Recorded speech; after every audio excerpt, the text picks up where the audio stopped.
warriors. The Frozen Sea Showdown is here. 8 Brancos, 2 sides. Ready your hooks. Well, the rules? Real simple. Hook 'em over, then bash 'em. Or hook 'em back and stash 'em. Remember, kills will make you stronger. More kills, bigger targets, so swing those hooks. More kills, better hook, so wipe off their looks. Crabs in the river, hook 'em. Reel 'em in for new skills. Stun. Magnet. Reflect. Chests in the cave, hook 'em. Reel 'em in for new skills. Team heal. Team super hook. Crazy ults, total chaos. Triple hook, recall hook, trick hook. No equipment to buy. Auto upgrades for all. Take one down, get your hook back.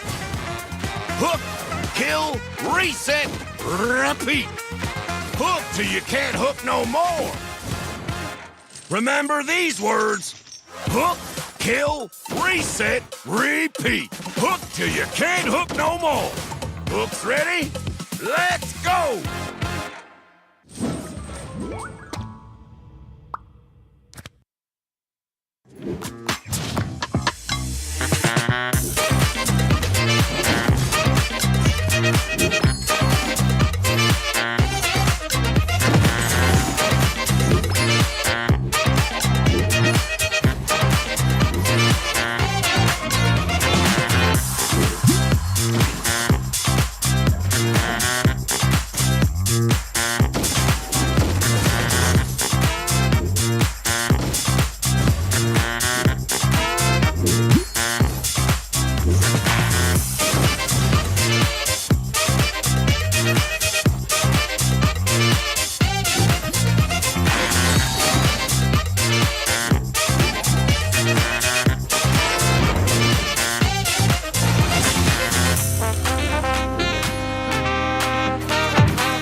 Listen up, warriors. The Frozen Sea Showdown is here.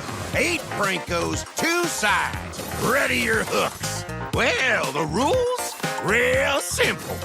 Hook 'em over, then bash 'em. Or hook 'em back and stash 'em.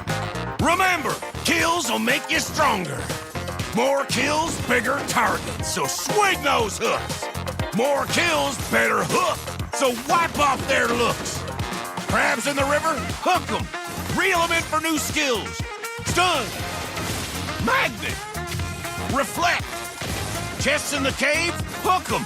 Reel 'em in for new skills. Team heal. Team super hook. Crazy ults. Total chaos. Triple hook. Recall hook. Trick hook. No equipment to buy. Auto upgrades for all. Take one down, get your hook back. Hook, kill, reset, repeat. Hook till you can't hook no more. Remember these words. Hook, kill, reset, repeat. Hook till you can't hook no more. Hooks ready? Let's go!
Listen up, warriors! The Frozen Sea Showdown is here. 8 Brancos, 2 sides. Ready your hooks. Well, the rules? Real simple. Hook 'em over, then bash 'em. Or hook 'em back and stash 'em. Remember, kills will make you stronger.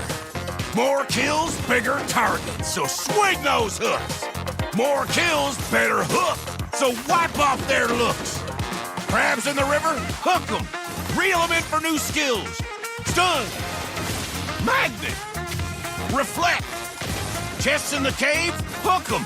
Reel 'em in for new skills. Team heal. Team super hook. Crazy ults. Total chaos. Triple hook. Recall hook. Trick hook. No equipment to buy. Auto upgrades for all. Take one down, get your hook back. Hook, kill, reset, repeat. Hook till you can't hook no more. Remember these words. Hook, kill, reset, repeat. Hook till you can't hook no more. Hooks ready? Let's go!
Today marks the beginning of the playoffs here at MCT America North 2026.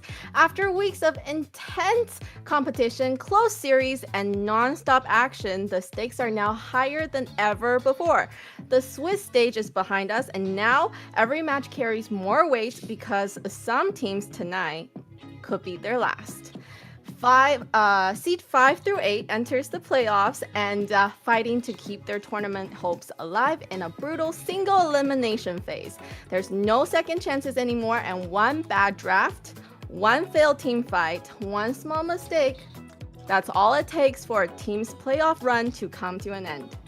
Welcome everyone to MCT AMER North 2026, the playoffs.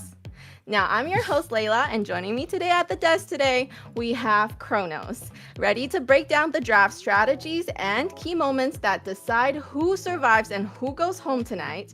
And joining us today from the South group, we have caster Private Dancer, bring a fresh perspective and insight that also signature high energy cast and high energy jacket to his this week's broadcast. Welcome, everyone. All right. She wasn't lying, was she? She wasn't lying when she said it was going to be a long speech. It was a long speech, but welcome. That's what I'm trying to say in the end. So the playoffs are finally here, and for these lower seeded teams going into single elimination today, how different is the pressure compared to what we saw during the Swiss stage? Kronos. You weren't lying. The spiel was fantastic, by the way. Thank you so much for the wonderful intro, Layla. But yes, in the playoffs, if you are the teams that don't really get that extra chance, right, to go into the lower bracket, yeah, you're really fighting for survival. You don't want to be one of those teams, but unfortunately, Stamina and U2 Esports are those teams, and of course, Lyon and Leviatan as well. And you don't want to be one of those teams. So technically today, we're going to see two teams that bound out of the competition. So yes, stakes are high. Nobody wants to be in the bottom two. Private. Yeah, I think today actually just really kind of calls up for a lot of these teams are not where they think they should be. But before that, let's go ahead and take a look at the how it's all going to go down. Welcome to AMER 2026. The official league for Mobile Legends Bang Bang in the Americas. In this video, we'll walk you through the format of the competition. The league is divided into two regions, North America and South America. Each region features 8 teams, for a total of 16 teams competing in the ecosystem. The regions compete separately during the season before meeting in the Americas finals. Each region begins with the Swiss stage. All 8 teams compete across multiple rounds. Teams are matched against opponents with the same win-loss record, ensuring balanced competition. Matches in this stage are played in a best-of-3 format. The playoffs are divided into 2 phases based on seeding.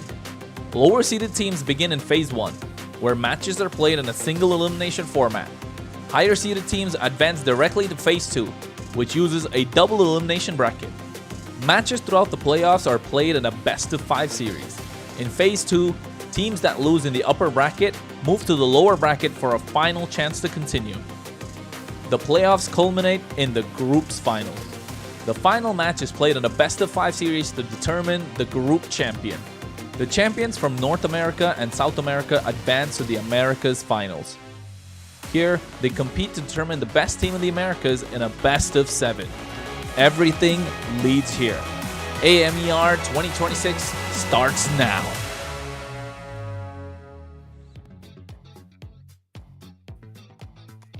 Yeah, and if you guys are just joining us, we've been watching teams fight for their position here in the playoffs. And the sad news that we've been discussing is that for 2 teams here tonight, it will be a lonely road home. Yes, that's the path ahead for these teams here at MCT AMER North 2026 playoffs. So, Kronos, when you look at the teams playing today, which roster stands out to you as a team that already has that playoff mentality and the ability to perform under pressure? I mean, if you're talking about all 4 teams that are taking part today, of course, we know Leviatan, they've been a standout roster. They have gold medalists in their lineup, right? Every single one of them have won tournaments like the NACT before, represented North America in the global stage as well. So yes, I think if I'm looking at a championship mentality coming out of players, it's got to be Leviatan. Yes, so speaking of Leviathan, you know, they're probably really good at performing under pressure, being the champions that they are. And speaking of the pressure, there's another important rule that could completely shape today's matches, which is the global ban system that we have. Let's take a look at the global ban system. We'll have the global ban in MCT Americas to bring more dynamism and special strategies. Under global ban rules, each hero can only be selected once by each team. After every match, the 5 heroes used are banned for the remainder of the series. The pick ban applies only to the team that used the hero. The opponent may pick it next game. In best of 7 matches, the global ban resets for both teams if it reaches the final game. Expect new strategies, fresh picks, and much more.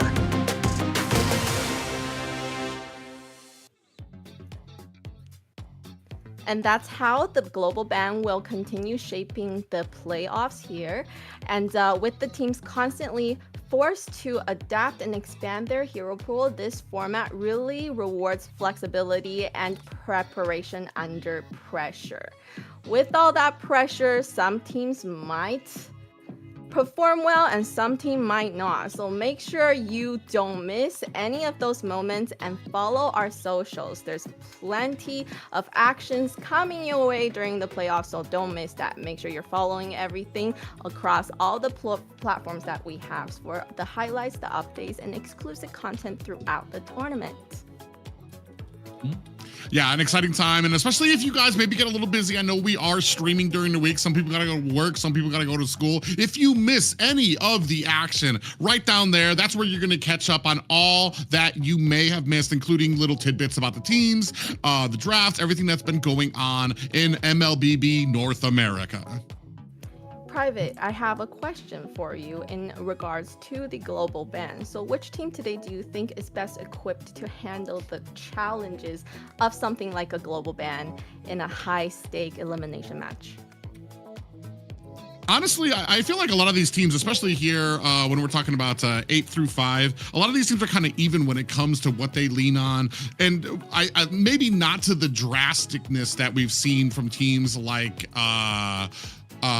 what is it, a Night Horde or something, who like to pick outside the box. But before that, let's talk a little bit what makes all of this possible for us. And yes, to make it possible, let's take a moment to thank our sponsor, runestone.gg, for supporting MCT AMER North 2026.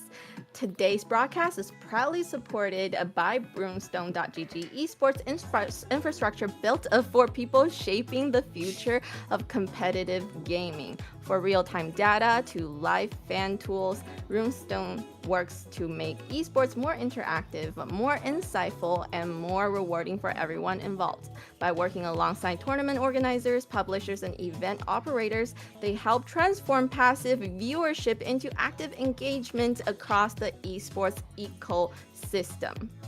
So be sure to check out runestone.gg and see what they are doing to help power the next generation esports experience. And I think not just that, right? It creates such an experience with MLBB Esports growing as a whole, not just in North America, globally as well. But at the moment, North America needs all the help that it can get to make sure MLBB is at the top. And for one of those to make that possible is the MWI Open Qualifier that's going to take place from the 2nd to the 11th of May. The registrations are open for the 2nd and 11th of May. Of course, you can scan the QR code over there. And girls, Layla, you got to make sure you get everybody in for the MWI.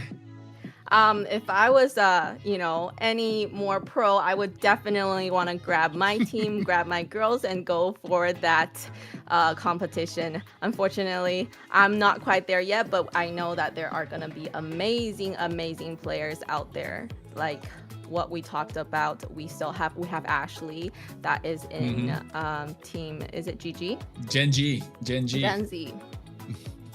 Yeah. I mean, it's a huge opportunity for a lot of the females. We do know that there are a growing number of women in this, not just in this region, but in regions all over. They're tired of seeing just all the men represented there. It's time for the females to start representing and maybe earn themselves a shot going to MWI. Hey man, I'm telling you, with the amount of opportunities everybody else has got, but the women coming in second place last year, that was the biggest game changer, wasn't it? Yeah, and you best believe that we will all be streaming the MWI and cheering them on. While cheering them on, let's just have a look at today's schedule because we'll be cheering these teams on as well. So for today, we have a Stamina versus U2 in a best of 5, and also Lyon against Leviatan in a best of 5 as well. Damn. Yeah, it is a entire night of best of 5s. I know you brought up earlier about the hero pools and who might be successful with it. That question is about to be answered here tonight. Kronos, what team are you cheering on? You know what? I'm not cheering. I'm not like you, Layla. I'm unbiased, unfortunately. You know, I'm unbiased, unlike you. But one thing is sad to see that it's a possibility that both the Mexican teams, both the Mexican representatives can be knocked out of the tournament. And that's a sad day to be if you're a fan of Mexican MLBB. Of course, you'll be looking into U2 Esports, who had a little bit of high expectations coming into this MCT with a solid roster. Some names like Ziggy and Zultra, even Private knows about them from a long time. And Lyon, with Bernoulli stepping up, maybe it was 1 week too late. They didn't find the right tempo or the momentum to get to the top half of the bracket.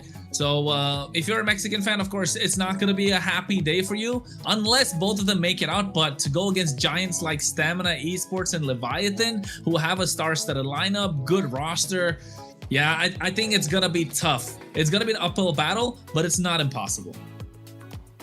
Private, both of these teams have shown flashes of strong performances throughout, well, 4 of those teams throughout the tournament, but consistency has been a challenge at times.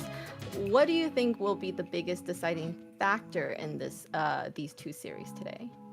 Well, I mean, the biggest deciding factor is going to be who can come to the playoffs and play like it is the playoffs. I think one thing is for sure, all of these teams, I think there has been an aura of, I know that these guys can put out better. We've seen them put out better, and we're waiting to see if that today will mark the day for them to be able to come online and finally prove everybody correctly. Stamina Esports, we have Dez on there, which I know a lot of people have had a lot of backing for. U2 has some of those older Mexican players from New Wave, from Ignis. He already mentioned them. Ziggy and Zultra there. A lot of history behind that team and North America, as well as Lyon and Leviatan, who've been going through a few roster changes and have yet to really settle on like those core members to kind of bring them forward. Tonight is the night. No more excuses, and only 2 teams will be moving forward.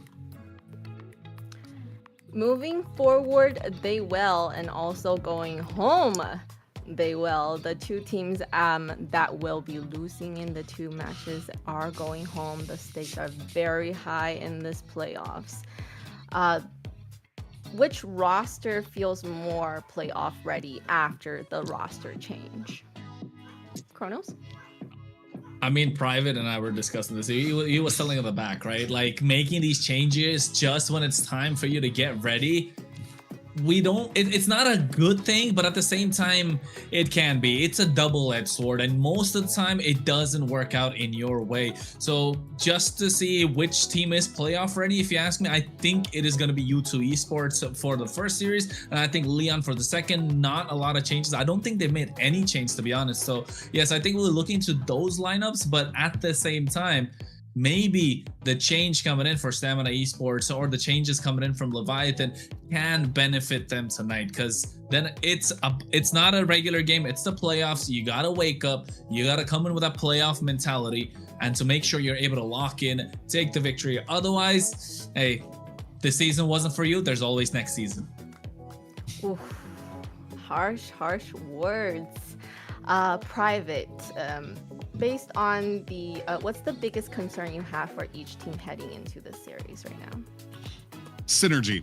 I think each and every one of these teams that we've been seeing out here, there has been a little problem with being at the same place as your team, being at the same call, everybody focusing on the same thing. Maybe when it comes to objective, when it comes to ganks, when it comes to being on the right side of the map, synergy is such an underrated thing, whether it's everybody understanding where everybody is on the map, communicating to your team. Those little basics are so important for team cohesion. And while I feel like every single person on these teams, I know them, I've recognized them, I've grown up casting with most of these players, I know they're skillful and I know they have what it takes.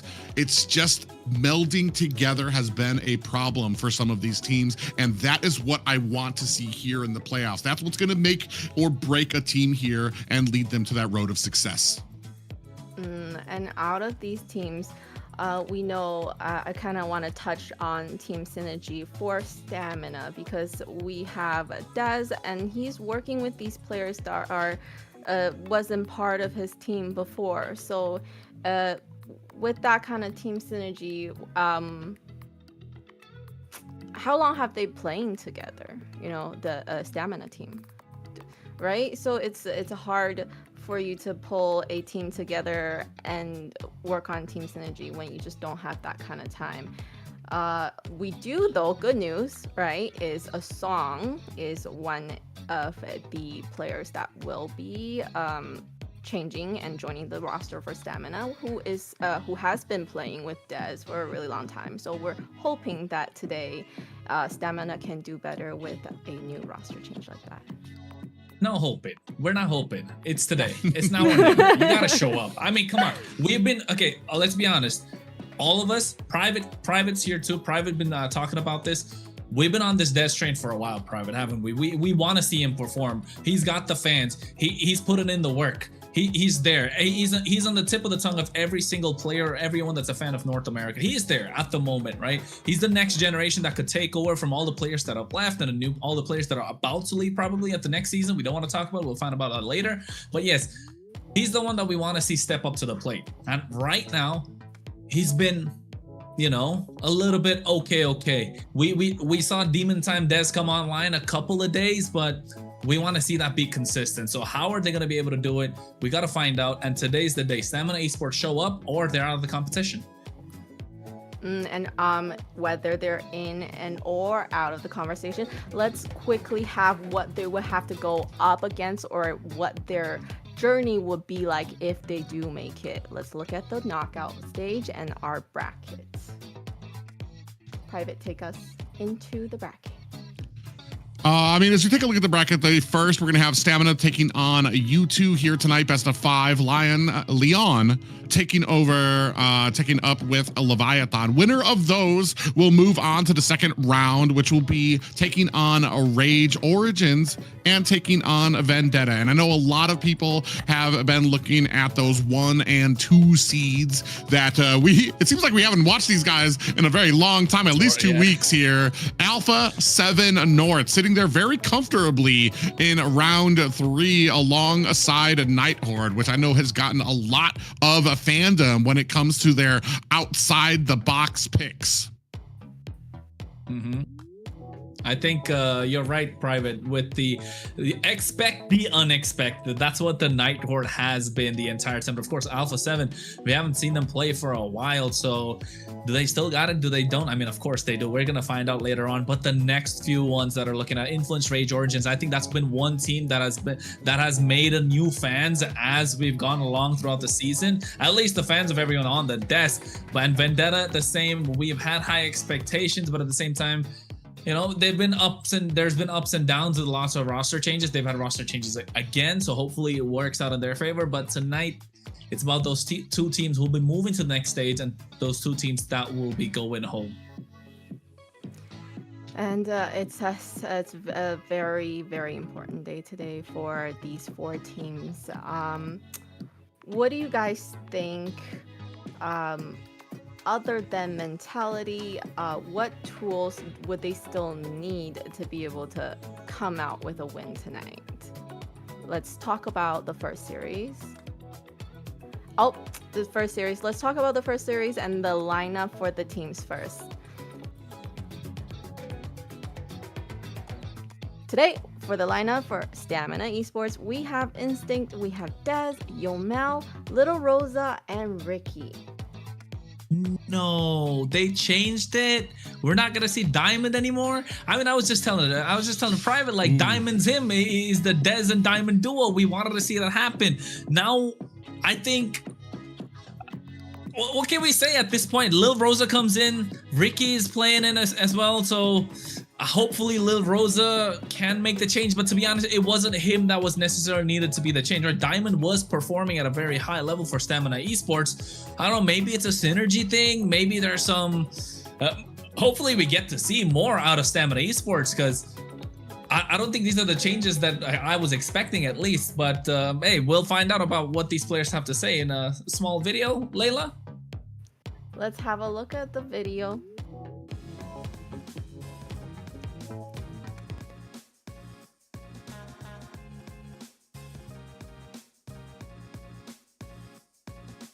Diamond. Finales de 2018. Alice o Balmont, uno de los dos. Yeah. Amon. Jung. Yo diría que Claude. La ulti de Johnson. El parpadeo. La Yori Yagami. Yo diría que es Jin en Bajo Elo. Cíclope. Saber. Marcel. Ricky.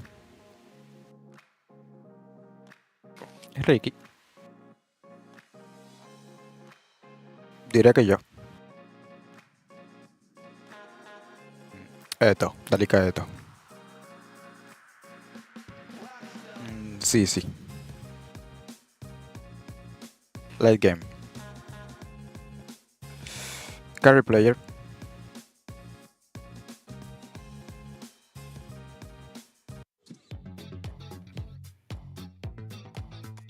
A great little video to get to know Diamond, who won't be playing with us, but for U2 Esports, who will be playing for us today, will be Pika UXP, Sykes, Ziki, NK, and Zoltra.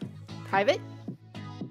Yeah, it's going to be a very interesting lineup here. Like I said, familiar names here that I've been seeing, and they don't really have a lot of juggling they do. I want to say Pika UXP might be a little different for me than what I've been seeing through a lot of the research and the matches I've been watching, but a pretty standard team here for U2 Esports, and I'm very excited to see what they can bring to us through the playoffs.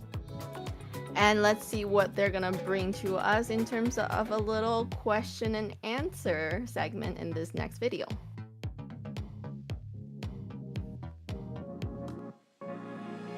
De Romer escogería Tamal porque se me hace que tiene mucha experiencia y es muy buen jugador. De XP Lane yo escogería Nats porque es un jugador que viene de Filipinas y tiene un ritmo diferente. De Mid Laner o Mago yo escogería Jun porque se me hace que es muy bueno dando calls a su equipo. De tirador escogería Sia porque se me hace el mejor tirador mecánicamente. Y de jungla escogería Best Player porque se me hace mejor mecánicamente que los demás también.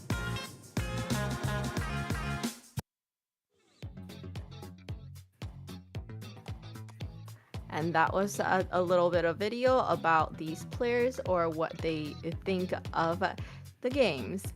Now, going into the first series today with these teams, I'm kind of sad that Diamond won't be playing for Stamina because we've been really praising Diamond for doing a really good job, even though the team is not working with him. So that's unfortunate, but let's go see why that is, and maybe, like Chrono said, better team synergy. Let's have a look. We're going into the draft. Let's have a look. Oh, Yeah. Flying Cloud, that's the first indication. We're going to have faster games. At least that's what we'd like to see. 2 best of 5s today. But yes, about U2 Esports, what Private mentioned, the Pika UXP coming up. So he's going to be in the EX lane. Ziggy is rocking in the mid lane, but Ziggy what is an EX player that we know of. So accuracy being taken off.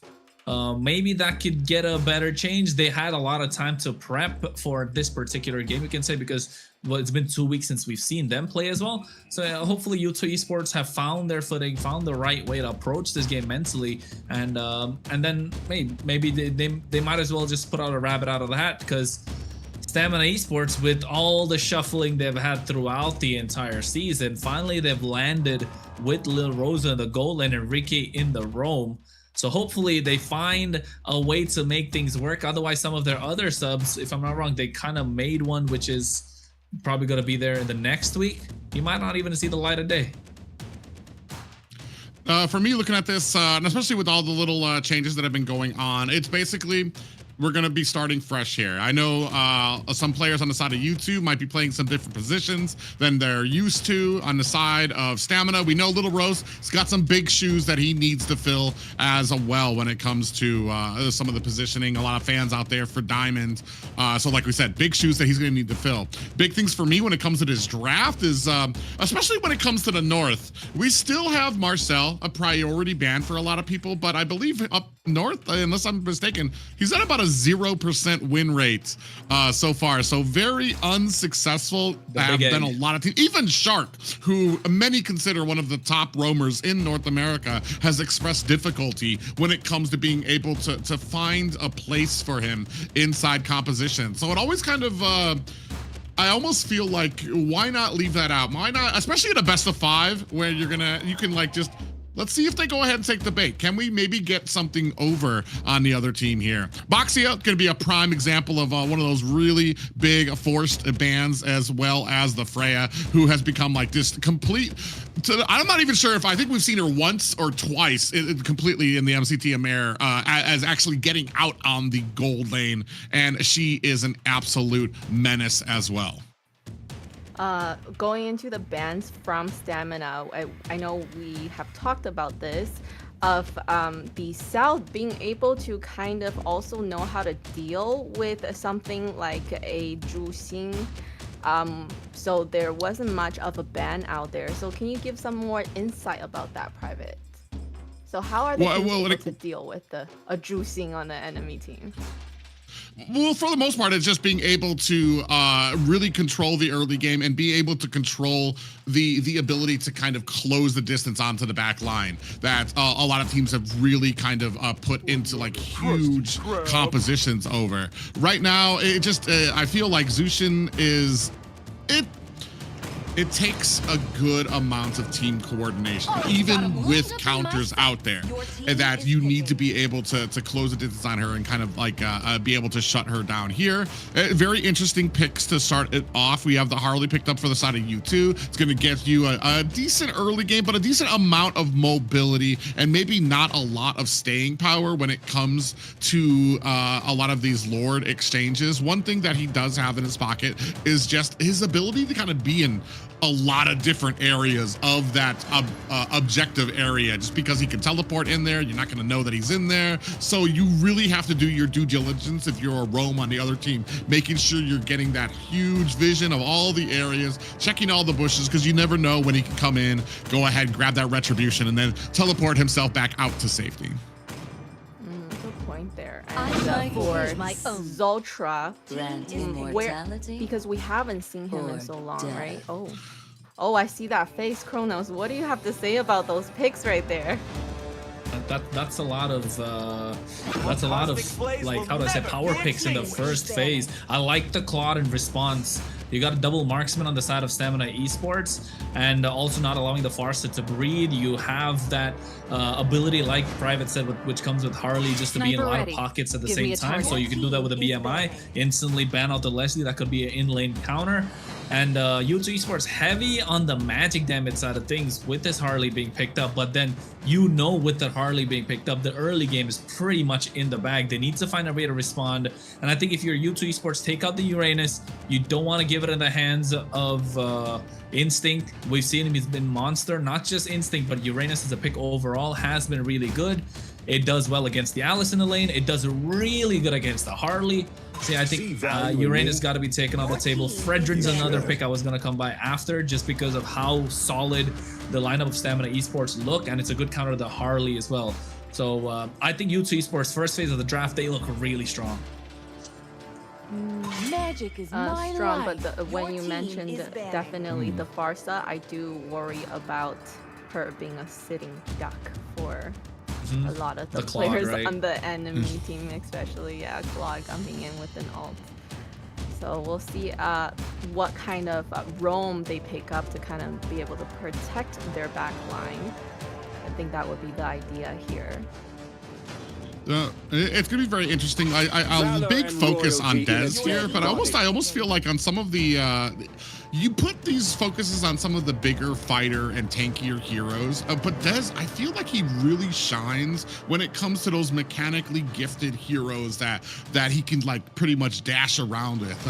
I think it was like Joy. I'm thinking of, Nolan was another one that he's been able to use very well, and those are ones that can really get to the back line, punish a Harley, punish a Farsa who has to stay still during her ultimate, which is going to be very interesting. Do we have the peeling power? Alice is a great pick to be able to kind of zone out maybe some of those squishier pickups that might come out of the side of Stamina, but I do like that U2 going ahead. And ooh, this is very interesting. I'm wondering, are we going to be seeing this in the XP lane? Right now, it's very flexible. As crazy as it sounds, Uranus has been making the rounds when it comes as a jungler, just because of the offense. Usually, it's against a Fredrin, because he does counter Fredrin in the jungle. He's got a great clear that he can do. He can get his stacks up there. So right now, I'm assuming we're going to have an XP lane, Uranus, a roam glue, and we're still waiting on that, on the jungle coming out from Stamina. We don't like that Cho pick, do we? I'm not liking it. I was thinking Kaja. I was like talking to myself a little bit. I was saying Kaja. I saw the carry, super solid. You can take down the Uranus, you can take down the glue. I was saying Kaja because it adds that, the combo that we like to see, carry plus Kaja.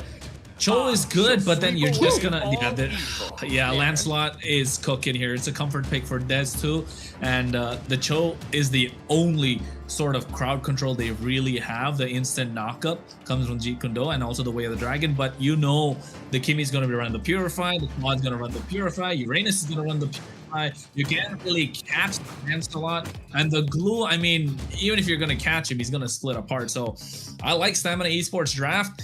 U2 Esports, it's like one of those drawings, right? You get the horse, the first half the horse looks absolutely fantastic. The second half the sketch just looks like it's drawn by a child. That's what it feels like right now for U2 Esports.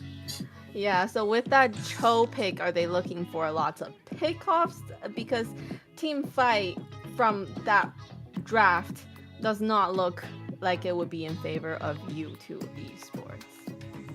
The Cho is to counter out any type of assassin pickups that are going to be coming out from Stamina Esports after Instinct picked up the Uranus. So this is where they're going to go. And as we take a look, ladies and gentlemen, ready for the first game of the AMER season playoffs. Take it away, Kronos. Well, you're right, Private. We're going to go straight into the game. It's game number 1. Playoffs begin for the MCT in the Americas. And we're letting to see U2 Esports versus Stamina in this best of 5. Yeah, the big thing for me right now is I'm taking a look at these compositions. I'm not exactly against what U2 put out there. I'm a very big fan of what they did. They got a good 3 solid damage dealers out there, as well as countering out a little bit if they can catch the Lancelot. That's the big if here. That's where Zoltra's going to need to shine. Can he get in there? Is he going to be able to bait out a lot of these abilities from Dez to be able to get, look at already being a nuisance. And this is exactly what he needs to do as a roam pick. Oh, he just narrowly avoids getting taken out by Zoltra. Dez gonna have to go back early. Yeah, I think this is looking good for U2 Esports. This is what you want to do if you are a Cho, right? But at the same time, how long can you keep it up? You want to pile the pressure in the early game as much as possible. And U2 Esports are playing for their win condition. Hey, less than 2 minutes into the game, Private is working out. Yeah, and they're going to be trying to get harassment. They want to make sure that Zultra's going to be in there trying to keep Dez away. Early game, yeah, it's a little easier, but once you get a lot of those dashes, once you get a lot of the ability when he gets his ultimate that comes out from Lance, there's going to be a lot of abilities that Cho's going to have to watch out for. Not just that, but then you also have to worry about when these feathered airstrikes come down. Are you going to be peeling for Ziggy on the background as well? That's going to be very interesting. First turtle up and about. Yeah, and you can see already the bot side, they're kind of giving a little bit of a difficult time to Dez. He just hit his level 4. Ziggy did as well at the same time. But you can see they're clearing out this turtle as fast as possible. U2 Esports get that one in the bag. And Zultra has to kind of move and make space for the rest of the team. Rose on the top side. Blazing Duet coming out with the help of the speedy light wheels from Inke. Almost able to get first blood. Yeah, Inke, I mean, that's a good counter. You got a lot of burst damage that comes out from the carry, and especially before Lil Rosa on the Claude can get that those 3 items that he needs to get his power spike. Speaking of which, we have away the dragon. Yeah, and he goes in as well. Phantom Execution comes out. A lot of damage onto Zultra. Already used the flicker early on. And Yomel getting the first blood in his hands. And this is what we were talking about. This is kind of why I didn't like the Cho. Yes, you're good, but what comes after? There's no crowd control to kind of latch onto someone after the way of the dragon. And instantly, U2 Esports prematurely pulling the trigger. Yeah, they're able to go. You see already Yomel doing a great job of trying to close ranks around Dez to try to protect him. And I think this is the answer. U2 Esports understand that on this team, Dez has been the standard. Dez has been the most consistent on the team. So that's where they're focusing all of their power. If they can upset him, if they can make sure to kind of keep all of the business on him, that Stamina Esports is going to have a rough time. But I feel like Stamina, they're doing a good job of closing ranks, making sure that when they are up on top of him, he does have Yomel right there. He does have Ricky on the glue to make sure that he's got some of that peeling power. It just depends on if we can continue this straight as we move on, as we start getting out of these laning phase and into these team fights. Yeah, Nigit gonna knock up along with the way of the dragon. And Sykes able to get that kill. This is the play that U2 Esports have been looking for. Pika UXP coming at the right time of the Throne of Ruin as well. Stamina Esports having a difficult time playing Protect the President with Dez. That leaves a lot of other options open. And already you can see the Pika UXP being a menace, being a problem, trying to bait out retribution before the turtle starts. Ricky's back into the fight. Instinct being annoying as much as possible. Zultra has to go back, punctures his way in, does Dez. Thornrose already used up. Now they're trying to go into the back line, zoning out as much as possible to grab right on top of him. Zultra looks to be going down. Shun pulls his way out. He killed with the Jikundo, but Thornrose able to secure the kill. Ziggy with a feathered airstrike with a deadly magic onto Instinct. He's trying to survive the concentration with pop, but he gets taken down. And the turtle again in the hands of U2 Esports. And Sykes, Sykes all over the map, still able to get the deadly magic onto Instinct, gets back to the turtle, finds the retribution, and then he's on his way home, playing the immenseness of this field. I mean, he's got so much stuff on his plate, and it's just amazing to see here, and going to be a core reason for U2 Esports. No way of the dragon comes again. Feathered airstrike, baiting out the flicker from Ricky. Deadly magic was used early on, but Sykes, like you mentioned, Syke, you got the kill, and now Thornrose from Dez. Phantom Execution comes out as well. Doesn't have the power spike to kind of take anyone down. U2 Esports all across the map. They're in the face of Stamina. Yeah, you can see here already the great amount of pressure that you're putting on from U2 Esports, creating, just being all up in Stamina Esports' face. And then you have Ziggy on the background, laying down this huge suppressive fire in the form of the feathered airstrike there as well. And you can see there already top 3 damages on the side of U2 Esports here. Oh, Traction Pulse pulling Ziggy back, trying to make his way out of there. Sykes is there. Oh, feathered airstrike just to zone them away. And you know what, Private? You got new graphic, man. It looked clean too. Oh yeah, it's nice to be able to kind of see a lot of those stats when it comes out to here, because it can really tell you the story of what is going on for a lot of these teams and where they are succeeding here. Zultra tries to go in. It does catch underneath the tower. Yeah, it gets the grab on top of Zultra as well. Nice use of Throne of Ruin.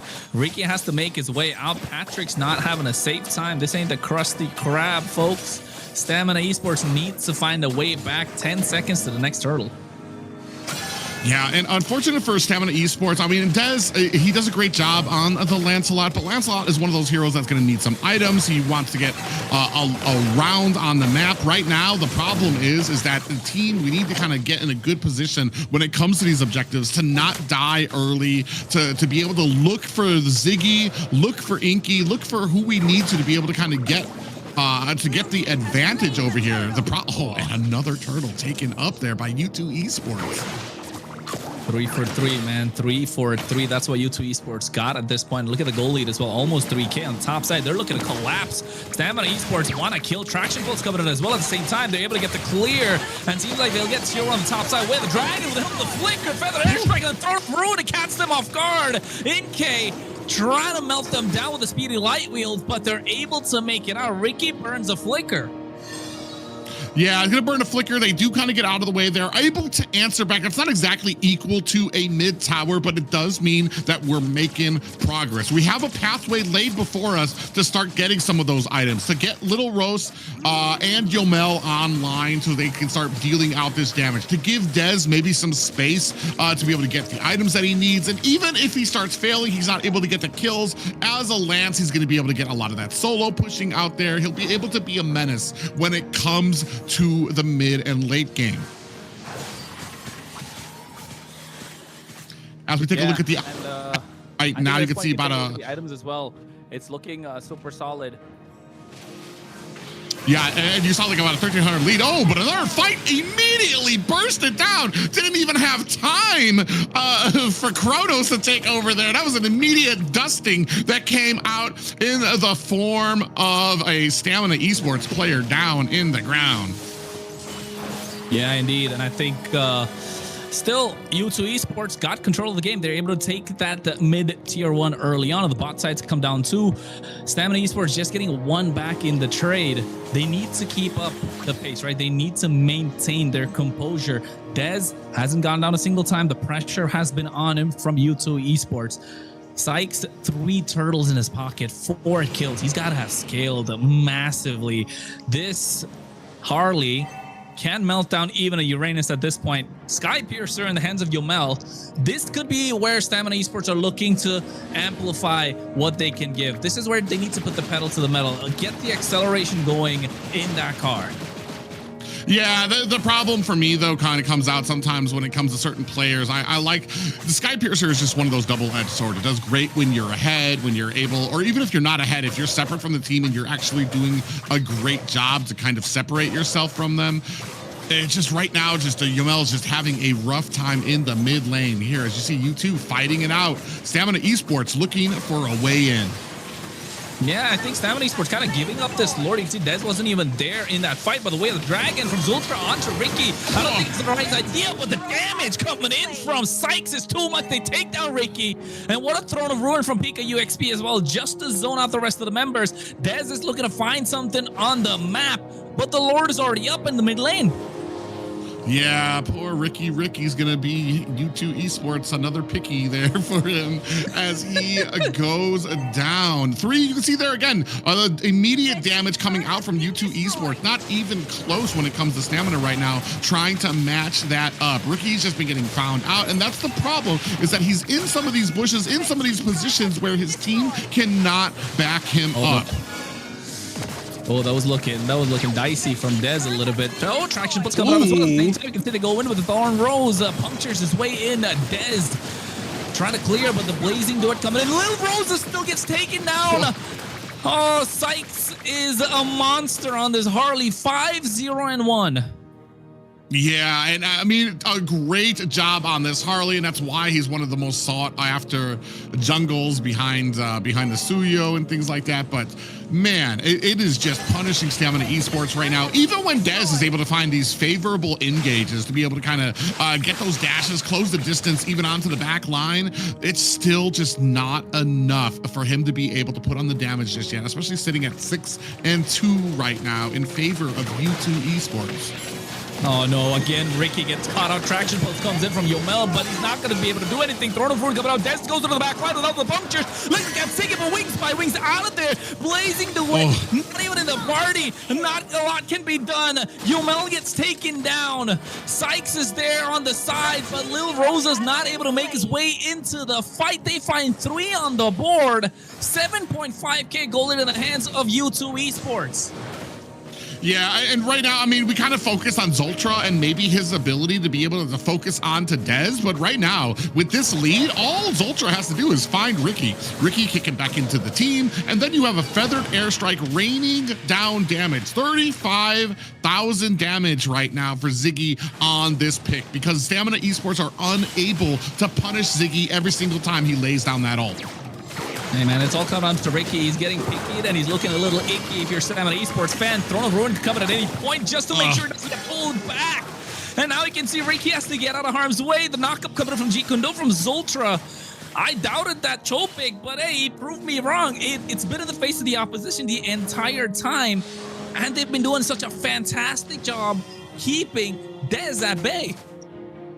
Yeah, and this is just kind of the unfortunate thing when it comes to picks like this, when it comes to Lancelot, who's going to need that purple buff to kind of stay online. Once he starts falling behind, it's very hard. That's why picks like the Lancelot, like the Hayabusa, have kind of fallen off the meta so far. So a great job by U2 Esports to really ban out. Ooh, a little conceal play comes out. Oh, again, Ricky gets caught on the way of the dragon. Oh my god, the HP just went down in an instant, and he gets taken out as well. What a flicker thrown of room from PKU XP. Ziltra going in, but the blazing duet for a disengage from Lil Rosa. Private, I saw your reaction. What was that damage?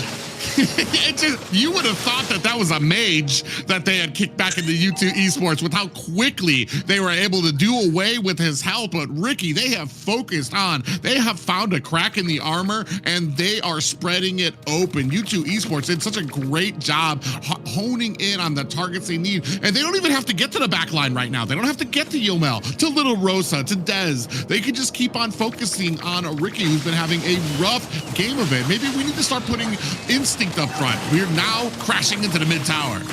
Oh, what a knockup as well. They find him again with a Whale Dragon Instinct gonna get taken down at the same time. Little bit deadly magic. No, he doesn't. But Ricky falls down once more. Dez goes in. Thorn Rose to clear out the Lord, but the Lord is still standing on the bot side. Inhibitor might as well just get cracked. But the next set of waves are coming in, and Stamina Esports are -1 right now. They get the inhibitor on the bot side. Dez is trying the best that he can, but look at the high ground. Look at the damage from Ziggy. He was highest the entire game. And now they have no way to stop U2 Esports from getting into their base. Crystal moving like a unit, looking so solid. They definitely don't look like the 8-seeded team. Yeah, Sykes right now is just having a huge game. I'm so sorry I said that maybe Instinct should try to get up in front, because I know as soon as he did, he took a whole 90% damage and had to go back to base to heal immediately. You're at a point right now, 11-2 at 14-minute mark. Oh, Ricky, what are you doing, Ricky? Lil Rosa as well. He's trying to go in. Look at Dez. He punctures his way. He's doing everything right, but the goal lead is just so massive from U2 Esports. They cannot even touch them. Yeah, a solid defense coming out here from Stamina Esports, but U2 came in, did what they needed to, got all the high grounds out, and I think this is just, we're just waiting on the next objective. Poor Patrick, alone in his thoughts to think about what he has done, because this has not been a good game for Ricky right now. 10K gold lead for U2 Esports right now, and it started with these huge and massive focus onto the hero pool of Dez. Yeah, it has been. They've been, you know, cutting it down, making sure it doesn't get his comfort pick, and he's forced on this Lancelot, like you mentioned. It doesn't really get the power spike that it used to have. A lot of other picks are getting more viable. The Harley, the Suyo, and the first ban in the draft as well was the Suyo. So you respect what Dez can put out, and then after that, you make him have a hard time. So it begs the question: should they have prioritized Dez in the first half of the draft? No, it's honestly, I feel like this is I don't want, as much as I would love to like kind of hunker on Stamina, I feel like U2 just did a great job. When you take out Diamond and you realize that there's just kind of newer players on the team, the only real target on the team would be Dez, who has been the most forward, who's had the most, I want to say, predictably good games for a lot of the heroes that he plays out there. So he's like the biggest target to really focus on when it comes to that. And a great draft too to put Zultra onto this Cho as well to really offset a lot of these tankier picks coming out from Stamina Esports. Not just that, right? Along with Zultra, Sykes on this Harley just adding that early pressure. And you're right, we can't really take anything from U2. It can't take anything away from U2 Esports because they've been playing such a fantastic game. And look at the builds. They're completely online. Cho getting the immortality is so massive. Yeah, you've got the immortality out there. You've already got you've got the distance you needed when it comes to Inky on here, and wondering if Stamina can put up another defense.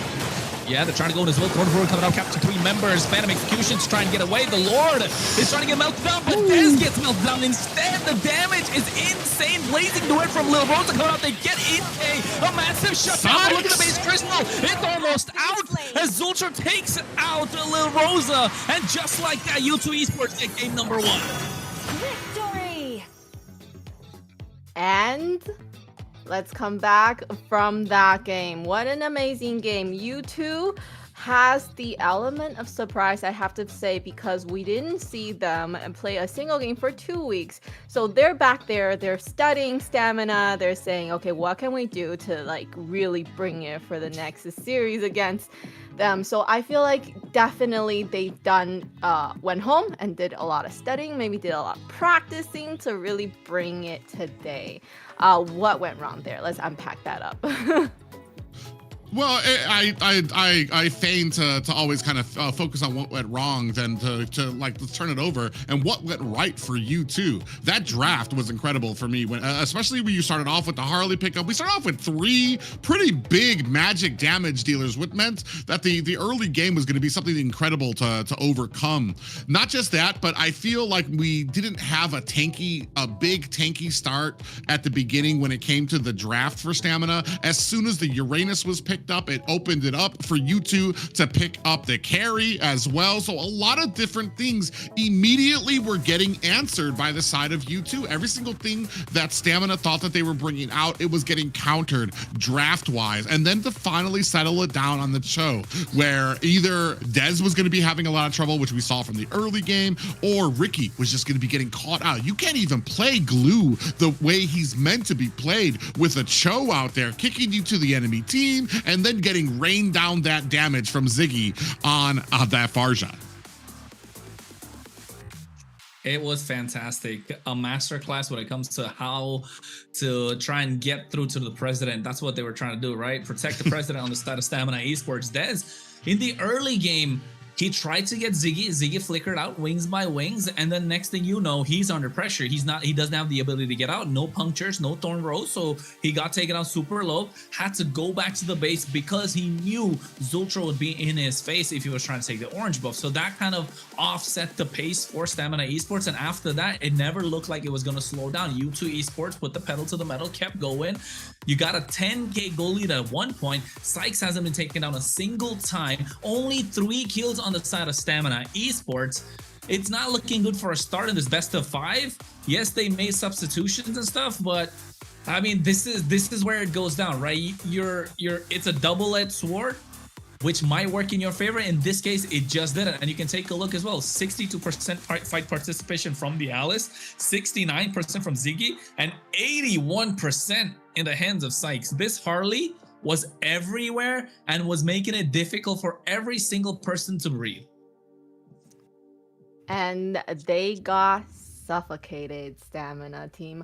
Very unfortunate. We were hoping, we were seeing, you know, the draft wise, we were thinking, you know, Dez came with a comfortable pick on a Lancelot that we know he is a signature for, and unfortunately, the Cho pick that we thought was not a good idea ended up being the best thing to counter Dez. No, I mean, it wasn't a bad pick per se. I would have preferred the Kaja, right? Just because the Kaja is so much more, it provides so much more value. It's a suppression compared to the Way of the Dragon, which can be purified. But in this case, they noticed Ricky didn't have the Purify. It punished him when he picked up the Flicker. And now that gives another edge to U2 Esports, because along with the Cho, which they already got a victory on, now they can play the Kaja. So again, you're going to have a difficult time if you're Dez, who loves to play the Assassins.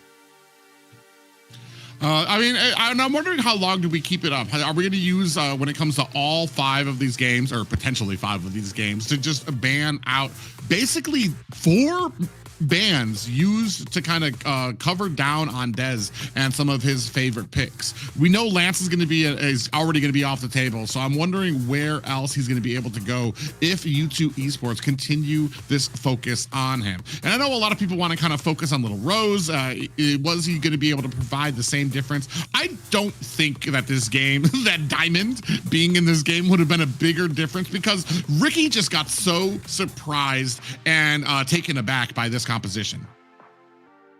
And let's have a look at the person that did the most, our MVP. Sykes, no doubt he was able to really play the map, being at the right place where he is needed to rack up all those kills. Well, did we have a doubt? Did we have a doubt, Private? Oh, I'm surprised. Harley's the MVP. From the beginning of the game, I mean, Sykes was just doing an incredible job. I actually thought it might be a little harder for him when it comes to a lot of these Lord fights, but the way that they were able to dispatch with a lot of the tankier heroes right from the beginning on the side of Stamina Esports was huge for Sykes, to the point that no matter who they cornered out, Sykes was going to be right there to be able to dish out that damage. Take a look at the highlights as well. You could tell, along with Sykes, there's always Zultra around, right? That, the Way of the Dragon, once you hit level 4, just make sure you don't allow Ricky to breathe whatsoever. You get the split, but guess what? It's only going to delay the inevitable that happened. And yes, Ricky didn't have a good game. Hopefully he can bounce back in the next one. But you know what? There's one small thing I'd like to say, Private. We were talking about it the entire time when Trex is on there. Stamina Esports have not won a game, or not won any game after they've taken a loss, right? So if they get their first loss in this best of 5, are we looking at U2 picking up a 3-0 or... Well, I mean, there's one half of it that could say that maybe it breaks the morale of Stamina Esports, or maybe it comes around that once you figured out that perfect plan, that crack in the armor, it's just too much for them to be able to come back from. This is one of those things, like I said, we're in the playoffs now, so there's no time for kind of licking those wounds. You're going to have to bounce back. You're going to have to figure out what went wrong with that match and what you can do better. Sad thing, too, for me, is that for the side of U2, you've got 2 kind of off picks that like aren't really meta. And like, you're at a point right now that if you like picking the Cho, picking the Farza, that leaves open a Roam and a mid pick that's kind of not really usually picked out there. So you still got like the whole worth of meta that you can kind of go through before you're kind of, you know, picking at straws for what you can kind of find during that 5th match. Yes, so they're really thinking ahead of the whole match, how it's gonna go, the best of 5. So they gotta keep a lot of the options open. I like that they're really just planning ahead, which is amazing. We talked about it, kind of the strategy, probably going into the 2nd game, something that is still gonna be a trouble for Dez to deal with. Is that the Achilles heel for Stamina, to kind of delay Dez? I think you're right. Like, you don't want to delay Dez as much as possible because of how many heroes you take off of him. So you're essentially backing him into a corner, putting him under pressure to try and perform. Of course, yes, you know, diamonds can be made under pressure, but at the same time, like, you want to give him some breathing room. You want to make sure he gets the first few games easily so he can carry the rest of the game. Because in this game, essentially, Lil Rosa was nowhere to be seen, let alone Lil Rosa. Nobody in the entire game was anywhere to be seen. The only people we could really look at was Ricky and Dez. Dez, because he was trying to dive into the back line onto Ziggy, making it hard for him. But unfortunately, didn't have the items, didn't have the power spike that he wanted to. And at the same time, Ricky was just getting picked off left, right, and center. So yes, I think in this game, you didn't allow Stamina Esports to play their game. So now it's about a mental thing. How can they bounce back? And also the draft from Coach Bear. I mean, just give Dez his hero, right? Just give him something that he can outperform. He can go for an outplay because we know he can do it. It doesn't matter if the opponents pick up the counters. He still was able to play the Lancelot really well. So maybe just give it to him. Just give him the first phase. Private, what do you think? For Dez, I'm pretty confident in Dez's ability to be able to handle things. I think you're right. For me, it's just covering down on the rest of the heroes out there. When it comes to having Harley out there, I feel like we want something that can maybe be able to. I'm not sure when it comes to the hero pool for our Rome. If Cho is not an option, you saw that they did ban. They went ahead and banned. Oh my God, it's out of my mind now. The fish girl. Kadita? Kalea. Oh, fish girl. Kalea. They banned out Kalea to set up. Oh my God, my brain is gone. They banned out Kalea to set up the Harley pickup because that would have been something that would have immediately been able to use the Tsunami Slam to snatch him up and bring him back to the team. And we didn't have any answers like that. Cho could have worked, but I don't feel like we have a Cho player in Yomel right now. So. And that could be an issue when it comes to what can counter, when it comes to some of these like outlandish picks that kind of come out there. So, like I said, it's very interesting. I don't think they're out of it just yet. I still feel like we can get a victory out of Stamina Esports if they can just kind of brush that off, focus on. I don't think we're going to see the same thing. I don't think we're going to see all of Dez's heroes banned out. If we do, it's time for the rest of the team to step up. Honestly, it's like we cannot all just be on the shaky legs of Dez and hoping that he's going to get the pop off. It's going to need to come out to the rest of the team. We're going to need to get coordinated, especially when it comes around to these objectives. And then U2 with that Harley pick ban right away. They know that Harley is dangerous, and definitely, I would say, of this meta, the MVP hero. I'm assuming because. A lot of team that gets the pick Harley has been doing amazing and usually win that, even with Bernoulli, our fourth game. Yeah. Harley. Our fourth game clutch pick, Bernoulli. He's always the fourth game Harley to get the clutch win for Lyon. Well, that's the second series of the day.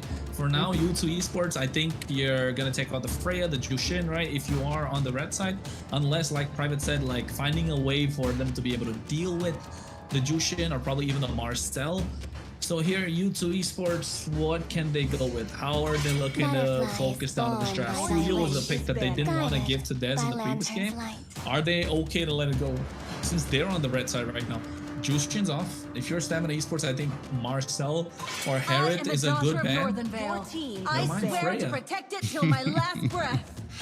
We also have Sora out there that can come up for the XP lane. Ooh. So we do have a Sora, possibly a Valentina that could come out as a first pick to offset the Sora pickup by Stamina Esports. We're gonna wait with what they go. Still do have Carry as an option, prioed by Stamina. Depends on where we want to go with the beginning of our draft, which we've learned it's pretty important when it comes to kind of like we don't want to call a bluff out there and throw out glue like he's going to be something flexible if we know we're only going to be able to put him into the roam. Oh, but we go ahead and dig in deep. We say we're just going to go with Marcel, and this has been. I don't know if anybody's watched when I've been when I've been watching and doing these watch parties for these matches. When it comes to North America right now, Marcel sitting at a very humble 0%.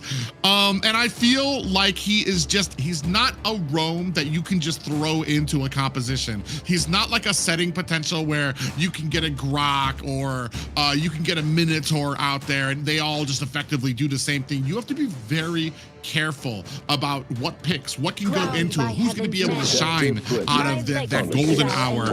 And are you picking a team that's not going to just be frozen anyway, that you're going to be on the backhand, backhanding your team with that golden hour as well. So it's going to be very careful here. And I'm very interested to see how Stamina Esports plays this. I agree. I think with this Marcel being picked up, you want to be able to play the map a little bit more. I think so at this point, good examples of Marcel's would of course be coming out from, for example, from Team Liquid and MPL Philippines. JP plays a fantastic Marcel, able to control the map. Not just JP, you can also see a lot of the other roams like Light played really well too from Aurora. But then again, no one's been able to replicate it into MCT. I like the fact that they go with the Valentina, the carry. It looks solid. But then again, U2 Esports looking to play a clean front to back, and Fredrin's going to be that big body that's trying to block for the rest of the team here. Claude is a great option for U2 Esports if they want to go for it. They can also go for... Never mind. So one thing I was kind of wondering, they obviously took the Valentina because they didn't want to have that. Well, they didn't want to have the counter out there, but you'd already picked the mage on the side of U2. I might have preferred something like, we've been seeing a resurgence of the Terizla. Ever since his revamp too, he no longer takes any mana. Not only that, but Terizla does surprisingly fantastic against a Fredrin. Not just that, you have Marcel with the golden hour that can really set up a lot of those penalty zones that could come out of Terizla. So I'm wondering if maybe they're going to go with something like that. Like I said, I really look for something when I see a Marcel pick. I want to see other picks that kind of carry into that. How is Valentina, how is Carrie going to be able to blend into this golden hour to really dish out that damage to the team? Right now, we're in the second part of the banning phase. Still a big focus being played onto Dez here when it comes to these ban picks. So going into what you said earlier, U2 really keeping their options open, right? So, you know, yes, Claude is definitely a hot pick, but they're trying to pick something that they can, you know, do with now, and then later on they have another better pick for potentially match point. Or death. Not just that, I think Moskov is such a... it's a good pick because it denies the assassin coming on the other side, right? Usually if you're for Dez, you want to go for the assassins, outplay the marksman in the gold lane. So the Moskov prevents that, adds the extra bit of macro plays that's possible in this game for U2 Esports. Alice and Leomord being taken off the table. Khalid, I think Kalea is another solid choice you want to take off if you're Stamina Esports. Hilda is a great option just to make sure there's no more early pressure along with this Fredrin and Zetian. So if you are U2 Esports, you want something in the early game, maybe a Hylos in this case, just to make sure you're allowing the Fredrin to go in, slow down the rest of the opposition, and Marcel really can't do anything against the Hylos as such. But a Phoveus is...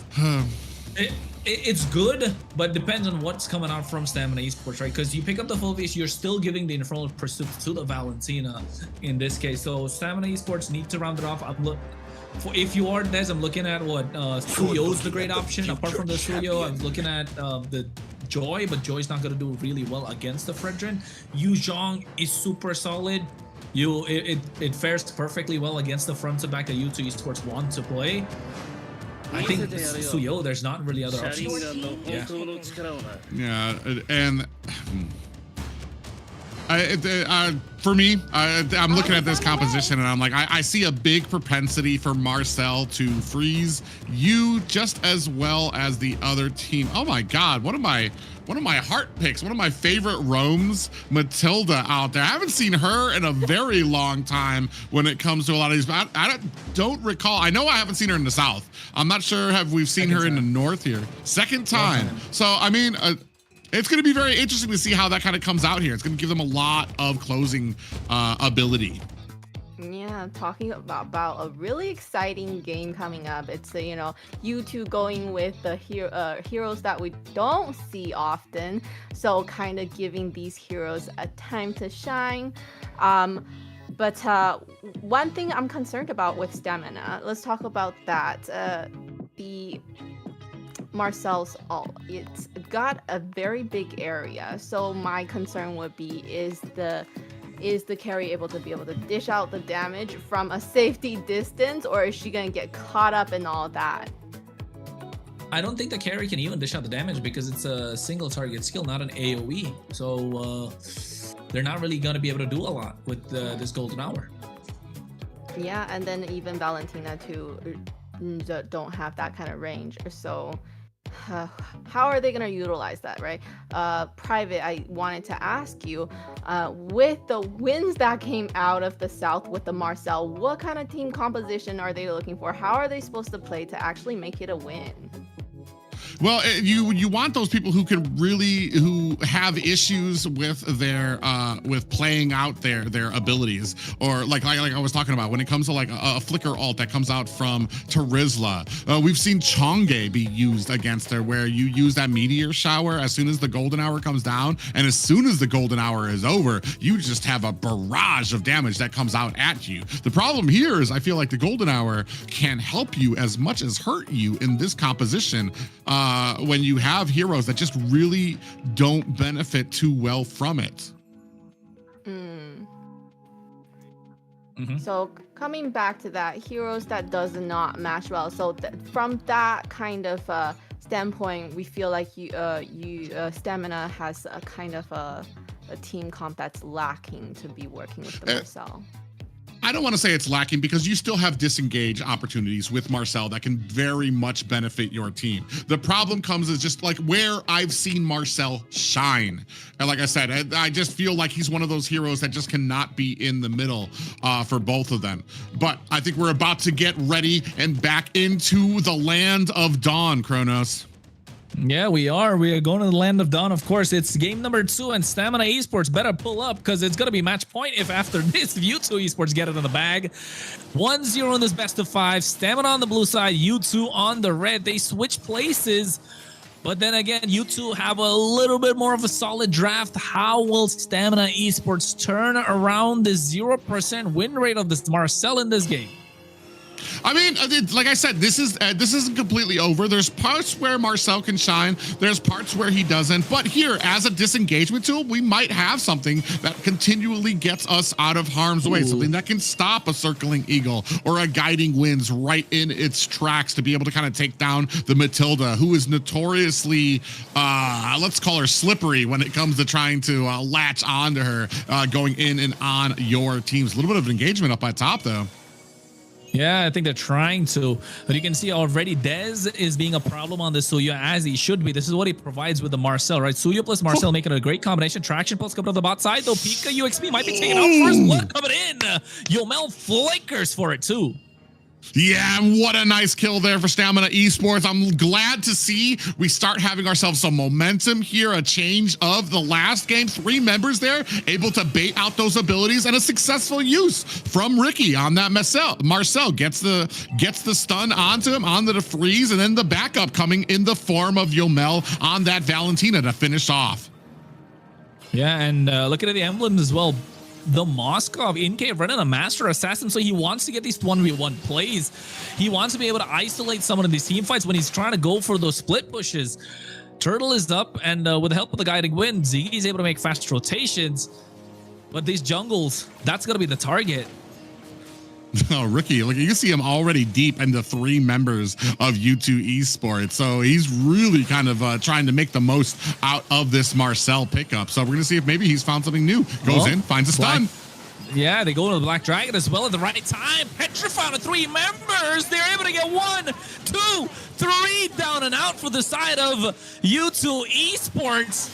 And double kill in the hands of Dez. Not only do they get that turtle, they are trying to invade. Sykes does walk away the purple. And I'm not sure that I saw a golden hour coming out, and another stun comes out. Does it hit Sykes? It does not. But Dez able to go in and get out as well. This is the second time he got that lava golem. So basically, just trying to slow down this Fredrin as much as possible. He's level 6 to his 4, who just hit 5. I think if you're Stamina Esports, you're looking at maintaining the pace of the game. This is what you do as the Marcel. You play the map, be in the face of the opposition, and allow the macro to be in your favor. And 2.5k ahead of Stamina Esports, they've got to maximize this right now. Yeah, which is interesting. Interesting when it comes to this type of a draft. You take up the Fredrin and you allow Dez to have the Suyo, who is notoriously already a fast jungler. Even side by side, no other team members. Fredrin's gonna have a trouble keeping up with a Suyo when it comes to getting that farm in. Now you're talking about Stamina Esports inside their jungle. Ooh, Stamina, a little bit of a fight down here. Yep, a little bit of fun. Yeah, they're just missing wide, but might be in a little bit of trouble. Yeah, I think Dez trying to go in, but at the same time, you can see U2 Esports trying to get control of the river. They kind of they need to stick together at this point and try and stop Ricky from going in, but Ricky having a complete contrast in terms of games as it is in game number 1. Now going in, invade onto U2 Esports purple buff. A lot of damage being dished down onto Dez. Has to make it out of harm's way. So Retribution not coming up, but they're still able to secure this purple buff. Zultra is taken down low. Essentially a reverse of what happened in game number 1 between both these roamers. Well, this is the exact same Ricky. Aggressive, in their face, trying to get that offense onto U2 Esports. The only difference is there's not a Cho there kicking him back into the team, and then a Farza absolutely blowing him up. So he's allowed to kind of get into there. There's nothing that U2 Esports can do. They're not able to burst him down. He's got that stun that's going to be able to enable him to find a little bit of an escape. And he's being a lot more aggressive and getting a lot more of that value out of the Marcel. I do want to say though, Zultra, especially when it comes to Matilda, does take a little bit of items before she starts to come online. So we might start seeing a shift as we get to that 6 and that 7 and 8 minute mark.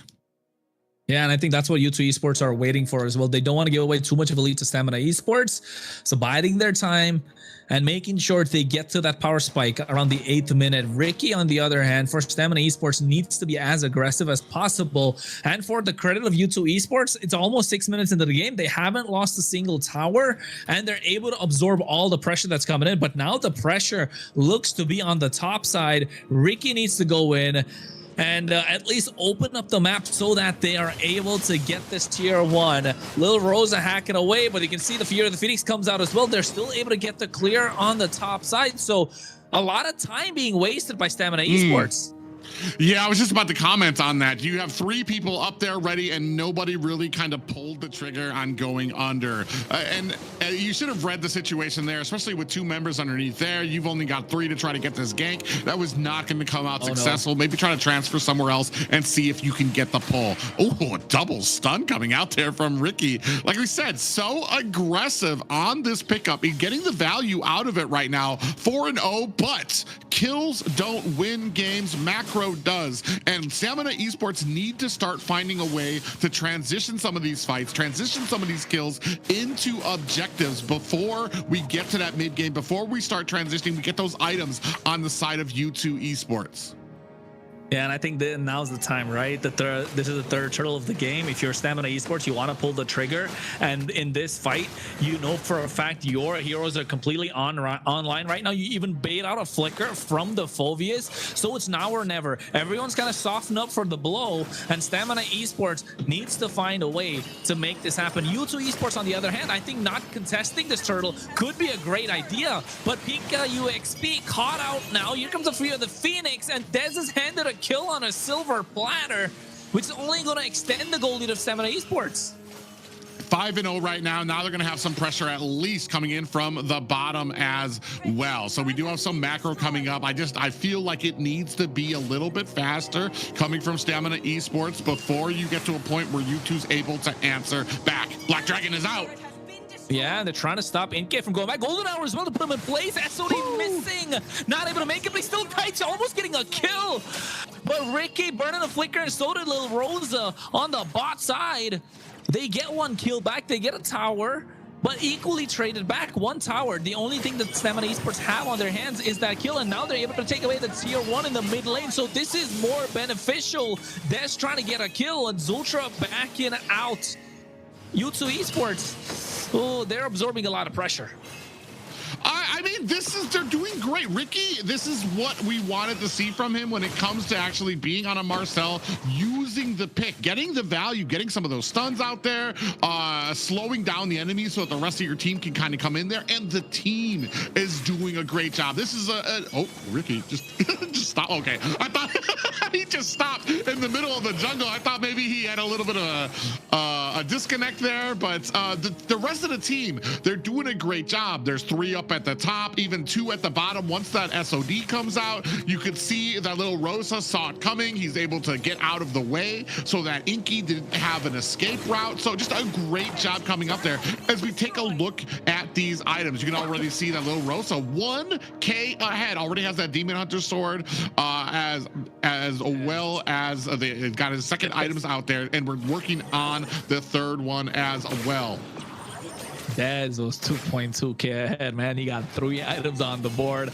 That Sky Piercer, I think he's got 2 kills in his pocket already. Fear the Phoenix coming out just to find everyone on the map. And if you're U2 Esports, the only one thing I will say is that we haven't seen Pika UXP in these fights, right? The moment the Phoveus is present in these 5v5 fights, it's going to be difficult for Stamina Esports to take it, because he's going to be such a pain with that Dark Wave, with that Infernal Pursuit. Right now you can see Ricky as well making sure to catch Zultra with the traction pulse, or rather with the tracking shot. Now 5k on this Lord, they're able to secure it. Black Dragon to make sure they zone everyone out. SOD almost able to get that one. But U2 Esports yet to open a kill on the board. 6.5k gold into the Stamina ahead of Stamina Esports. Lord marching down the bot side. Everything is going well. Stamina Esports look like a well-oiled machine. The problem for me with some of those win conditions, Pika UXP, we're at the 10-minute mark. Phoveus has a very limited window where he can be useful, start getting some of those demonic forces onto the back line. And I mean, I think we're kind of edging past that point as Stamina Esports go ahead and lock down on the top, and U2 Esports unable to even contest it. Oh no. Nice use of the taunt as well coming out from Sykes, but Zultra taking a lot of damage. It gets melted down or even flickered out of there. Oh, this is not looking good if you're U2 Esports. The Lord is still coming crashing in. They get the tier 2 in the mid lane. Holy Shield's gonna get popped in the mid first, then the top side. The Lord is being delayed so well by Stamina Esports, and seems like they might as well just get maximum benefit out of the Lord. Zultra gets his hand on the Enchanted Talisman, but finally U2 Esports are able to breathe for a second. I want to say something where we're going to save it for the end, because I'm not going to curse this team just yet. I'm very excited to see a fight of Stamina Esports. You were talking about it. They don't usually get their victories after having a lost Black Dragon into the back line. Yeah. He goes in, you can see the Dark Wave coming out as well. Nice taunt on the 3 members for the Phoenix, but a lot of damage. Sykes gets taken out. Pika UXP going to the back line, gets petrified. A golden hour to catch Ziggy as well as in-game plays, but a lot of damage being dished out. In-K could not make it out of the fight. Only Ziggy and Zultra left standing, and with a concealed blade coming in from Stamina Esports, they're looking to break this curse. They're looking to break 2 curses in one go. They've got the cannon mini on the bot side, a mid-wave crashing in, and another wave to come down. Zultra and Ziggy trying to could it be? The wave, they're collapsing down on top of them, and finally Stamina Esports get the victory and make it 1-1. Not just a 1-1, an 11-0 victory here, a dominating performance. Not only that, but I believe this is the North's first win with Marcel. A lot happened, you're right. First, for a lot of things. First, as in we're breaking that curse for Stamina, right? We're not gonna go for a sweep, finally. And yes, a Marcel gameplay, a Marcel win, finally. How we doing, Kronos? How you feeling about this? I'm happy. This is the kind of Marcel game that I wanted to see how in the early game he was zoning out the opposition. And yes, you don't have a lot of AoE skills to kind of help out the Marcel and maximize what this golden hour can do, but they played it really well in terms of the macro side of things, right? Using the golden hour as a zoning tool, using the Marcel himself as a zoning tool, so you allow the rest of the opposition to the rest of your team to breathe. And that's what they did. And not just that, I think Stamina Esports looked a lot more aggressive, looked a lot more comfortable on these picks. And I don't know, was game number 1 just a way for them to kind of shake off that nervousness, shake off that bit of hiccups that they might have had in the game? Felt like it, because 11-0 is a dominating game. I feel like this was a line to stars for the side of Stamina Esports too. Dez is absolutely something different when it comes to being on the Suyo pick already. It matches the skill and the I want to say his wall for how good he can be mechanically on a hero. Suyo just really melds well with people who have that high ceiling for their fingers, those quick fingers. Also, I mean, we're talking about Ricky and Yomel. Finally, they came to party here. Ricky, with everything that was punishing him in that last game, executing that same type of play style here on the Marcel, he was almost unstoppable, diving into U2's lines as well. And you could take a look as well at the highlights of the entire game. Stamina Esports on the front foot from the get-go, and that flicker for Yomel underneath the tower. This is the kind of aggression we wanted to see from Stamina Esports, right? Yeah, and then you can see there Ricky diving into the back line immediately to get those stuns right as soon as they were able to get the turtle, which goes ahead and gives Stamina Esports the time that they needed to be able to kind of rush that line. And he was doing that very, very well within a lot of these objectives. You see here another freeze on the 2 members, and then immediately they go ahead and latch on to Inky. And let's look at the MVP, who it goes to. I feel like it should be Marcel. Right? I think it is. Yay! Let's go! Okay, finally we have a win for Marcel, and we also have the MVP for Marcel. So Ricky definitely know what he's doing with a Marcel hero here. Hey man, from taking a beating in game number 1 to be the MVP in game number 2, he pulled up all right. And not just that, 2 different play styles we got to see with the heroes he picked up, and clearly he's better when he's playing these aggressive heroes. He's better when he's trying to take over map control rather than give it away, which is Glue. He does try and take map control, but at the same time, it's a little bit more of a passive hero, unlike the Marcel. So yes, I think in the next game, we're probably going to see the Hildas and the Khaleeds being taken out. Yeah, it's all going to come down to whether or not they can go ahead and counter some of those. I feel like Glue, at most of the points, has the exact same type of play style. Here, we're going to see, I think, another golden hour that traps 2 members. Yeah, coming out from the side of U2 Esports. Boom, 2 of them get frozen immediately. A great put on there for Stamina Esports. And I want to say for Ricky, this has to be uplifting, especially after that first game. Had probably one of the roughest Glue games I've ever seen. But to be able to answer back with this, especially on a hero that has yet to be proven here in North America yet, and to be so successful has to be and build up the confidence, especially for him and for the rest of Stamina Esports here, who have tied it up to 1-1 apiece. Yeah, so that win really definitely gave them a little bit of momentum and confidence going into the next game. 3rd game coming up. Now, the thing that I have in mind is we used up the Suyo, right? Demon Time Dead showed up on the Suyo.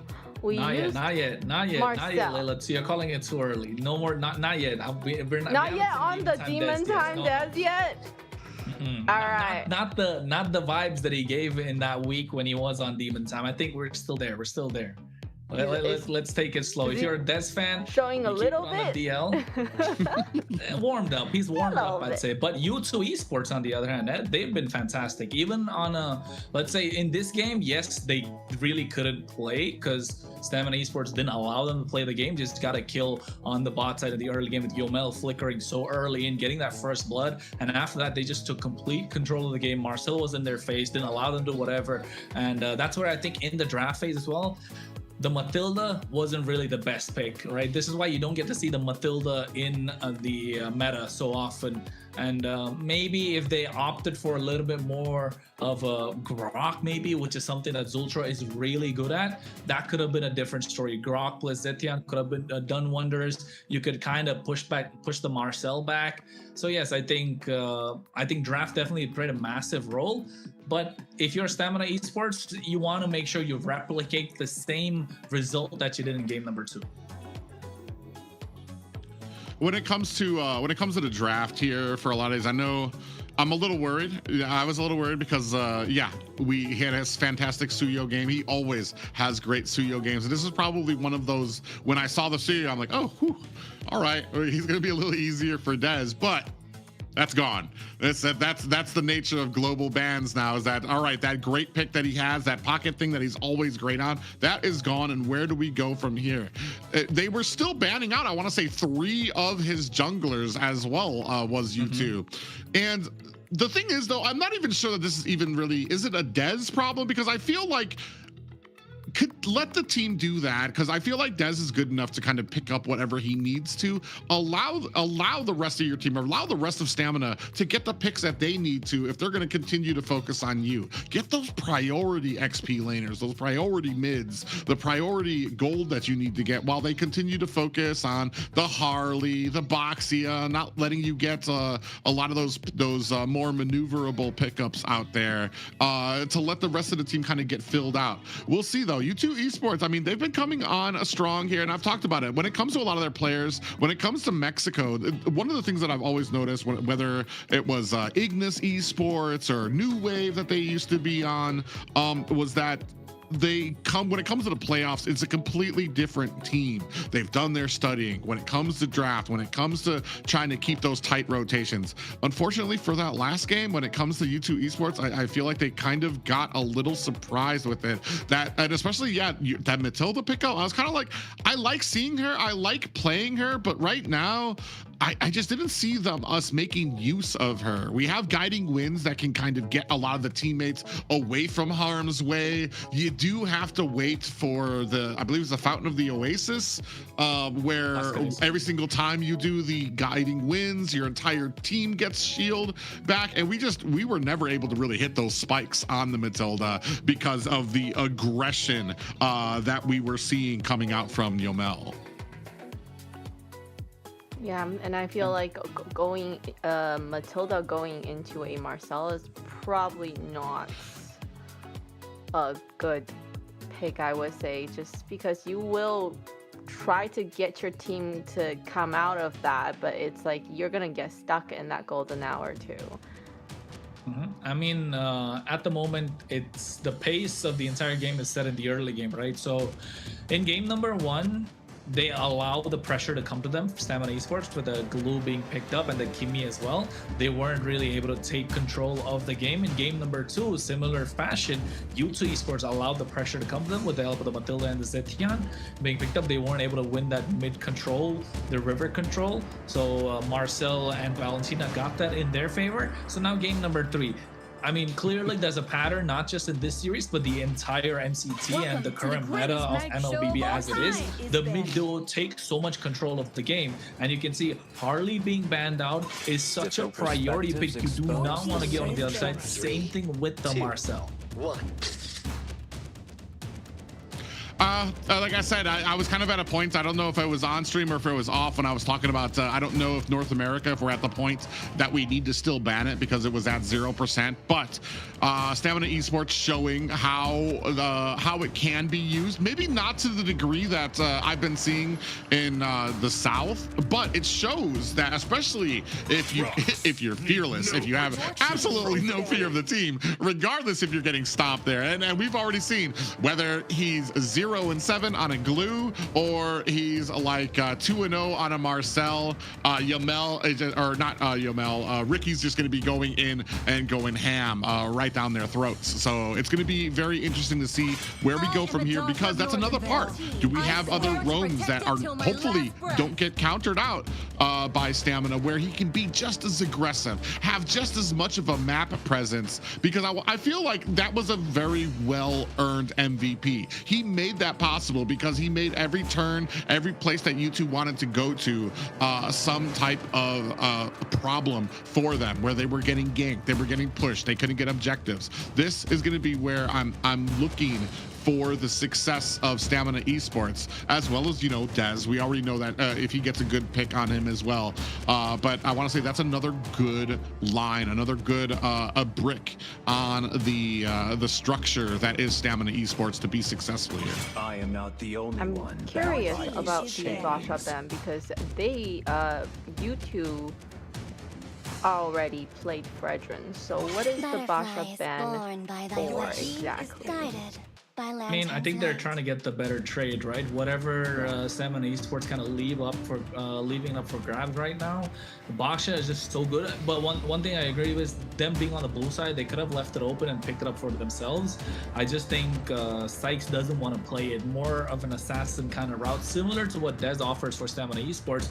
But I think here, U2 Esports on the first pick, they could go for Glue is a stalled option. Uranus is a stalled option. They already utilized the carry. Valentina was the best pick that they could go for, which has come to next, because the Yve is the best pick because the Valentina is already picked up on the other side. So now they can play around this kill box and make things work for themselves. At Stamina Esports, usually you'd go for the Valentina counter on this. I think the next best option in the mid lane will be the Farza. Interesting thing here is that Farge is going to be quite the risk too, because of that Eve and Hylos combination that can come out here. As soon as she sets down, you're going to have the real world manipulation and glorious pathway rushing towards you. We also don't have a Yuzong that can really punish an Eve for kind of sitting there still. Leomord, I like that pickup, especially because as soon as that real world manipulation comes down, we can go ahead and take out a Phantom Steed. You got a big amount of damage. Lapu is another one that I've seen, especially in the XP lane. As soon as Eve decides to go ahead and set down that ultimate, Lapu just charges in with that Bravest Fighter form as well. So there's still a lot of options. I'm wondering, do we go Hylos here to take that away from YouTube? It's one of those just cheesy duo picks that the Valentina and the Hylos that just really absolutely like slows down a team's escape. I cannot move meta, no. Slow motion. Yeah. The Harith and the Leomord is gonna dish out a lot of damage. Ooh. So is it? Oh, I like the. Okay, Sykes is like, let me show you how to do demon time too. And the Suyo is a solid choice, plays really well inside the RWM. I like the Gacha as well. So basically they are looking to contest the river, and if you're Stamina right now, you have the options to play inside this box, like you mentioned with the there you go, with the Hylos that could be picked up. You are essentially maximizing the speed inside the RWM as well, but yes, kind of flipping the script, right? That horse v horse connection of Leomord and Hylos to kind of come in, and hopefully, and I like that too, because you've got a big tanky front line to hopefully allow Harith to kind of be able to throw down that Zaman Force without getting picked off, to be able to dash around and just really lay down a lot of damage. I do appreciate the Garakacha out here as well. I feel like too many times a lot of people use that Avatar the Guardian as an initiating factor, and it's slow. I mean, you see it on the ground, you have time to like get a haircut, scratch your head, then you can flicker out of the way of it. It really suits well when you have it as like a secondary engagement tool. Once Eve throws on that real world manipulation, once the flickers comes out, the dashes come out, that's when you want to use an Avatar the Guardian to slam down on the team and really punish them for it. Very interesting to see the Esmeralda banned out. I'm not even sure what kind of picks we have coming out from an Esmeralda this season, but moving on to the second banning phase for both of these teams. And the SMA is like a counter to the Harith, right? In the EXP lane, just so you can take the shields away. But then again, like, I don't really think it's super crazy that you have to ban out the Esmeralda. So yes, I think Stamina Esports just covering their bases, making sure you check your boxes that can provide a lot of win conditions. Alice is a solid choice too, so you prevent the dive that could come in. If I'm Stamina Esports, I'm okay giving the Claude away. Maybe take out a marksman at this point, or an maybe the Lapu, like you mentioned.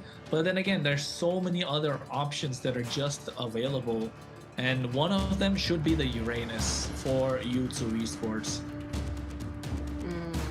I mean, yes, what, are they gonna do another hero that also has shield? Because if they're gonna have two heroes that does rely on shield, I can see definitely the Esmeralda Ben being a very good one. But even then, you know, a Harith that is a Fed is gonna do so much. So I think it's still good, even if you just have the Harith that needs the shield. Yeah, it's very interesting here. Man, I'm not going to tell you how much I appreciate the global bans, because it just really has put like a big wrench when it comes into trying to figure out a lot of these drafts. And it always brings like a pleasant smile when I'm like, well, the obvious answer would be this. And it's like, oh, nope, they've already used that, so they're not allowed to pick it anymore. And we get something different, new, and it's a new ingredient to some of your old recipes that you know and love. But we're going to be moving on to somebody that I feel like we're waiting for that mid lane, waiting for that XP lane to come out from Stamina, as well as waiting for the XP lane and gold lane coming out from U2. Zetian. Zetian's gonna come out from Stamina, right? There's not a lot of other mid lane options apart from the Zetian. Maybe a Lunox, but then again, I don't know if Lunox is the best possible option here. I think Zetian to get that extra bit of stun with the Fear of the Phoenix.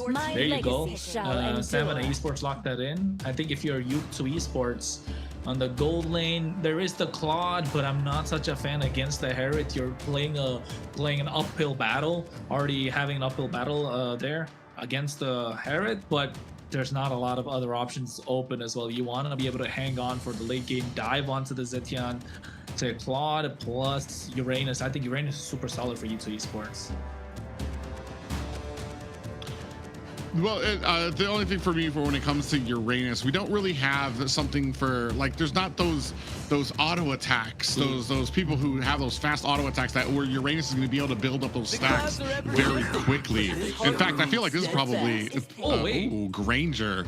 Yeah. So here's the thing that's really crazy to me is because when I look on paper and I see it, and I imagine in my head a Granger taking on a Harith.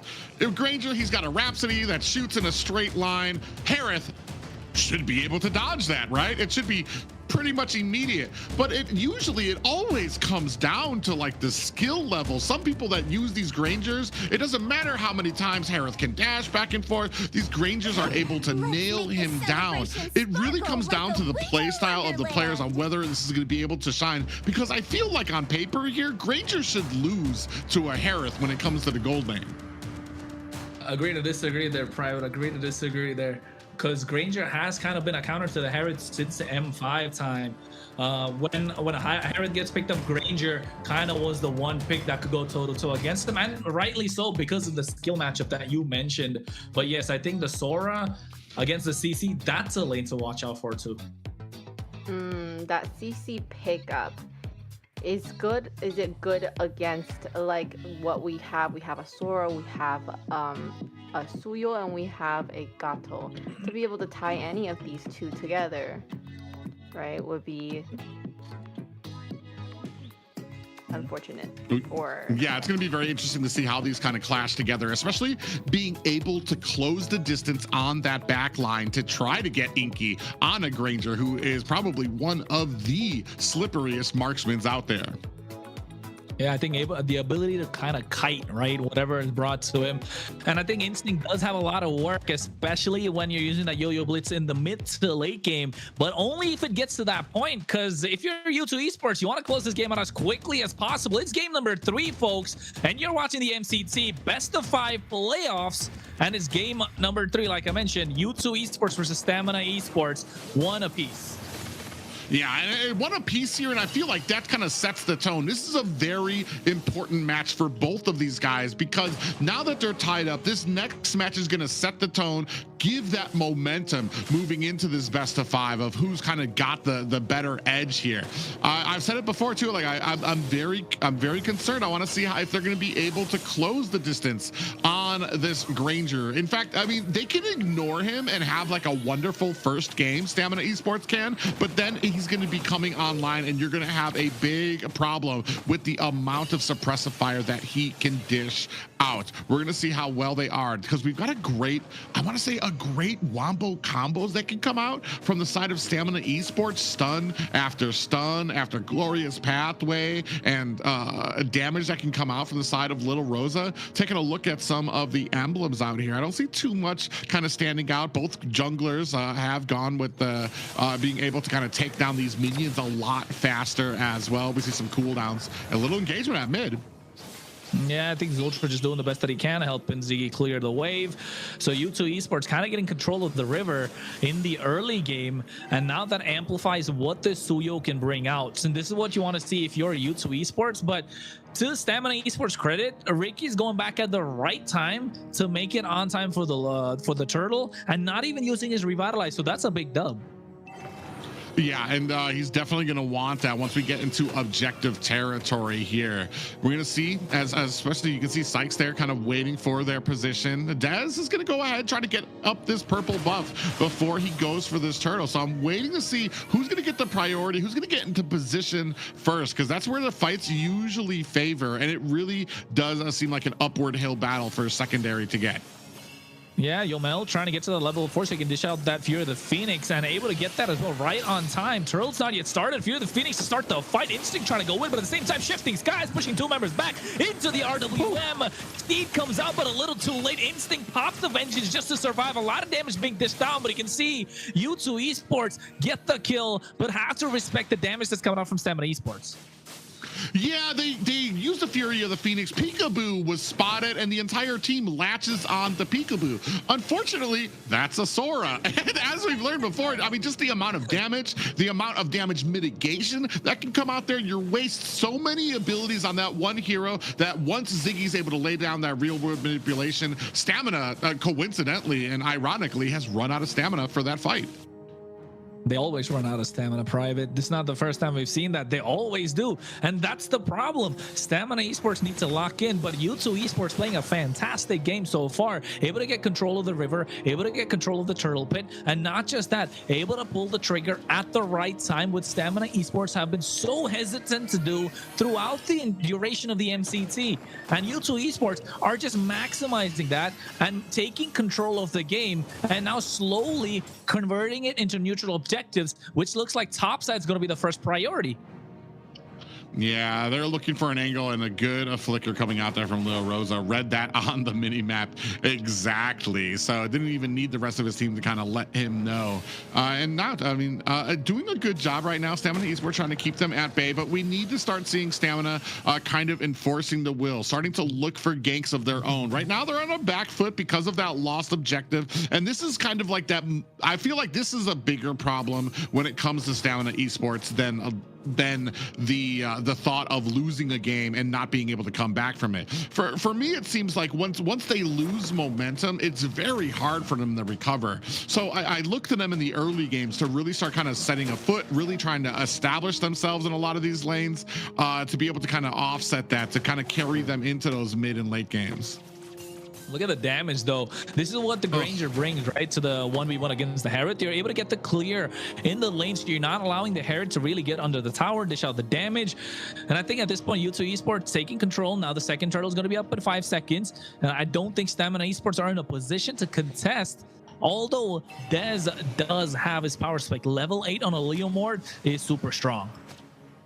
Yeah, he does, but I mean, we're gonna see if they're in a good position. I don't want to. Oh, we do a nice little engagement. The Phoenix Steed coming out as well. They's able to secure it, but you can see a lot of damage being dished down. Gets one, looking for the second as they're trying to stop him from getting to the back line. Sykes just able to survive barely with the slightest bit of HP. In case the only sacrifice, what a play from Pika. Sykes has a rabbit's foot in his pocket because he got away with about 5% health, able to find an escape and a pathway.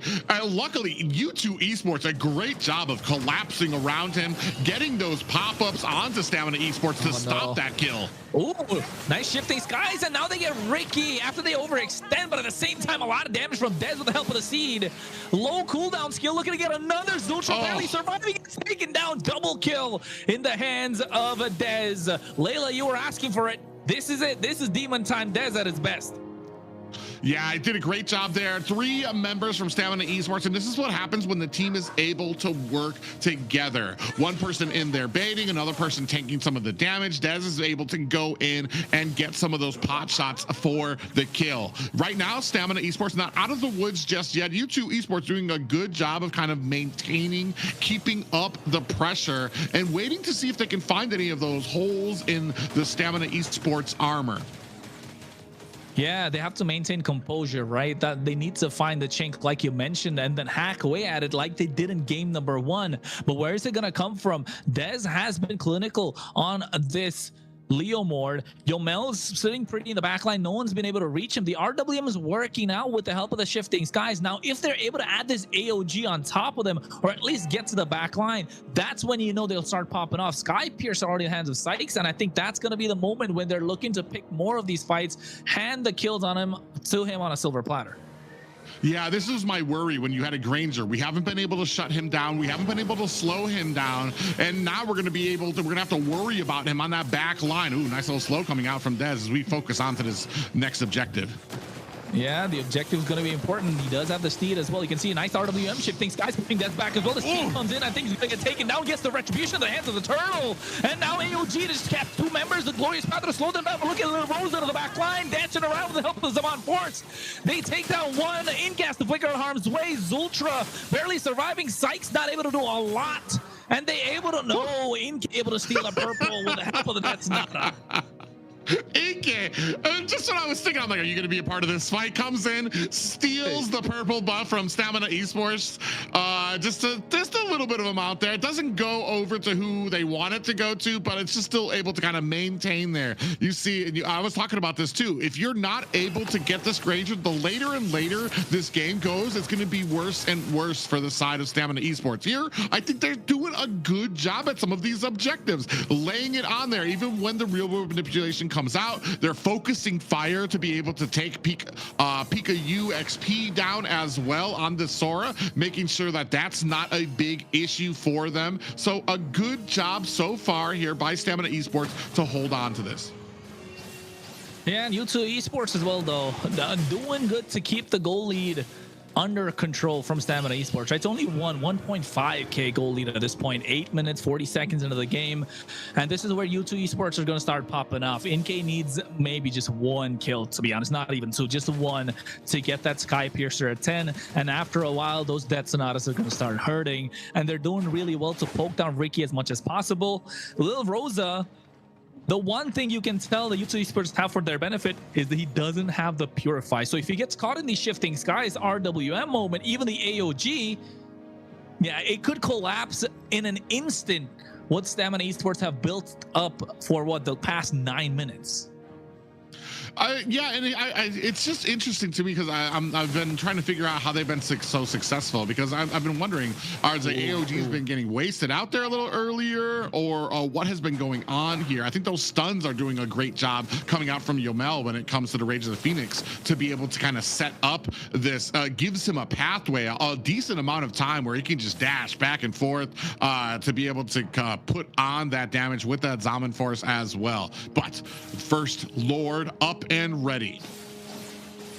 Up and ready, the tango has started, and you can see U2 Esports do not want to give away control of this river. Stamina Esports take it for themselves. Zultra doing the best that he can to peel for the rest of the team. NK is going to get these Death Sonatas to check these bushes, but the range from Yomeld is too much, right? That's the kind of turning point for Stamina Esports. They've got the map in their favor as well. The bot side's getting a slow push, and Stamina Esports are waiting for the moment to pull the trigger. Yeah, and the problem here too is I feel like we're going to use a Rage of the Phoenix to try to find out where everybody is on the map instead of knowing where they're at and being Mel getting very close there. Taunt comes out there on the Ricky. Yeah, and zoning him out as well. Engagement on the top, and Sky finds little Rosa. Oh, not just that. Now they pop the passive of Yomel. Ricky's trying to get away. Here comes the Steed. Fury Phoenix cast him in place. RWM for disengage, but he gets a massive shutdown onto Sykes. Dead. Trying to get up. Mid-game finds a double. Now in the midst of 3 members as well, looking to go for more. Gets the purple for his team, and now looking to secure the Lord. Wow, Dez said there is not enough distance you can create, Inky, that's going to keep me from getting to that back line and killing you. Pika gets on top of him, shifting Sky. Dez finds another, looking for to get a 4th now in his pocket, and he finds it. That's 4 kills on the bounce for Stamina Esports, and Dez is finally hitting that demon time that we wanted to see. And now they're zoning away Ziggy as well. This Lord is in their pocket. I was about to say, if that's not the demon time Dez that everybody's been talking about, I don't know what is. 2 players from U2 tried to chase him down, and he's like, you're in the wrong jungle, son. Turned around, found the kills onto them. What are you doing, son? NK, Lil Rosa, even dropping the Zaman Force as well. Gets the Holy Crystal, and now Sykes can't really do anything. Look at the Fury of Phoenix coming in the right time to zone them away. Tier 2 in the hands of Stamina Esports from the mid lane. The Lord is coming down a slow push. Yeah, right now, Dez sitting at 7-1-1. And even when his team is on the back foot, he's able to come in with that Phantom Steed and dive into the back line. Ricky in trouble. Ricky, what are you doing? But Revitalize making sure he survives. Dez goes in, but Ziggy able to get that kill. AOG out of there from Zultra. Even popping the Revitalize. So a -1 from Stamina Esports. This could be good news for U2 as they're looking to clear the Lord. It's crashing down the bot side. No passive, no holy shield. That's already past the 12-minute point. The Steed coming out as well from Dez to try and maximize what this Lord can provide, but a good defense from U2 Esports. Oh, yeah, great defense there, but I mean, you're down to the high ground tower. Stamina Esports in a great position here. U2 Esports just could not create the distance that they needed to. I feel like these fights start off very great for them. They're able to kind of lay down their real world manipulation, take down the damage. Peekaboo, Pika XP doing a great job initially when it comes to some of these fights, but then essentially once they think the fight is over, for some reason, Dez is able to find that window, get to the back line, and really reverse a lot of these fights. And even to the point that, like I said, 2 members tried to go after Dez, and he was able to kite them back and find kills on both of them. Hey man, we've all been on the Dez train for a while right now. Stamina Esports are showing that up, but I think at the same time, U2 Esports have been doing a fantastic job to hold their own. The goal lead at this point, if it was any other team, would be more than 5K, right? It would have been more than 5K, 4.5. So it's still under control rather than letting the game slip away. U2 Esports needs to find a moment, and I don't think it's going to come through because they're able to find the Steed at the right time. Shifting Skies pushing 2 members back, but the Art of Gleam's already used up. A lot of damage being dished down, but Lil Rosa picks the kill onto Pika. Zaman Force for a disengage, and they're happy with the pickoff that they got.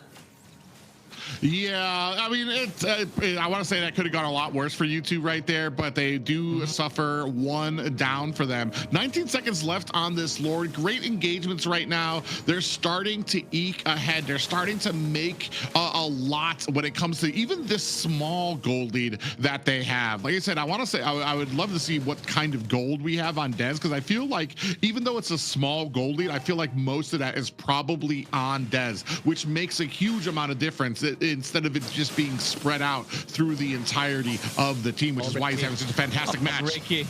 Ziggy has to forced to flicker out. Zultra gets out of harm's way as well. They get their hands on the Lord. Fury Phoenix come down. Ricky gets down and out. Sykes able to pick up that kill. There's another sack on the Sky Piercer, but they trade back with Zultra 1-for-1 and the Lord for Stamina Esports. U2 Esports have to mount up another defense. And this is why you were seeing Dez the focus of the first and second banning phase, where they were taking down 3 or 4 of Dez's pickups, is because they did not want to see stuff like this. Dez on a Leomord, Dez on a Suyu, with how well he is able to balance these fights, how well he's able to kind of be able to kind of maneuver back and forth. Even when his team is looking like they're on the retreat, he's able to close the distance. Inke, I thought we were going to have a tougher time being able to close the distance onto him. Zoltra's trying his best to kind of get these. Oh, another engagement comes up at mid. Yeah, the Lord's already crashed in. Inhibitor in the mid lane is down and out. Inke, you're right. I thought it would be a harder time to close the gap on him, but just not able to find the opening, right? Inke just not able to get the space that he wanted. Still hasn't got a kill, so he's not able to maximize what this Granger can put out. The RW coming in a little premature, so you know the top side's not going to be allowed to defense, and Stamina Esports going to abuse that factor. Glorious Pathway along with the Steed to secure that Inhibitor. So nice use of the Shifting Skies, catching 3 members. The AOG coming in as well, but the Fury of the Phoenix making sure the engage doesn't come in from U2. Stamina Esports almost playing a near perfect siege and getting 2 inhibitors, looking for the third now on the bot side, and U2 Esports have their backs against the wall, have to clear this and look to find a little bit breathing room to allow the game to progress. Yeah, Stamina Esports, ooh, they actually might get a little caught there. If they're smart, they're going to go ahead and notice they can get this objective. They don't need to force this. Do you have the minions to be able to finish this? They are going to go ahead, safely return to clear out the jungle, make sure that U2 Esports are going to be starving on their way out, and set up and just wait for this next Lord. They don't need to worry about these fights. Right now, they're in just such a great, yeah, look at the gold lead, about almost a 4K gold lead for Dez right now over Sykes, and you can see it here. And I want to say, yeah, he's been farming, but most of that has just come from his team fight participation and how well he's been doing in these team fights to be able to really be able to punish Inke, to punish Ziggy as well. Yeah, but at this point, both the junglers full items, right? So full build. The only thing that we're looking at right now is the Inke to get his power spike. He has the BOD, Blood Wings coming in from Ziggy as well. So we're getting to the point where the items, I mean, the gold lead really isn't going to start to matter because the damage dealers do have their items right now. And Stamina Esports needs to find a way to close out this game quicker. Otherwise, U2 Esports, they've been landing their ultimates. They've been able to get these fights right in their favor. The only thing that they did not get is Inke finding a couple of kills, but now an engage from the mid lane from behind. They catch Inke. Shifting Skies coming in, but they don't have the damage dealer present. Dez on the Steed. A Glorious Pathway to slow them down as well. Pika is going to be next on the chopper block. Yomo finds a double, and now with the waves crashing in, that's fair from the bot side. They're looking to get everything cleared. Are they going to focus down the Lord, or are they going to call for the end? They're calling for the end. Yeah, they wanted. I saw Ricky and Little Rosa hiding at the bottom, but I heard the conceal play out, and I was like, oh God, Inke, I hope you heard that because it's going to be game over for you. Yeah, they're trying to finish the game because the Mod Force from Little Rosa as well doing a lot of damage. Zultra has to make it out, but the base Crystal exposed. Stamina Esports 2-1. And what's a dominating victory for them as well. 8-15 here, turned it around. I want to say tip of the spear there though. Dez really kind of holding the team together there, able to turn around some of those fights, and then really able to turn around a lot of those engagements that they were getting caught in. And that's right, demon time. What time is it? It's demon time, not Onyx time anytime. The way that Dez was able to use that Leomord, and when he got on his horse, nobody can sustain it, and everybody was just pulling back, and it's just really horrible for U2 to be able to make any plays because of that. And he was just it was technically about levels. It was a motorcycle. I knew he was going to say that. His ride. How about that? When he got on his ride. But yeah, he was able to stay levels ahead throughout the game. The Leomord when he comes in, too much damage, too much demon time. a fantastic game as well from Stamina Esports overall, right? Not just Dez. You could see Instinct play that EXP lane really well. Lil Rosa able to get the better of NK in the goal lane, not allowing NK to get the snowball that they kind of wanted. Ricky on this high list as well, playing the map super well and maximizing what this team can do with the Glorious Pathway. He didn't just use it as an initiating tool, but also use it as a tool to cut off the escape route of the rest of U2 Esports. I almost feel like Ricky, his super aggressive game style, play style being out there, the team really, U2 really latched onto that. And I feel like we found a lot of kills onto Ricky because of his aggressiveness, but it was a great opportunity for Stamina Esports to be able to turn that around. Yes, you were able to get a couple of kills on the Ricky, but how many abilities, how many spells were used to be able to take him down that now you have the whole of what's left from Stamina Esports coming back at you in reply to that. And Yeah. Go ahead, Leila. I was just going to say, yes, I see them focusing a lot on Ricky, and it's just a shame because they just wasted all that resource, all that skill just for a front line. And then Dez comes in, and then they're all just done. One more thing I wanted to say, right? With U2 Esports having both Suyo as well as the Granger, this is a trend we've seen in all the teams in MCT. When you have two heroes that can build the Sky Piercer, right, you are allowing only one to build that, because essentially if both of them are building the Sky Piercer, you're kind of, you know, shooting yourself in the foot at that point. You don't have the damage to come online. So in this case, I would have preferred if U2 Esports said, okay, Sykes won't go for the Sky Piercer. You maximize what the Granger can do, and then allow Granger to build a Sky Piercer, or rather Sykes go for the War Axe early on, and that could have handed more kills in the hands of the Granger, which didn't really happen. So in this case, I'd say bad itemization from U2 Esports, but at the same time, Stamina Esports played a fantastic game. And let's have a look at the MVP. You know what I was going to say? I noticed that the mage had 100% team participation. Did you guys see that a little bit? I was like, whoa. Yeah, it wasn't even just the fights that they had started. That was the glory of this pickup, the Zetian pickup, is even when they had gotten caught, real-world manipulation got thrown down, immediately able to reply in kind with this huge map presence of this stun. And that is what helps to turn back the tides of a lot of these fights. I know it doesn't have the glory that it does of being on a Suyo and like chasing people down and getting those kills, but man, it definitely one of the pillars of the success of this team.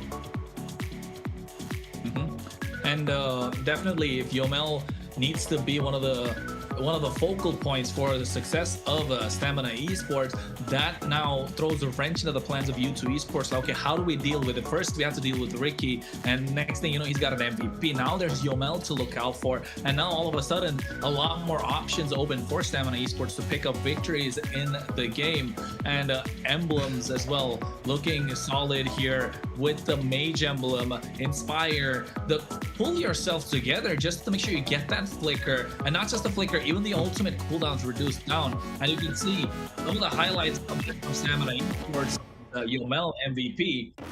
That Beauty Phoenix coming in clutch to the right movement, right, Private?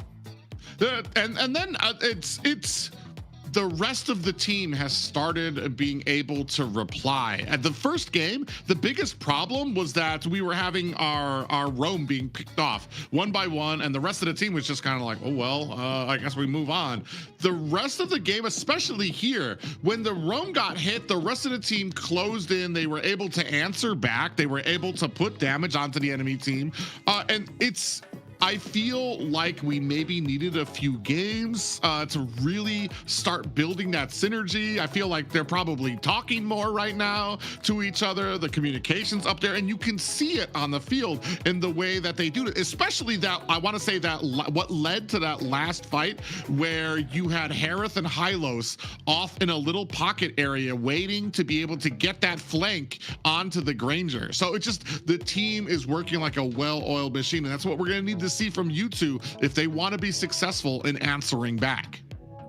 And answering back, talking about U2, they did have some moments, especially the Sora. Unfortunately, it was just not enough because the Sora had good sets, but it's just with the set like that, your team can't really capitalize at all. And then after that, he's out, Des comes in, your whole team's gone.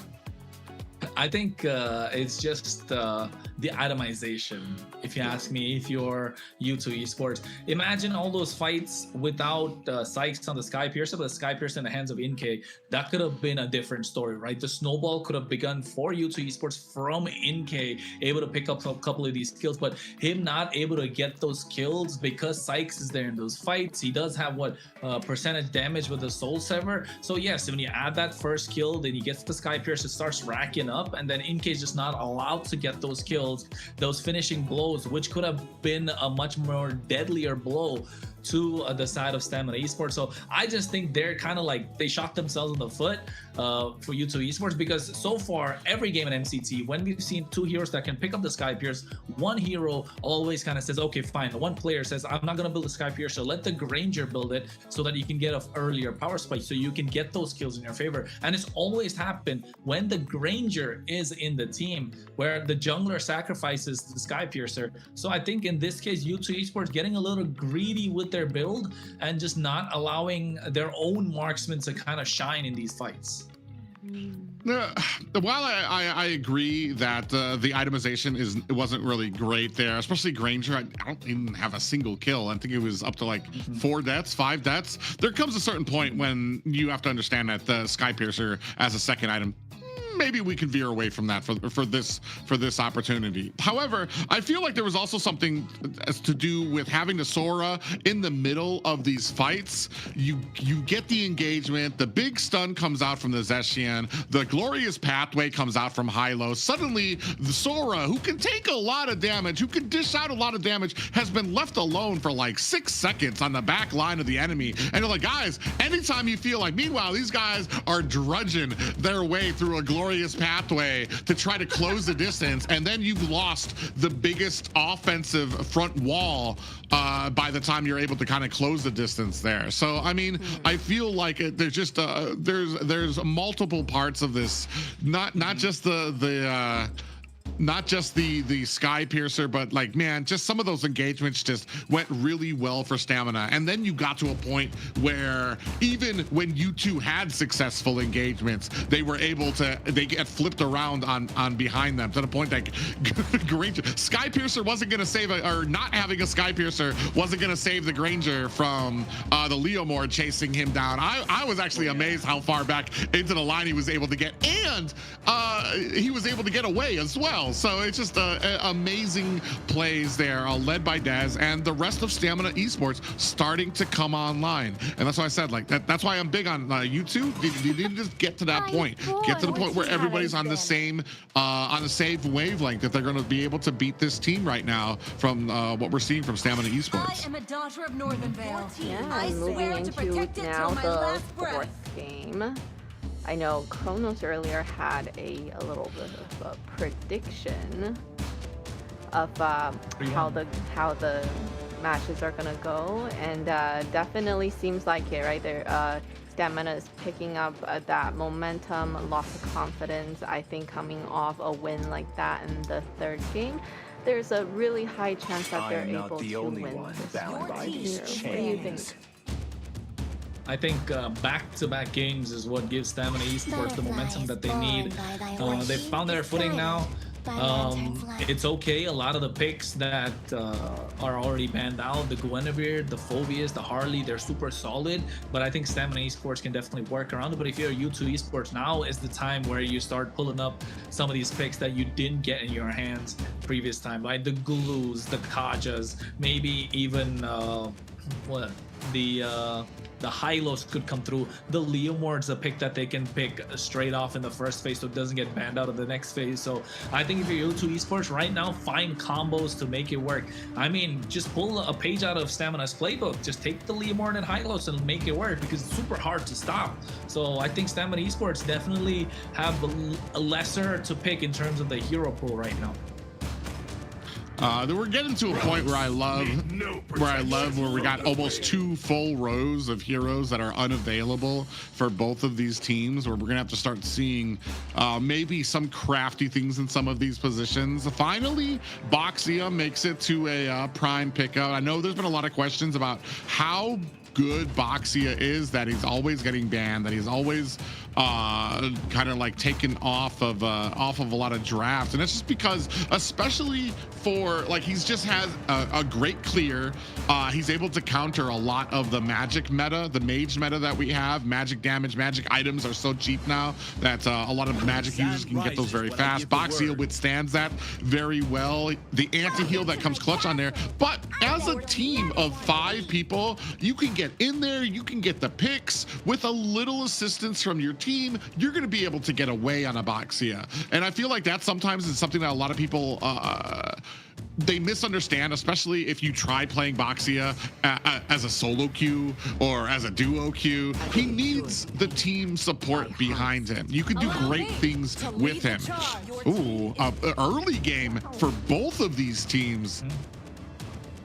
I do think U2 would have a even more aggressive early game with that held up. Your team is banning. I like it. I like it. I was looking at the Khalid and Lilia being picked up, and in my head instantly I was like, U2 Esports, Hilda, need to lock it in. Don't let it go to the second phase, and they locked that in instantly. You're able to match the aggression coming out from Stamina Esports.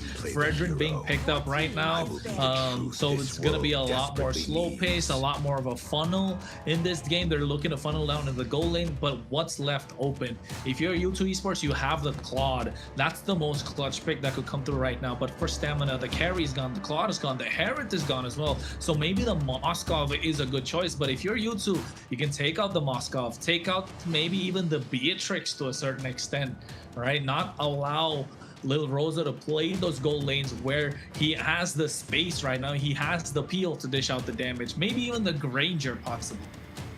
I was just about to say, maybe it's about time to see if Little Rosa's Granger can match up to Diamonds, to see if, because that would be a great and excellent pick up here too as well, and gives you a lot of wiggle room when it comes to being able to dash away.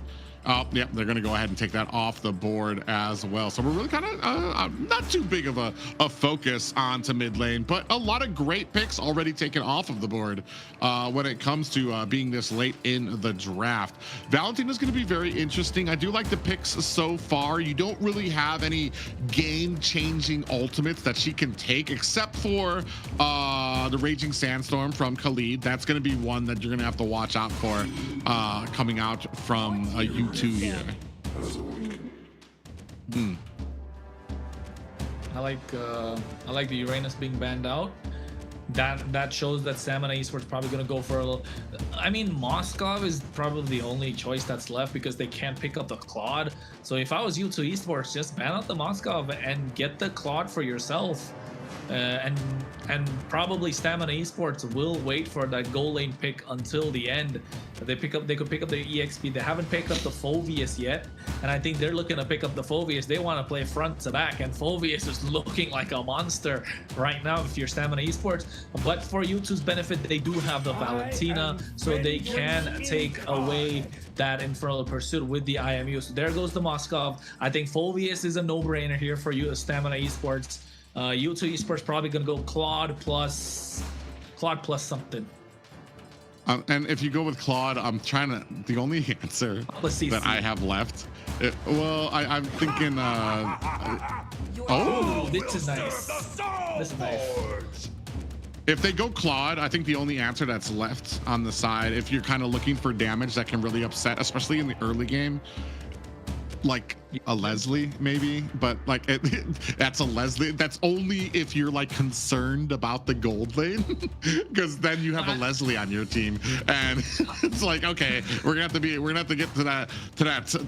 I always joke, it's like you're just waiting for that 20-minute power spike for them to really come online. Tarizla, I feel like Tarizla is a decent pickup here, especially if Boxy is going to be like lingering into that turtle pit, into that lord pit, as well as it takes it away from countering against the Fredrin there. Ooh, you said shit. That's what I hadn't calculated. Yeah, this is what I was telling her. Yisunshin plus CC would make so well because now not a lot of picks left in the gold lane because they can't pick up the Claude anyway on the other side. So now you're really putting the work into the Stamina Esports. CC is great against the Fredrin, great against the Tursla, great against the Khalid because you can melt down whoever comes in. Now they're cornered into a Bruno Stamina Esports. So this is really well played from U2 Esports, just pushing Stamina Esports to the limit and cornering Lil Rosa into a Bruno pick, which is not going to do super well against the Yisunshin, nor a Boxia, nor a CC, nor a Hilda. You need this Bruno to start scaling fast if you're Stamina Esports. Otherwise, it's going to be a hard time because they don't really have any source of damage apart from the Bruno as well as the Lilia. Terizla, yes, got a lot of damage in the early game, but I think it's going to come down to a lot of these micro trades. So what do we see? It's a Bruno pick that we haven't really. Have we seen any Bruno? We've seen once, maybe. He's very prevalent. He's very prevalent when it comes to the South as well, not just because of the damage he can do to teams, but sometimes if they kind of steer away from the damage he can do to like to players and characters and stuff like that, his sieging ability onto towers and stuff like that is almost uncanny. So I want to say that if you're Stamina Esports, I'm kind of looking, can I get the advantage? Can I get to these lanes and kind of push back hard enough to let Bruno really do his thing? That's going to be the big question for me. Yeah. I think early, right? Early game is what Stamina Esports needs to play for, and early into Lil Rosa so that Lil Rosa can scale much faster. Bruno is super strong if you allow him the space to dish out the damage, if you're able to take those towers like Private said, and also like allowing the Bruno to free hit the opposition because he needs to build crit damage. And if they're able to negate it by building those Chastis Pauldron, maybe even the blade armor to a certain extent, then yes, the Bruno's gonna have a hard time. But once Bruno starts getting those malefic guns, the Haas claws, he's almost going to be unkillable because he's going to be able to get those life steals back up so fast. The HP is going to come out so fast. He's going to be able to shred down the opposition. And we remember when Bruno was kind of broken with that malefic gun when it had a slight bit of extra range, right? The only hero that could outrange him in the game was a Layla that was back in what, M6 if I'm not wrong. So I think Bruno definitely has a lot of damage, and he got nerfed pretty hard after that, so fell down the pecking order. But yes, Bruno is super solid if he's allowed the space in the early game and also gets the aggression from his teammates to allow to shine in the early. And we're gonna go into the. Are we starting? Sorry. No. We're not starting. We're starting with something else. We're starting with diamond drops. Okay, everybody, let me see you in the chat. Okay, so how the diamond drop works, brought to you by Bonox, is make sure you are active in our chat. So the mods in the chat are gonna ask you questions, so make sure you engage with the mods. The people with the best answers or comments, you're most likely gonna get those diamonds. All right. So yeah, it's just a little way for them to go ahead and give back to you guys, especially we appreciate you guys waiting. Stay active, stay talking in the chat respectfully, and you might earn yourself a couple of diamonds to be able to get one of those favorite skins you've been peeking at. What skin do you guys want? And the new Alice skin is out, isn't it? Alice or Aurora? Which one is it? Alice. It's a very, very beautiful skin. I do want it. I just don't know how to use Alice. Somebody teach me how to play Alice. But hey, definitely, you just got a view like of every single Alice player right now in MCT. So Layla, you should be knowing how to easy play. Easy peasy. Yep. And easy peasy, we have the whole list locked in. Looking at stamina, I really like the Terizla pick, so we can see what he can do with that. All right, ladies and gentlemen, if you have just joined us, we are going through a war right now that Stamina Esports have been mounting for their ability here. They are going on a best of 5 against U2 Esports, possibly game point for Stamina Esports.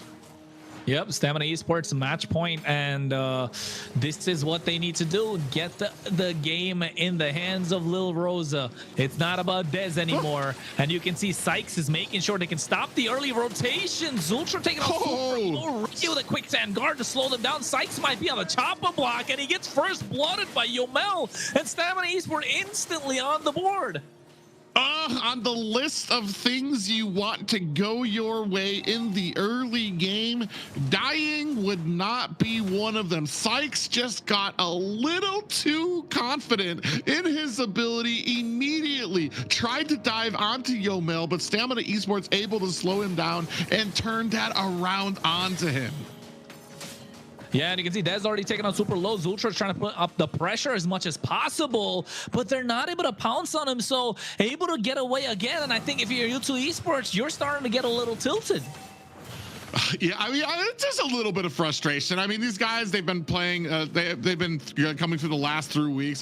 Just gonna take a little bit more probably for them to get a little bit more frustrated out there as well. Taking a look at some of these emblems, not too much coming out. Concussive blasts on the side of U2 Esports when it comes to the Boxia pickup and the Hilda, as well as 2 concussive blasts on the side of Stamina Esports when it comes to being able to kind of get some of that clearing speed for both of these teams. First turtle up on the board.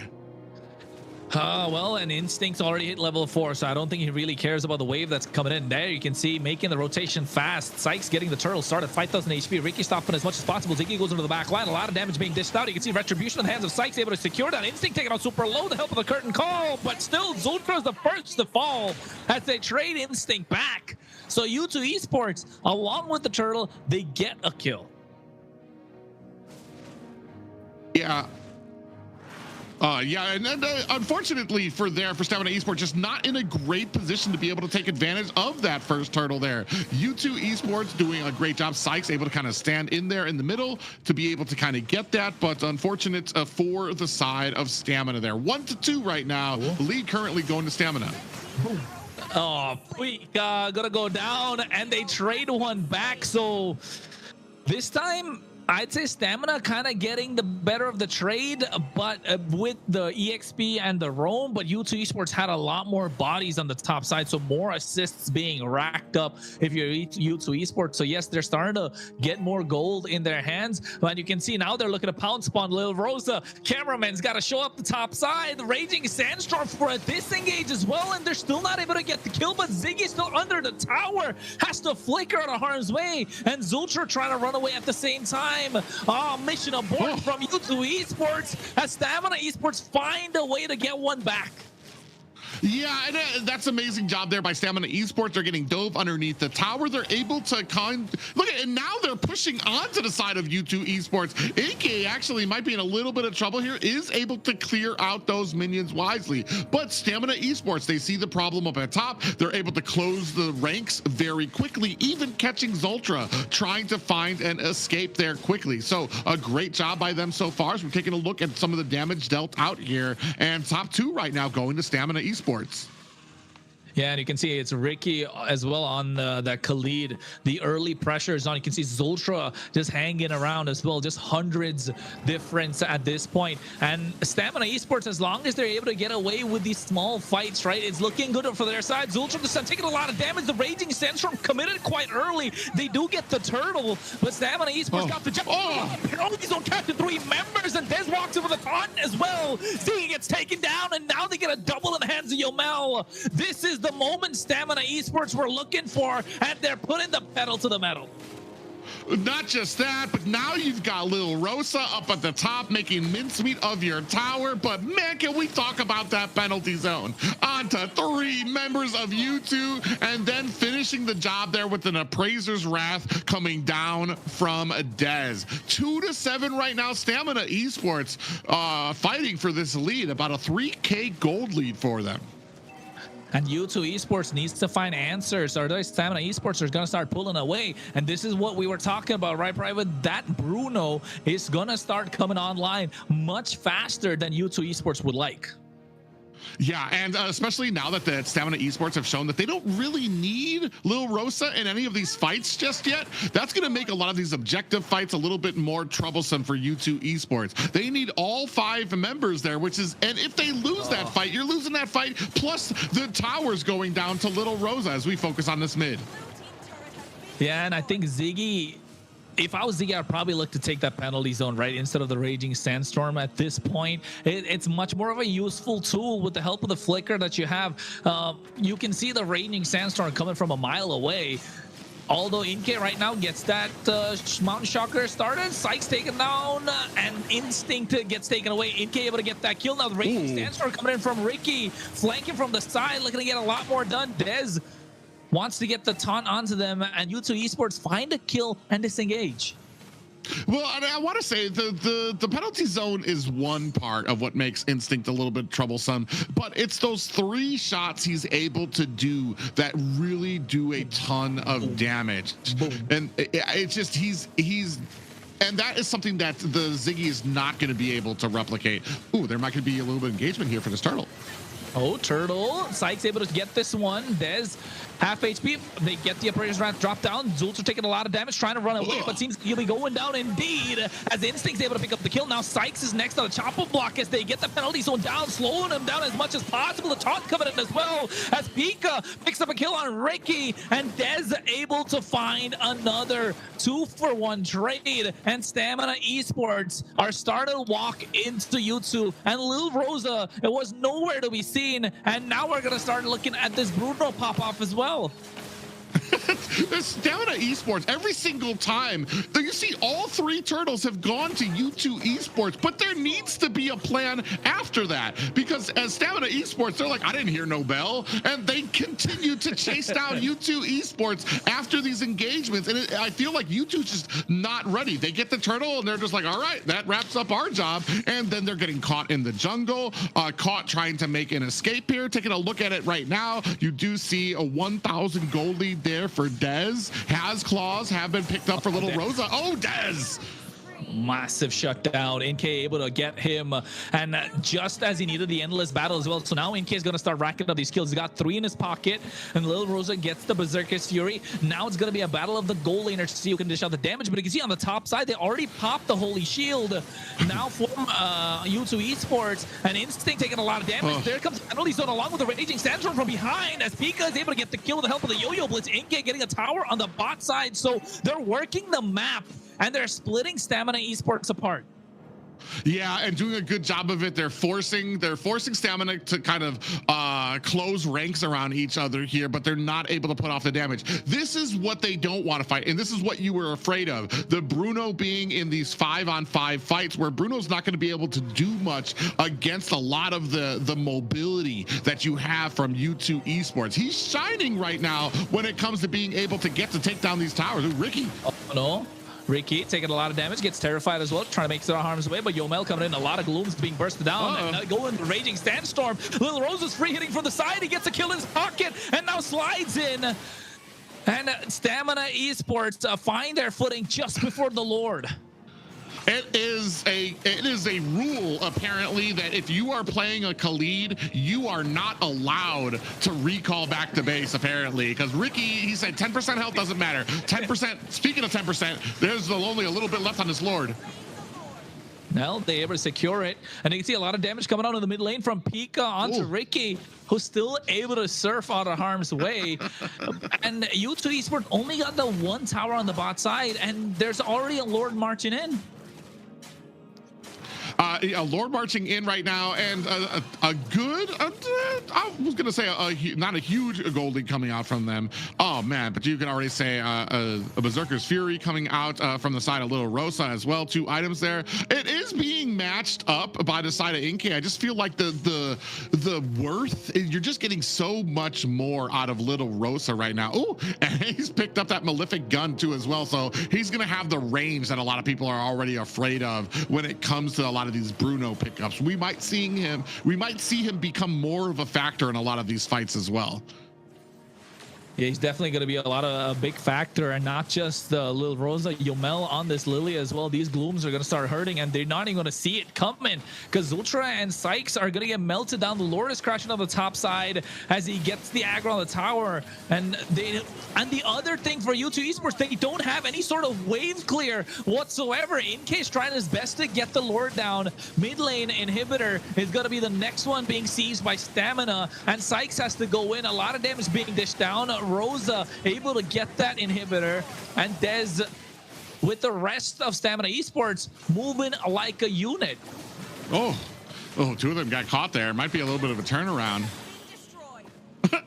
Ricky comes in with a healing there to just as a little bit of a mock there. Down to just the one more high ground for decided U2 Esports. This is the Stamina Esports everybody has been wanting to see. A well-oiled machine. They're going in together. They're communicating. This is what I want to say casters and viewers have been wanting to see from Stamina and Dez as we go on for this last high ground tower. Yeah, and I think if you're U2 Esports, you want to put everything on the line. This could possibly be the last game that they're playing in the MCT AMER North. And it's match point for Stamina Esports. They're looking to end it all. U2 Esports want to take it to a game number 5. And Ricky's looking to hit that Raging Sandstorm at any point. So the clear is present from U2 Esports. They're using Ziggy as much as possible. But the damage from Stamina Esports just overwhelming. InK getting caught. I don't think it's a wise idea. Ricky forward as InK flickers out of harm's way. Rosa taking a lot of damage at the same time, so 2 flickers burnt for 1, and the inhibitor on the bot side's barely hanging. There was a collective gasp I heard from viewers a little bit there as you saw that flicker come in from Ricky. It's like, oh, we're a little greedy. We're only about 3K ahead. Let's calm it down a little bit. But wisely, Stamina Esports going to go ahead and reset on the map as this next Lord looking to take shape on the land of Dawn. U2 Esports fighting for their survival in the AMER tournament North right now as Stamina Esports begin on this Lord. They got a conceal going on as well. Both sides using it early. The Lord's 20,000 HP right now. Sykes trying to roll his way on the backside, able to get their retribution. InK comes in as well with the help of the Mountain Shocker, now putting them in place. 5,000 people. What a penalty zone coming in. A Price Right drops down on InK as they get a massive shutdown. And Sykes going to be next on the chopper block. Lil Rosa finds the kill, but they trade one back. Dez gets the Lord. A lot of damage being dished down. 2 for 2 trade. Black Shoes to make sure Ziggy gets out of harm's way. Oh no, it's looking dire if you're U2 Esports, because the base crystal needs to be defended. Oh man, and that is an unfortunate fight for U2 Esports. It looked like they had a great focus going into there. They were able to push back the Fredrin. Dez wasn't able to get the retribution, and they did a great job of kind of holding them there. But as the skills started lining up, and Stamina Esports able to back up U2, they got the Lord now and got some kills under their belt as well. That was a huge gap when it comes to damage. Yeah, definitely was indeed. And I liked how InK got a little aggressive into Yomel, forcing out the Purify, so giving them a little bit more breathing room. They're saying they're not down and out of the competition yet.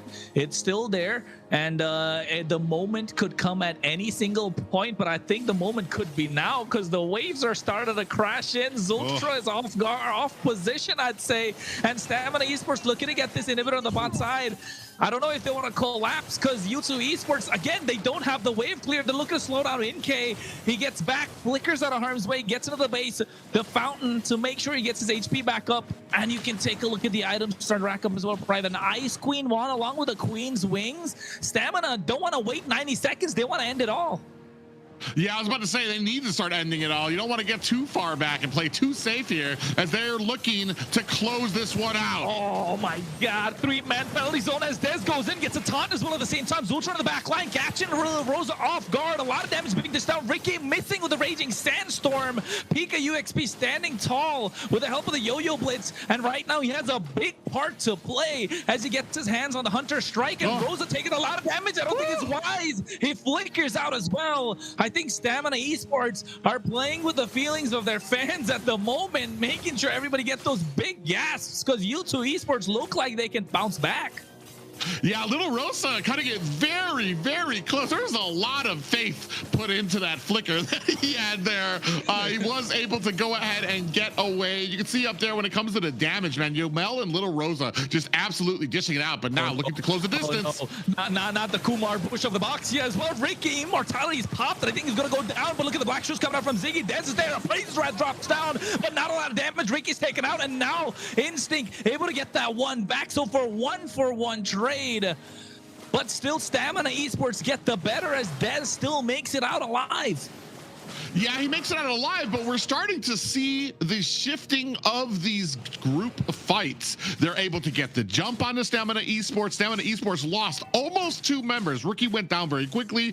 Dez was almost on the chopping block as well, but that might actually spell doom when it comes to this Lord. The only saving grace they have right now is there are minions crowding around their core.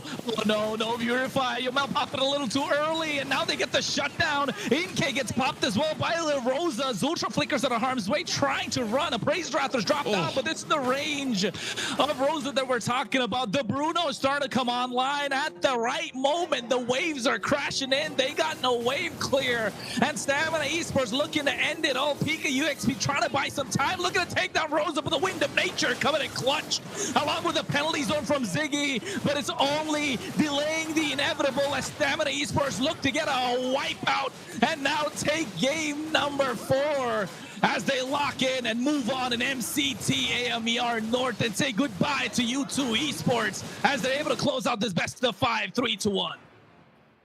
7-1-4 for Little Rose, aptly ending that with a triple kill as well. All ye of little faith who thought that Stamina Esports had wrote its last check after that very rough first game, able to answer back. And answer back they did. What an amazing game. We at the end there, we thought maybe U2 could come back, but no, it was just too much momentum for Stamina.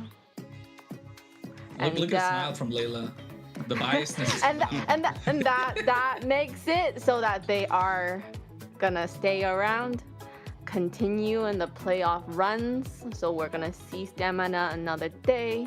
And unfortunately for U2, that is the end of their playoffs run. They'll be going home today.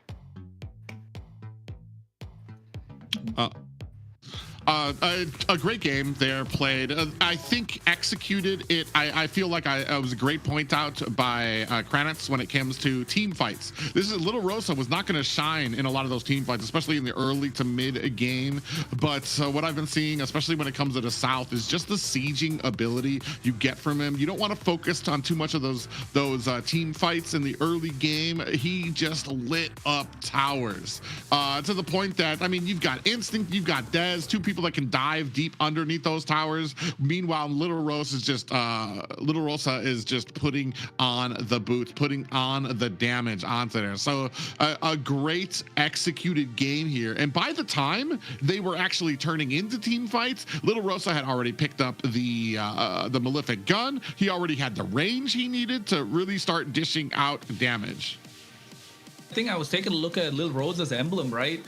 I think that's the reason he didn't have the extra bit of oomph in the early game. Went for a fighter emblem with the Festival of Blood. So able to sustain a lot more in these team fights and even in the laning phase. But that being the difference maker on how much damage he could dish out in the early game and once he got the damage in the late game. So I think that being a way that Stamina Esports could win out in the laning phase as well against the Eastern Shin. But U2 Esports, right?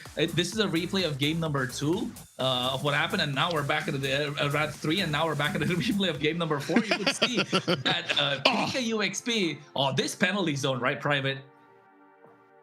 Yeah, it was huge, and then followed up by Dez with the damage coming down from the Appraiser's Wrath there. I mean, as much as I want to say it was just on Little Rosa, but like the zoning ability coming out from Instinct on this Terizla. I know we don't see Terizla too often here, but yeah, just a great pickup by Stamina Esports to really kind of turn around this fight.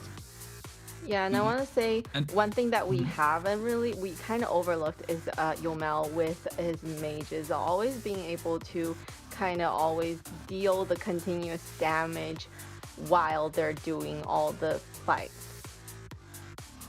And I think kind of showing that Stamina Esports is not just a one-man team, not a one-man army. Everyone was able to step up to the plate when it mattered. Even Ricky doing an absolutely fantastic job on this Khalid.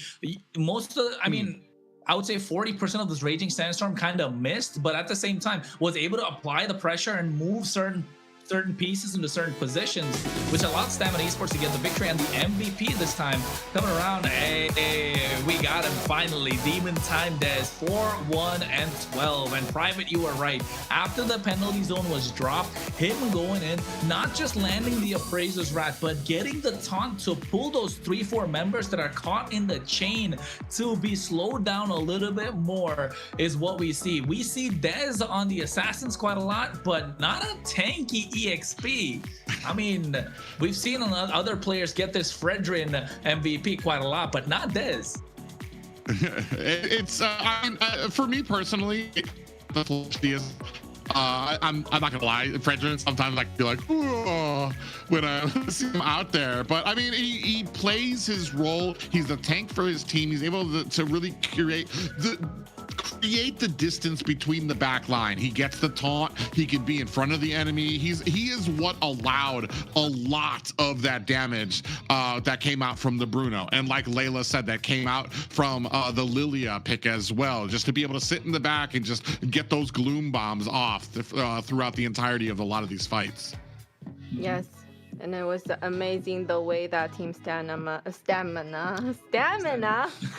I'm at loss for words here. Team Stamina was able to really pull together at this really crucial series today. So great team fights. Really curious of what has happened. So in terms of bans and picks, are they doing better, or was it the team coordination? What has changed the most for them? Kronos? I think confidence. I think confidence is something that Stamina Esports really needed. They were lacking in the first few weeks, and as the series has gone, they've kind of built their synergy to a point where it's gotten stronger. The confidence is showing, although they're always having a shaky start, right? That shaky start needs to be taken off. The game doesn't start after the series doesn't start after the first game is lost. You need to lock it into the first game itself and then maybe translate it. But today's first game kind of being a wake-up call for Stamina Esports, if you ask me, because everybody wasn't playing their best, but after game number 1, we're able to see what they brought onto the table. And then again, a lot has happened with their lineup, and hopefully we still get to see them put up the best performance. All in all of these pieces, all of these things, great pillars for what made Stamina Esports so successful. Yes, and what better way to ask Demon Time Des himself, what has they changed, right? What is the main difference going into this series? So joining us now is Des from Stamina Esports. Welcome and congratulations on the win. Hello, how you guys doing? Good. We have lots of questions. So I'm going to start off with one. So that was a really high pressure playoff series with elimination on the line, but your team managed to pull through and keep the playoff run alive. So first of all, how are you and the team feeling after such an important victory today? We are very happy that we won, of course, especially because since it is elimination round, no matter what you do, there's still gonna be a little bit of pressure, you know. But I think like after the first game, we got used to it. A lot of people get nervous during tournaments and stuff, but some people use that to their advantage, you know. So I think I'm very happy that we won, because at least we don't have to deal with, completely elimination now, and we're happy that we moved on to the next round. So Des, game number 1, you were consistent across all 4 games, right? Well, what happened to Ricky game number 1? We saw a couple of videos where Diamond said he's the one who gets tilted the most or the fastest in the entire team. What happened was, what was the conversation after game number 1 for him to bounce back and get that MVP performance? Yeah, honestly, he doesn't get tilted anymore. Like, he's good now. I just think on that first game, it was more of a, coordination. It was the first game, so maybe people were a little bit shaky. But I think another thing that plays a part is also the MS, because in the first server, we play in their server, and then for him, he's like 90 MS. So it's a little bit complicated for him to, react as fast as he could, but we also made a lot of mistakes in general. And then I think U2 also played that very well.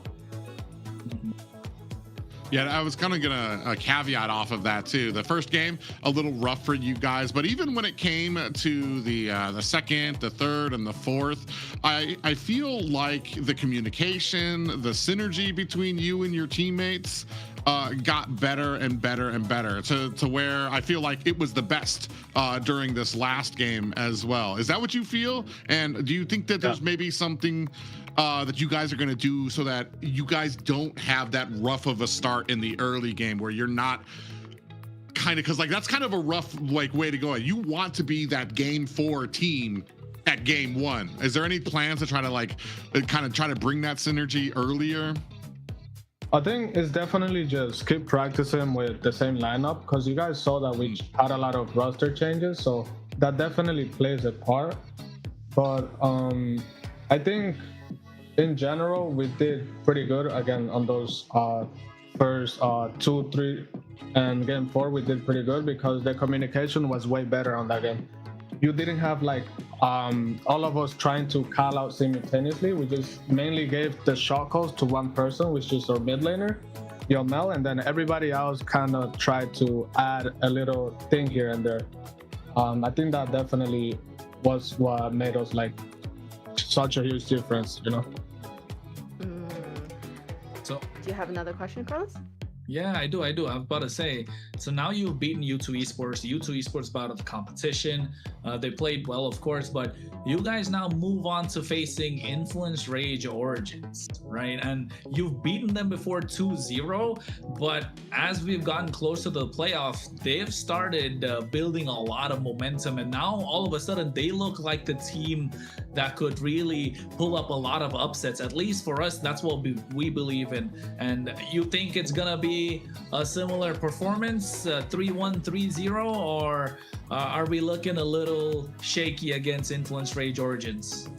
I have no predictions because at the end of the day, again, I respect all of the players and I think every team is strong, but we're definitely gonna be confident to go for the win, They also, I think they're making some changes to their lineup. I'm not sure what, but they're also gonna be, with a different lineup, same as us. And I think we should, it doesn't matter who the enemy team is, we should be ready for anything and just lock in to get the victory, Perfect. I like the confidence you guys are going in with that. Last question. Do you have anything you'd like to say to the fans who supported your team today? I want to say thank you, of course, because a lot of people did put hate comments. Of course, we see that, people see that. Not really, because it's better not to pay attention to those things, but looking at the replays in general, a lot of people in the chat, they always trash talk the losing team, or it's I feel like they should just respect the players more, because if you haven't been in the situation to where you're in a tournament yourself and you don't know what it takes and the pressure that players get and how things work behind the scenes, then I think you shouldn't be so harsh on the other players in general, not just us. And I also want to, I appreciate everybody who still believed in us until the end. And I'm glad we were able to perform well today. Perform well, you guys did once again. Congratulations on the victory. And thank you so much for joining us. Best of luck to you and the rest of the team as you continue your playoff journey. Thank you.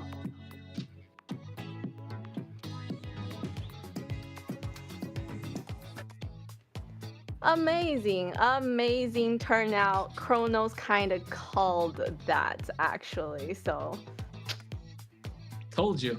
Because Yeah. it was kind of written in terms of how Stamina had their journey throughout MCT, right? Not able to bounce back after getting a loss. So if that trend was to continue, U2 Esports were supposed to win 3 games on the bounce, but we know what Stamina Esports can do against U2 Esports, and not just against U2 Esports, against anyone. And if they were able to break that hurdle of losing momentum in game number 1 and able to bounce back, they will get the victory, because there are a momentum-based team.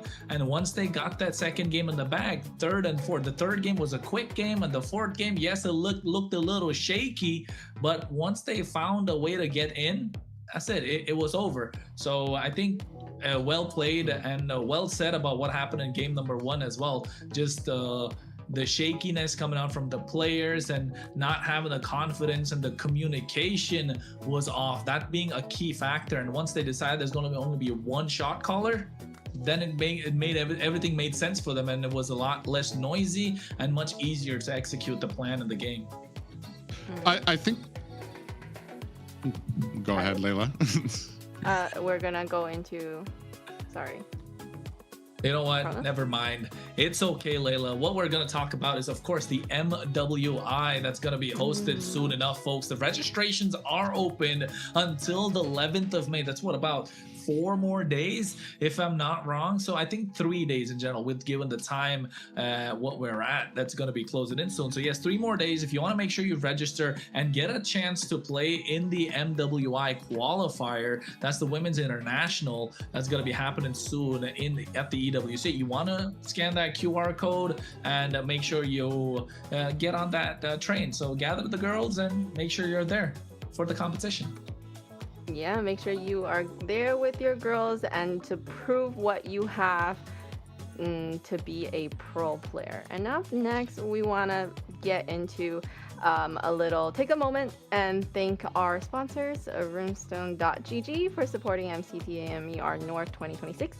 Today's broadcast is proudly supported by Runestone.gg Esports infrastructure built for people shaping the future of competitive gaming.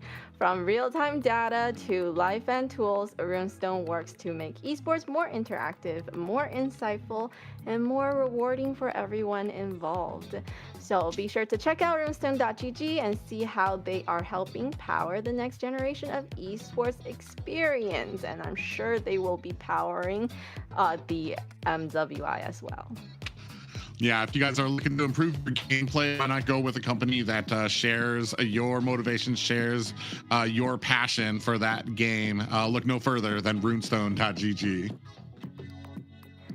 So we kind of went through that first series of the day, continuing what we said about that team communication, having one shot caller, and which is Yomel at this point, right? And we've seen Yomel really just being able to kind of coordinate properly and be able to bring that team to that win. Now, coming up, we have a quick break. We have a 3-minute break, so we're gonna see you guys back in 3 minutes.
Listen up, warriors. The Frozen Sea Showdown is here. 8 Brancos, 2 sides. Ready your hooks. Well, the rules? Real simple. Hook 'em over, then bash 'em. Or hook 'em back and stash 'em. Remember, kills will make you stronger. More kills, bigger targets, so swing those hooks. More kills, better hook, so wipe off their looks. Crabs in the river, hook 'em. Reel 'em in for new skills. Stun. Magnet. Reflect. Chests in the cave, hook 'em. Reel 'em in for new skills. Team heal. Team super hook. Crazy ults. Total chaos. Triple hook.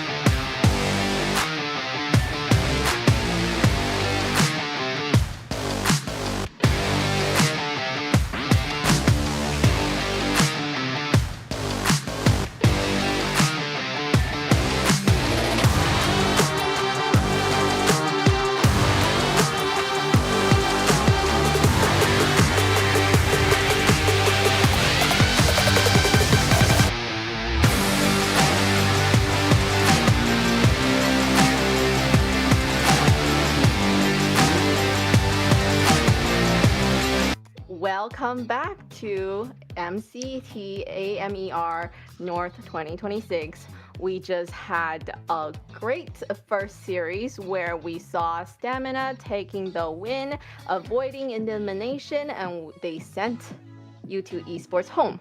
So now we're gonna move on to the second series. Let's quickly talk about second series. The second series we have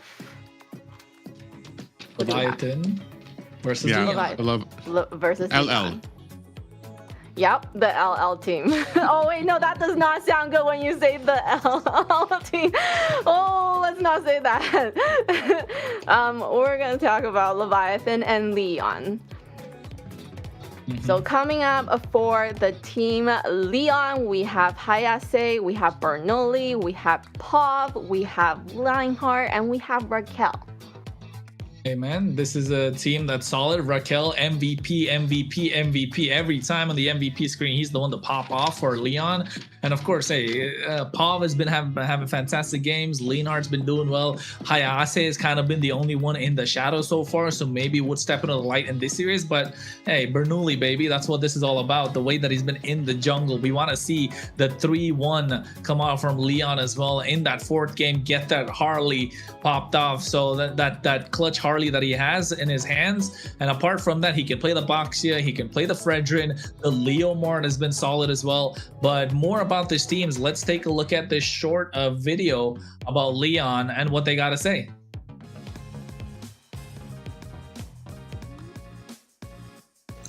Hola, soy Hayase y este sería mi top 5 líneas de experiencia para el MCT AMER. En primer lugar me pondría a mí, luego sería a Ginu, luego sería Instinct, Delicato y por último PK UXP.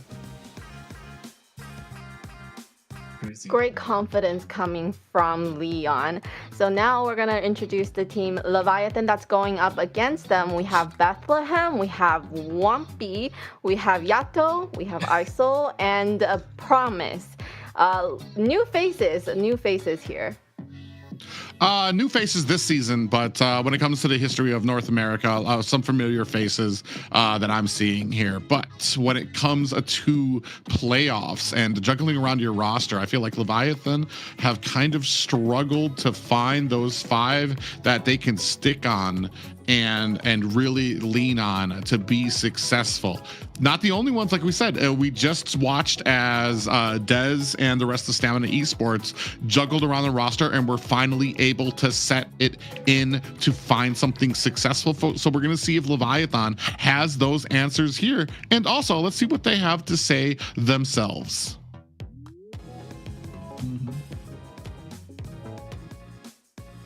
So first, me, Second, Marcuti. Third, Chorbarmi. And then 4, Colleen. And then I don't know the 5th player. I like the confidence that's coming from both sides, right? They're all putting themselves as number one. So we're gonna wanna see how that plays out. As Kronos, what do you have to say about that? He just said 5th player. I don't know. Like, he doesn't rate the 5th player anymore if you're Yato, right? But I think in this series, yes, it's gonna be coming down to the mid laners quite a lot. Yato as well as Pav, they kind of set the tone for their teams. And in the jungle, with the changes that Leviatan have made, I think we expect them to kind of drop game number 1 because synergy is gonna be a big factor. Nerves are gonna be a big pointer as well. Promise has been in the North American scene for a long time, so he's no stranger to play under pressure. But yes, and that's why I would say Leviatan still looks strong as a team. They just need to find their groove. It feels like they're off form, so maybe if they do find their moment, they will pop off. What do you think, Private? Yeah, I mean, Lyon, they're going up against a very tall hill to climb here, especially because Lyon they've kind of gone through what Leviatan has earlier. They had to change out Synerjun for Bernoulli, who's been starting to find his groove, starting to find his little flow in the team, backed out by Raquel as well, who's had some outstanding games.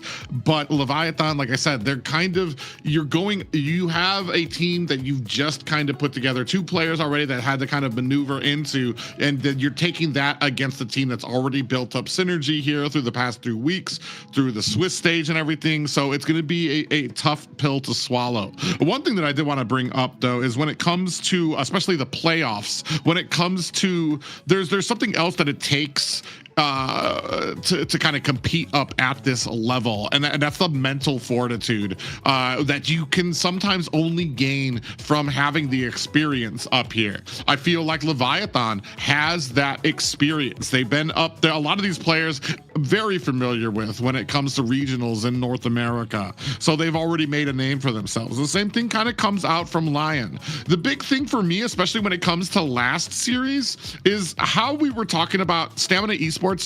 They usually fall down after they can't pick themselves back up after a loss, and a heck of a loss that they got because Ricky, what did he go, like 0-8 on the Rome? But to be able to take that game and to come back and gets a game that he was the MVP on Marcel, playing the exact same way. He didn't let that get into his head that, man, these guys picked me off every single time I went forward. And Dez was talking about it too when he said about just what he hears from people when people are being negative on him, when you don't let that stuff get into. And that's another little pillar and another little aspect that these teams, especially in the playoffs, need to kind of get over. And I want to say both of these teams, Lyon, Leviatan, I'm sure they've heard their fair share of negative criticisms about them, the restructuring that they've gone in through the weeks in here. Here, right now, this game, this series is where you have to focus, where your head has to be at if you want to continue on. And having that better mental fortitude is going to help decide who moves forward and who does not. Right away, a respect ban on the Kufra. 100% respect ban. I was gonna say that this is not the first time we've seen them face each other, right? We've seen them face each other earlier in the best of 5 where Lyon got the better of Leviatan in a 3-1, and that was the day Raquel was the MVP and like kind of making sure he gets a place in the MVP of the week. So if you're Lyon, the confidence is booming, especially after the Kufra being banned out from the side of Leviatan. That's a respect pick coming straight off the bat. So you know for a fact Lyon are treading slightly on dangerous waters right now, but at the same time they are with confidence playing this series, especially that this will be the second time that they face Leviatan, and the first series that they beat them were quick games nonetheless, 14 minutes, 13 minutes. And even the last game, the third game they lost out, which was a 17-minute game, dragged on by Leviathan. But even then, that was a mistake made by Lyon, which they capitalized on. And final game being another 15-minute game. So yes, I think if you're Lyon, you're coming into this with confidence and knowing what you can do to Leviathan, as you've already beaten them before. But yes, this time changes made. Promise, who's usually EX playing in the roam position, and also Wompy coming in, or Wompy. And that carry, I know I see that, Private, because that's such a contested pick between these two teams. We've just left open Zushin and Boxia right now. So we got Boxia going to be answered immediately by Lyon. I'm assuming Zushin will be Harley the answer. I'm sorry? Harley left open too. Yeah, well, it depends on how it has been up here in the north. Harley, I don't want to say is going to be one of the hot button items for it, especially against the Boxia, who has like that built-in magic defense, who can close the distance possibly on Harley. Zushin, immediate pickup for the side of Leviathan. So we're going to see if Lyon's going to have what they have in store to be able to close the distance, be able to get to that back line, because Zushin is just an offensive force. And while I do talk about South letting it through, I still feel it is ban worthy. No matter, because even the games I see, it just like, was it worth it? Was the effort you had to put in to shut down that Zushin worth it? The sweat and the tears that you had to do for that game. Look at that pressure. Yep. So with the Basha comfort pick for Bernoulli, and then we have Hilda with the early game. I think that's what's happening, right? Hilda, somebody pick up Hilda, the other team pick up Khalid. It's just like a thing now. Who in the early game would have a more of an advantage at this point? Leon, 100% Leon, with the Boxia being present, right? The Hilda, Boxia, and Zetian, a lot of poke is there. Boxia can rotate much faster, although the kill pressure is there on the side of Leviathan with this Jushin that can still dish down the Lantern and get a couple of kills in the early game. But yes, okay, I'm not a fan of the R-Lot, but I think still Leviathan, that mid duo, looking to fight for river control alongside Leon's mid duo, so it's going to come down a lot to the mid duo.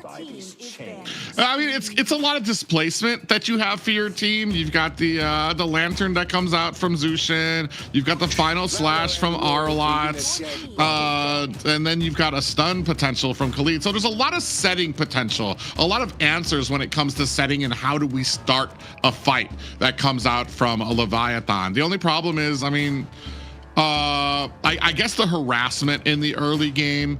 The Khalid doesn't really have a target unless he's going to be able to kind of, we're really focusing on the Zetian. He's definitely not going to be able to harass Boxia too much. It'll be very interesting here, and then especially as the stuns come out, as the Zetian comes out with her ult. I think where and when will Zushin be in her combo? Have we already ulted? Have we already flickered? Are we going to be able to find those types of escapes? The biggest problem is being able to close the distance on the back line to try to clamor up a Zushin, because you cannot just let her spray on that damage and that CC for your team. Now we're about to edge out of the second banning phase from both of these teams. See Yuzong and Phobius taking off the side for Leviathans, and Joy and Leomore taking off on the side of Lyon.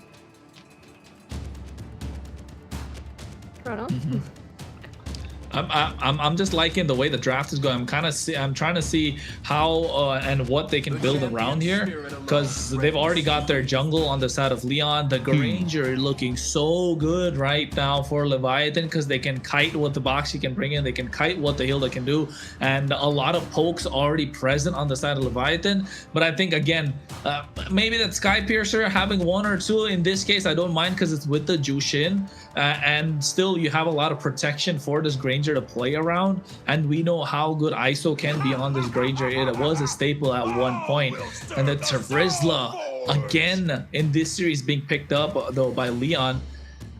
They're still lacking so much damage, if you ask me. They have the poke from the Hilda as well as the Zetian. They have the set potential coming in from this Terizla. They need to find the finishing blow, and YSS is not it, in my opinion. It's good, but you're looking to have much more of a consistent, like slow-paced game if you're Leon, which has been their play style for the better part of the MCT. On the other hand, Leviatan can blitz. They get a couple of kills and they're looking unstoppable. So they got a lot of poke on their side, more control, I believe, in the game in these turtle pits as well. So Leviatan can go tank jungle, they can go damage, it doesn't matter. Suyo's an option, they can go for the Fredrin even at this point. It all works out. They have a lot more options that can maximize the potential of this Granger as well as the Jushin. I was going to say Suyo, yes. Fredrin, no. I think the Terizla would have been a counter for Fredrin. Let me get that out first before we discuss this Fanny pick coming out from Leviathan. Looks like, is that going to be Woompy? Is going to be the jungler for? Yep. All right. Hey, I can't say yes or no. Woompy might be the greatest Fanny we have ever seen in our lives. Well, I don't think we've seen a Fanny, have we? No, Layla? no, we have We've never seen a not. Fanny in MCT. I it's have. crazy. The crazy kind of game style that these two teams has right now. One is very, very offensive and aggressive, and then the other one is trying to keep it stable, less fast-paced. So it's really gonna be exciting to see how this works, and what a great way to debut, you know, in the MCT with a Fanny. That's gonna be spicy.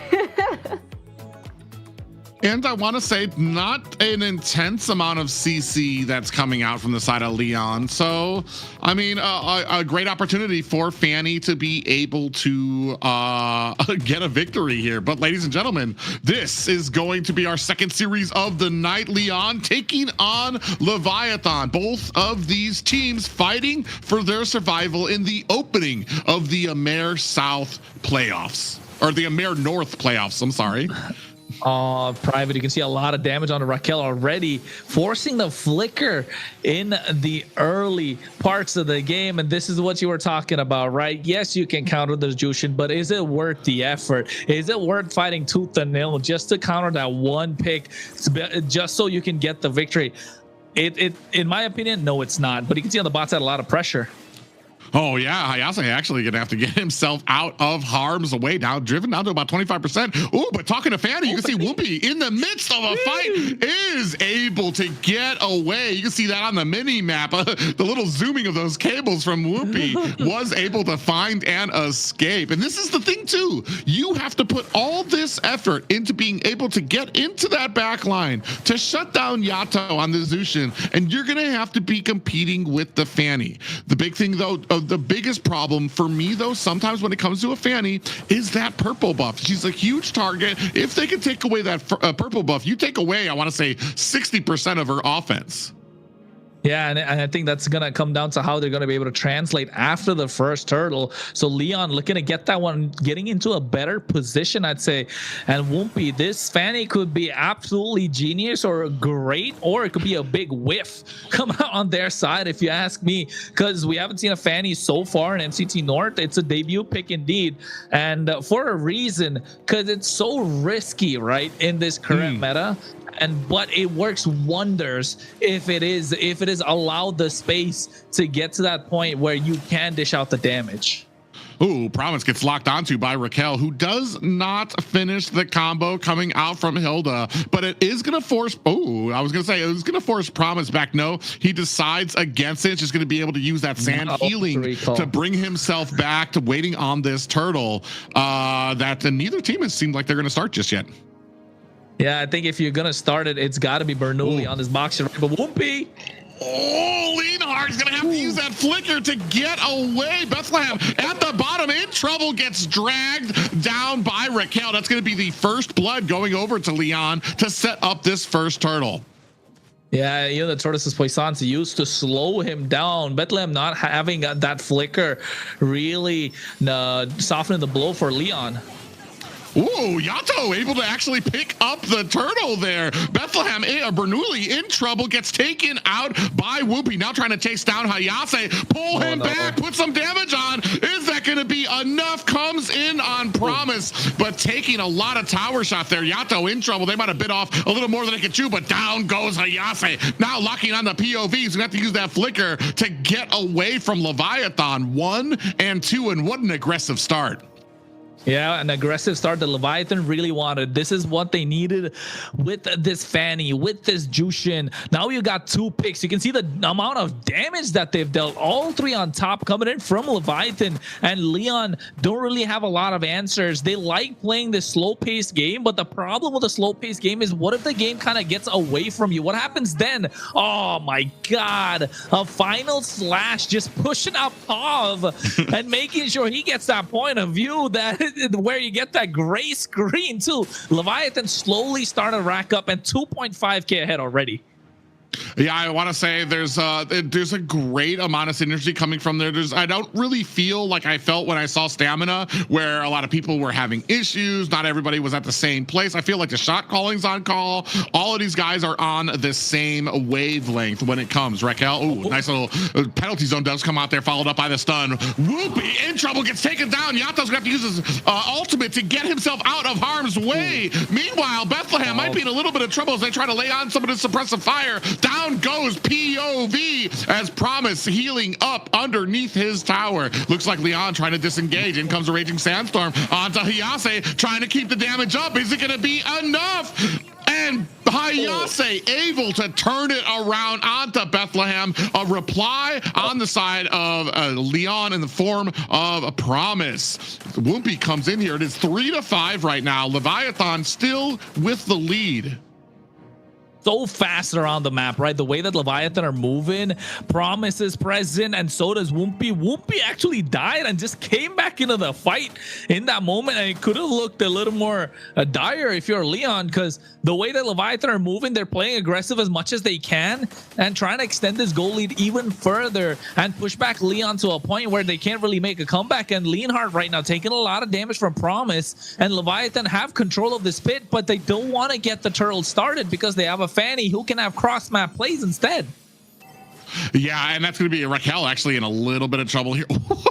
A little bit of a hello there from Bethlehem underneath the tower. Speaking of which, underneath the tower, Leonard gets taken out by Promise, and just to back them up, a little bit of stuns coming down there, not able to help on the side of Leon. Still ignoring this turtle who's just kind of sitting there wondering, hey guys, is anybody gonna plan on getting me just yet? Both teams, I feel like, are not as confident in their ability to hold an objective, rather would try to catch out Leon fighting back.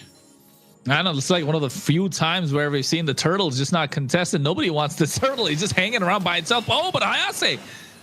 Yeah, checking the wrong bush is going to have to flicker away. That's going to be a spell he's not going to have for the next objective. So especially a penalty zone combined with a flicker is just so useful. Now you can see already Whoopi sees that, is going to go ahead and start up on that turtle. And gets it at the right time as well, where the next one can't really spawn. It's just converted into a Lord right now, 7 minutes into the game. ISO needs to start racking up some kills. He already has one that Sky Piercer is going to start showing. Yato is taking control of this river. Bernoulli can't really walk up into a bush without getting spotted out or without getting picked up. And you can see that displacement that we spoke about earlier in the draft is starting to show. That final slash, that lantern flare is too much for them to deal with. Now the bot side as well, they're collapsing. Yeah, a great job there by Promise to go ahead and stand in front of ISO, tank a lot of that damage, give ISO a decent amount of room to go ahead and get off that Rhapsody. Raquel coming in against 4 members here. Just a little bit of a hello there he's given up to Leviathan, but I feel like more and more as this game goes on, we're at about a 3K gold lead for Leviathan. It's starting to slip away from Leon. Leviathan just keep on building up that snowball, getting stronger and stronger and stronger. Now looking to put some damage onto that bottom tower. I think with the mobility that they have, they should be able to get a lot more done on the map. They're able to get tier 1 on the top side, but the mid lane, final slash already used. Yeah, looking for an opportunity right now is a Leviathan. Ooh, actually got caught. Whoopi underneath the tower finds Leonard, but a fight over at mid. Raging Sandstorm comes out. Is that going going to be enough. You can see the suppressive fire coming out there from the Granger. ISO trying to take them down, trying to keep that distance up, and finds a kill onto Bernoulli. That is going to be 8-3 in favor of Leviathan. Even gets a malefic roar in his pocket, right, for ISO. So now he's going to be piercing through whatever armor that Lyon are building. We're talking about Raquel. We're talking about Hayase, Bernoulli. They're the tankier members of the team, and they're going to be taking a lot of damage now. And 5 members of Lyon, or rather Leviathan, on the top 6 of the damage charts. It's not looking good if you're Lyon. You want to start racking up the damage much faster. Otherwise, you're basically inviting Leviathan into your base. You're absorbing a lot of pressure, and that's not yielding any sort of results. I mean, speaking of which, promising a little bit of trouble here, looking for an escape. Out come the stuns. Are we going to be able to capitalize on that from the flank? Final slash comes out, takes POV to the side. Bernoulli gets caught. Bethlehem trying to find the disengaged. Neither team very confident in trying to take this Lord just yet. But I was going to say that there's a big pressure, big shoes to fill from Whoopi, but he seems to be doing all right, especially with something as drastic as a Fanny pickup in the first game. He's not getting caught too much. 2-1-1 right now. He's able to get a lot of these objectives. He was able to get a push at the bottom to get a tower as well.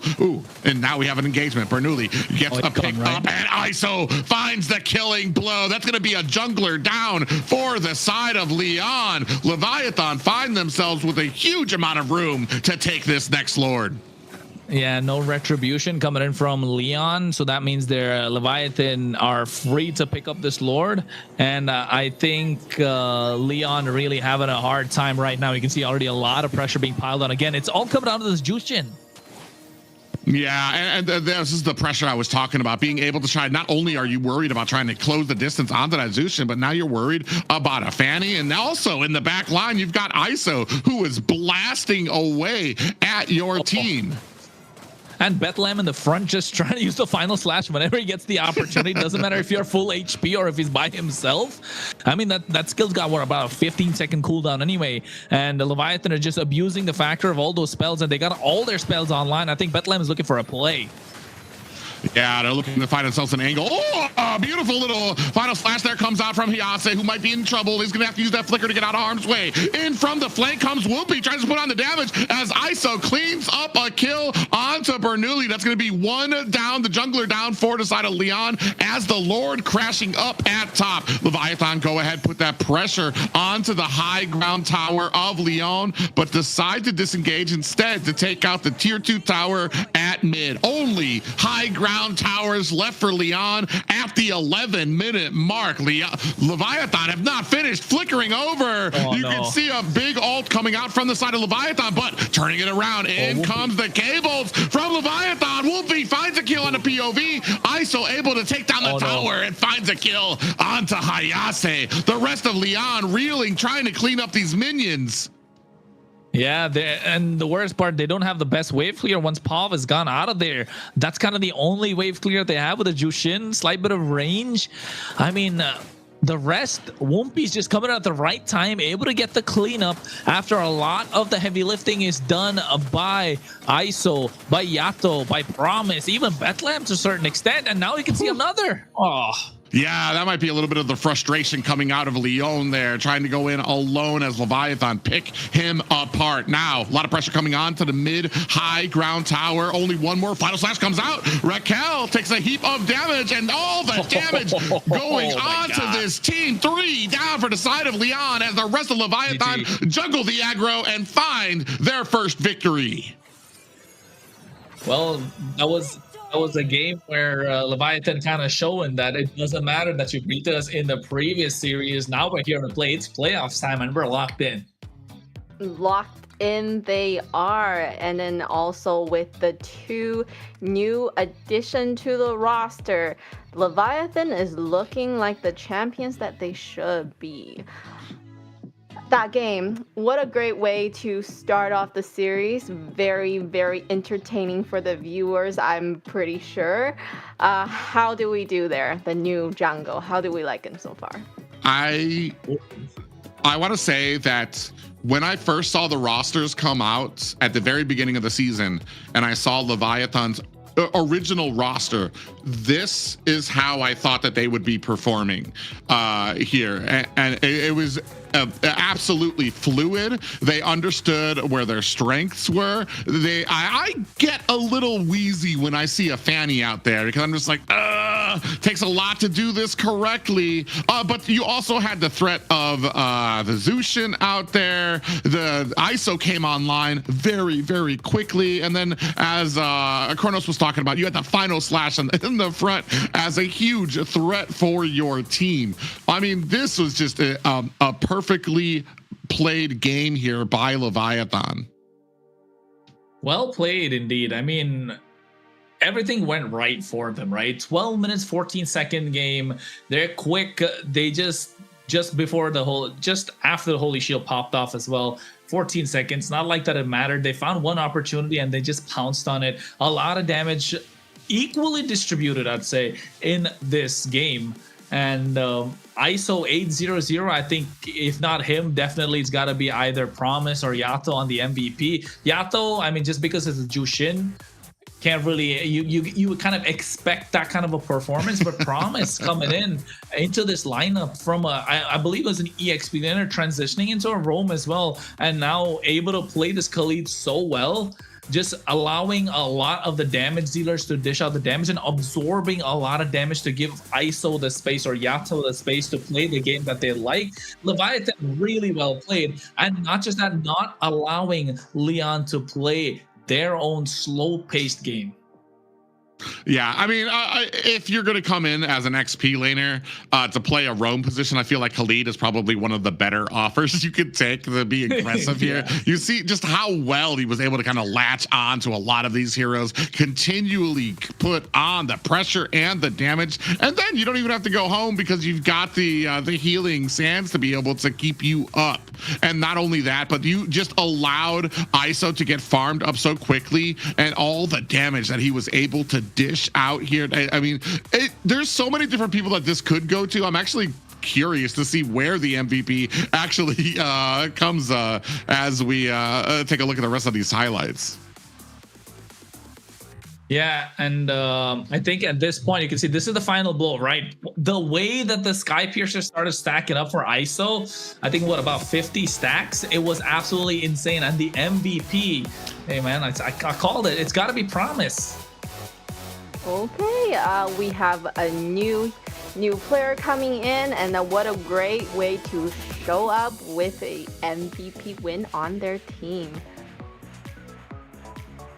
I mean, that's the exact start that I wanted to see from this team if you're going to be successful. A lot of talk, especially coming from me personally, when it comes to seeing a juggled around roster and yes, Promise, I know him. I know he can play well. I've seen him before in North America and a lot of different teams.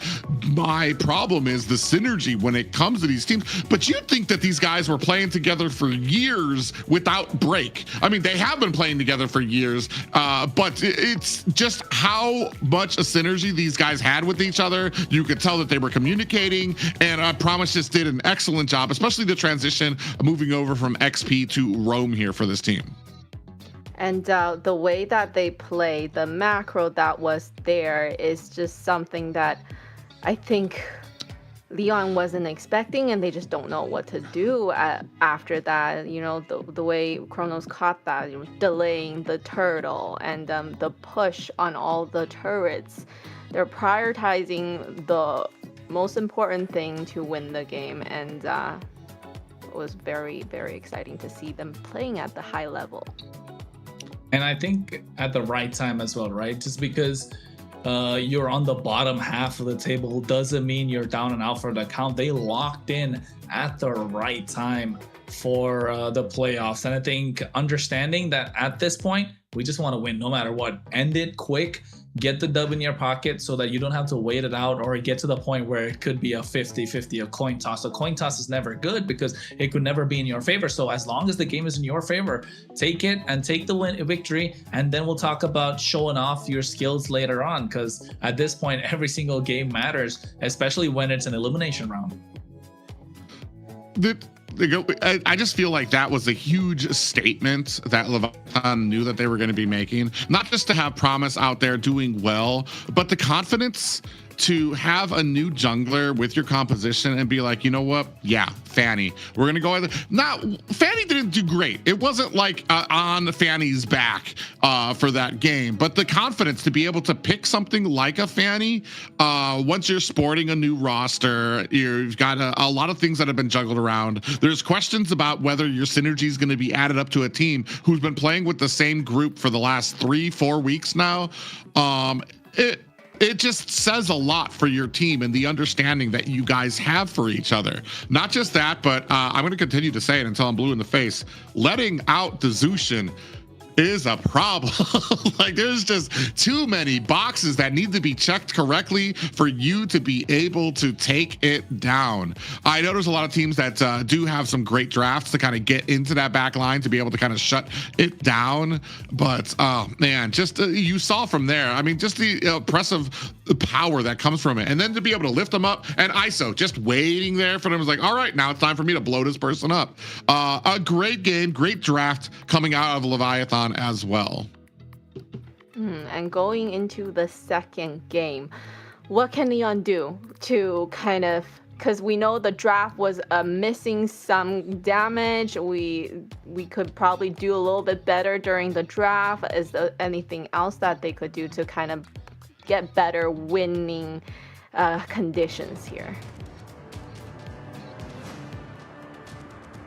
I mean, when we take a look at the draft and everything like that, don't let Zushin through as a number one. You're not going to have that option anymore. It's going to be on the side of Leviathan to go ahead and ban that out. The Fanny came as a surprise to them too, as well. That's but you're not going to be able to surprise them again. And I do like that we're kind of paying that respect out to Raquel, taking out the Kufra pick as well. And honestly, I would need to see them, because that, I want to say, it screamed out to me early that there was going to be issues when you saw the draft, you saw the Zushin, you saw the Fanny pick come out there as well. And then the early aggression that was going to come out from the Khalid as well. So I want to see them with a successful draft here before we can start kind of ironing down where some of the problems might be. And I see that Leon has chosen to go to the blue side again, giving them a first pick. I don't know. I feel like they should probably let, Leviathan kind of have that pick right now to maybe possibly do better in the counter picks for them. But they're gonna go ahead with that. Harley gone, Freya gone, Guinevere's gone. Kufra again respected. Leon rather taking blue side again this time. Marcel's gone. I think Jushin's a pick that Leviathan should ban out right now. There you go. Don't let it go because it's too strong of a pick. Leon made that mistake. Now Leon don't even get the Boxia in their hands. Carry's a solid choice that they go for, which was banned out of the previous game. I think right now, if you're Leviathan, lock in. If you want to go for the Boxia, if you're Woompy, but if you're more of an assassin type, Suyo is still left open, right? Apart from the Suyo, Phobius is still a solid choice if you want to go to the EXP lane. Still plenty of options to choose from. Eve is another good pick. Valentina is solid, especially in the hands of Yato. So I think just lock in the Valentina, double down on applying the pressure in the mid duo, and get the game in your favor. I'm kind of in favor of Suyo in a mid pickup, just because I feel like Suyo can close the distance on the carry early game and mid to be able to kind of shut that down early. A lot of the tankier pickups is where carry's really going to shine for them as well. You do invite after picking up the Valentina though. I feel like, ooh, so we're gonna go with the Suyo and the Kaja. I don't know what Kaja's win rate has been in North America. I feel like sometimes he's a little bit watered down because you're so dependent on your spell, your flicker, to kind of get in there to grab somebody. It doesn't mean it's impossible. I just feel like there's a lot of those boxes that need to be checked for that successful engagement and that successful divine judgment. You're right. You're right on that note, right? The flicker is super important, kind of like Achilles' heel of the Kaja. If you're able to bait out the flicker early, but in this case, not just pick it up for yourself, but denying the Kaja on the other side. So Leon right now probably left with Cho or a Kalea at this point. A Leomord is gonna be the pick for Bernoulli because that's possibly the other jungle picks he has. He has been very limited in his jungle pool. So yes, I think here Leomord coming out. Uranus is a solid choice, but Leviathan need to add more burst, right? They need to have this Kaja pair up with somebody else to kind of show some promise. No pun intended. Good fun, good fun. And then also we're kind of looking for, I mean, Suyo's got a decent amount of burst, but you're also, I want to say, maybe looking for something else that can kind of be a little bursty for your team as well. And yeah, we've got a Sora coming out there. A good pickup there as well going into the second banning phase, which means you can take out Valentina, which would be like the immediate counter you would think for that mid lane.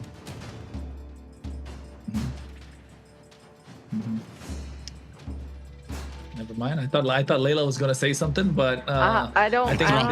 We could see it. An enthralling statement was just building and waiting to come out. I'm yeah, I was about to say. So she was like, she was ready to burst out. But I think if you're Leon, you want to ban out the Valentina. But if you're Leviathan, take away more of the mid picks or the roam picks that are available right now. I think roam would be the best option to lock down the Khalid, the Hildas, just to make sure you don't add more pressure along with this Leomord that's already present. The Kalea is a solid choice, which I mentioned early on, but they ended up picking the Uranus. So I think Kalea has gone off the table. In this case, I'd probably say Hylos is another option they could go for because the combo that it can provide, slowing down Leviathan in these fights. But if you're Leviathan also, would you double down on the Valentina in this game, knowing that you already have the Sora, or would you save that for the next game, right? That's another option if Leon don't ban it out. Well, I don't know why Leon would ban out the Valentina when it would be perfect for them to pick it up. It counters Sora. They're looking for a mid lane as well. I don't think that's going to be on Leon to take out. I think they're Leviathan were actually kind of they're either going to have to ban it out, or I don't know if you take that here either. Well, I mean, you do give yourself a Phantom Steed as well if you pick it up yourself. I'm very curious to see where we go with this early one. Still looking for that marksman and that mid, and Zeshion's taken off of there. Valentina, is that what? I don't think that it's going to be Leon that's going to ban the Valentina. I think it could be Harith also here, right? Harith is a ban.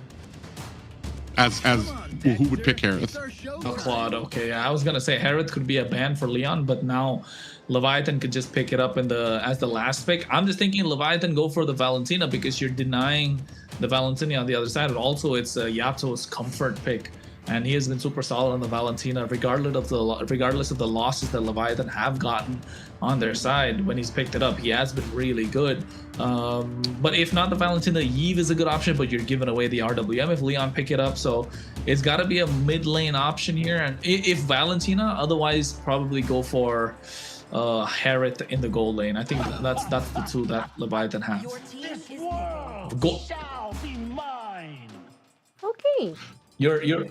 It's so good. Go ahead, Private. Go ahead. I'm just looking at my notes. I didn't see this one coming out there, but he's got a good amount of damage he can do to a lot of these, especially when it comes to true damage that he can dish out to these tankier heroes. The only problem is you're banking on your front line to be able to kind of keep the enemy in front of Gord.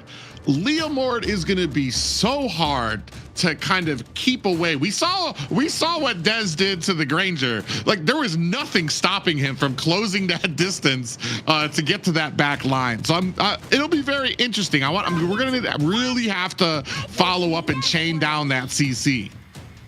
I like the gourd. I like the gourd only because of it's denying the Valentina pick. The gourd is so good into the Valentina, right? Even though you steal away the Mystic Gush, you're gonna have such a hard time in the mid lane to keep up in terms of rotation. So and especially close the gap against the gourd, because the Valentina likes to get up close and personal and you know, disrupt the mid duo flow and take control of the river. But now with this gourd, you're not gonna be able to do this. But oh my god, it's been a long time since, you know, Wan come in. Like, what is going on? Like, this hero right now has gotten no damage, and I play 1-1 like I like 1-1, but I don't know, Private. I don't know what to make of this 1-1 at them. Leviatan. 1-1's a wild. The 1-1's, go ahead, Layla. Oh no, I was just gonna say Leviatan trying to be the new Night Horde here, coming with these unconventional picks that are definitely not the meta. It's really interesting to see how it plays out. It's going to be very interesting. I do see the use of the gourd. You combine that with the divine judgment. You have the damage that can come out from Woompy, from Bethlehem, and then of course the mystic gush from Yato. So you'll be able, whoever takes that divine judgment, they're going to be burned down. Doesn't matter who it is. I don't care if you grab Raquel. I don't care if you're grabbing Hayase. I'm pretty sure you're going to be able to burn them down. I'm not going to count ISO out yet. That might be a little bias coming out from me, but it's a bit of a stretch there with that 1-1 coming out. We're going to see how successful it is. Yeah, I agree. I think 1-1 is one of my favorite marksmen, so maybe a little bit of bias for me as well. But at the moment, the damage is almost negligible. But anyways, we're going to find out about it, folks. Game number 2 in this best of 5 series, Lyon versus Leviatan. The winner, if Lyon wins this, they get 2-0. If Lyon wins this 1-1, Leviatan 2-0. It is an elimination round, so let's see how this goes about. Yeah, both of these teams fighting for their survival in the playoffs. Day 1 of the playoffs. Ooh, a little bit of engagement. Raquel has to flicker. That's going to be in the opening 50 seconds. And Bethlehem right there on the back end looking for the kill is unfortunately not able to find it, but you can already see the pressure mounting coming out from Leviathan. Hayase comes in from the side, maybe looking for a little bit of a reprieve. Comes in. Ooh, might be have been able to get minion from the side of Leviathan. They get 2 of them. They even got the lava gold with the help of Retribution. Woompy coming in clutch right now. And look at him. He's already level 3. He hasn't taken the top half of his jungle yet. Bernoulli, like, kind of not getting to the level 4 power spike that you need on a Leomord. You know what's so smart about that rotation they just did too? You took away all of the side minions that Hayase is going to be able to depend on to get his stacks. You see right here in the lane, he can't get any stacks from these minions because they're aggroed onto his. Now you took away the gold, you took away the minion at his side. He has no way of getting any of his stacks as a Uranus right now. Yeah, and again, in this game of this Leomord, just like the one that happened with Stamina Esports, going for the marksman emblem, it's a popular trend that I've been looking at, especially after the marksman emblem got a slight bit of a buff. You're getting that extra 5% penetration. It works out for the Leomord because you increase the attack speed, which is something the Leomord would like when he's on the steed. So maximizing that as well. Just before the turtle, Mystic Gush comes out, and I think Lyon might want to go for this one. Yeah, you just wasted 4 ultimates before this turtle even came out. Bethlehem fighting it out with Hayase. Turtle walking back and forth, does get pulled out by the side of Leviathan.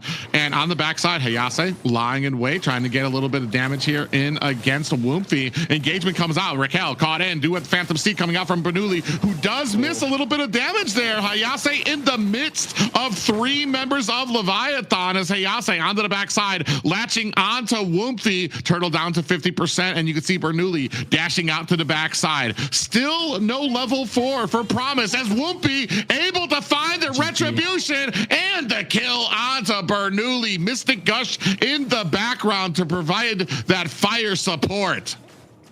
Woompy got 2 levels ahead of Bernoulli, and even when he got the steed after the Shifting Skies was used by Bethlehem, Yato landing that stun came in so clutch. Bernoulli's half of the steed timing was kind of just wasted out, and they're not able to maximize that instantly after the Promise goes in, zones him out.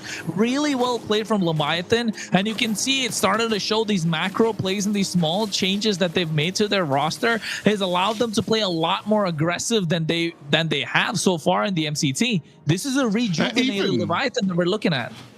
Even with Hayase on the Uranus, he was top of the damage charts there, just being a huge threat to the side of Leviathan. Leviathan able to really be able to find the maneuvering, get around that Lord Put to find the retribution and find the kill onto Bernoulli, who had, I feel like maybe pulled the trigger on the Phantom Steed just a little too early, as Leviathan really kind of backed off, let that thing tick down. And once you didn't have the Phantom Steed anymore, it was prime game for the rest of Leviathan to go in. Only a 1-0 game just yet for Leviathan. Well, at this point, Leviathan are playing super well, though. It's been clean in terms of their movements, in terms of usage of their skills, the timing of everything.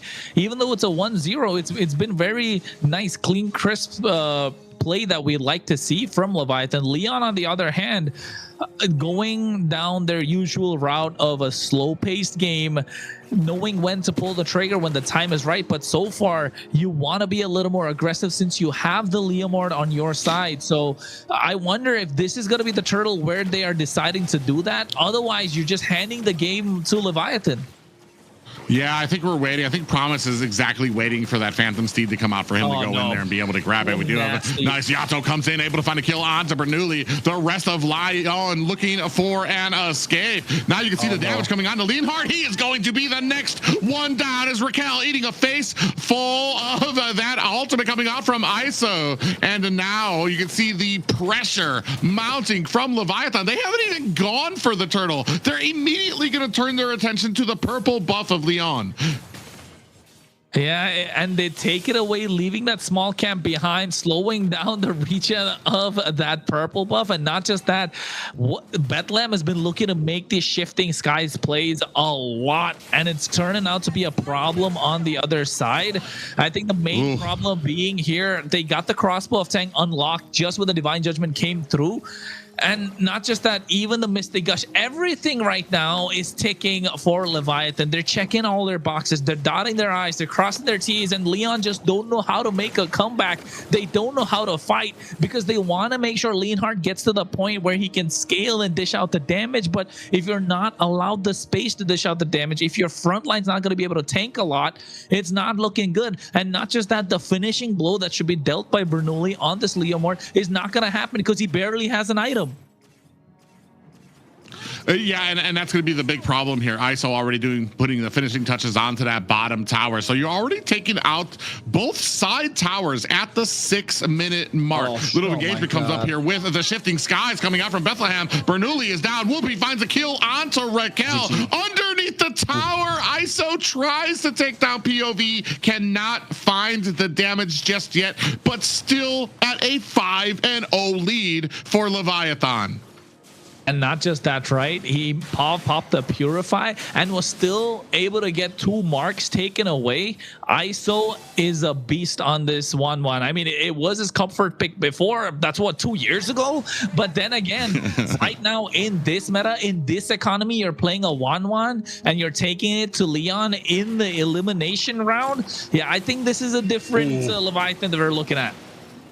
Yeah, and you can go ahead and see the Phantom Steed is out as Leviathan dive in underneath the purple buff as well. Bernoulli running to the safety of his tower, still gets taken out by Woomfy. Leviathan continuing their pressure. This is our jungle, they are saying, at a 6-0 lead against Leon. And Leonhardt alone against 3 members. Hayase trying his best to try to take them out. ISO gets the kill, but pays for it with his life. Oh, at this point, Leviathan's teammates are saying you got to report ISO for giving them that 1 kill that they got. They're 7-1, 6K goal lead in the hands of Leviathan. But if you're Leon right now, you want Bernoulli to get at least 1 kill. He's 0 for 0. He's struggling at this point, and it's all thanks to the Gord that's come through. Not just denying the Valentina pick in the drafting phase, but also creating so much space and stopping the Steed whenever it comes out. And it's just not working out. They're not able to close the gap.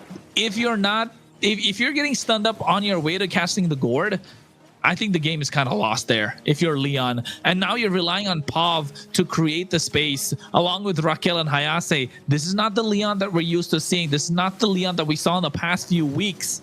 But Leviathan showing the same. Yeah, you can see Wolfie is going to be able to pick up the Lord there as well. Mystic Gush in the mid lane as the rest of the team chasing down Hayase, looking for an escape. Divine Judgment catches him, and Yato putting the finishing blow down on Hayase. Well, it's a cake, man. It's a cake. It's what they're doing. They're building a cake. They're looking to put that cherry on top, and that's going to be ISO when he pops that crossbow off Tang. And at this point, the Lord, again, coming on the top side. We're talking about 9 minutes into the game. This is where they were at in the previous one, able to get the finish and blow one in 12 minutes, 14 seconds. We could possibly see a finish soon, a quick finish in this game as well. Whoopi's level 15 and Bernoulli's 9. Yeah, this is just the overwhelming offense and the stun and the Mystic Gush. They have to expend flickers to get out of the way. Now pressure starting to mount at the high ground towers. Lord fighting for his life against some of these minions here up at the top. And now you can see the pressure starting to mount at the mid-high ground tower. You can see the damage starting to mount as well. Minions down at the bottom as the Leviathans turn their attention down to the bottom tower. Raquel alone to try to defend against 5 members who make short work of the high ground tower at mid, trying to find themselves a little bit of a bait there. The rest of Leviathan wisely turn from the engagement and go to clear out enemy jungle. Well, they're looking. Oh, no, just comes out.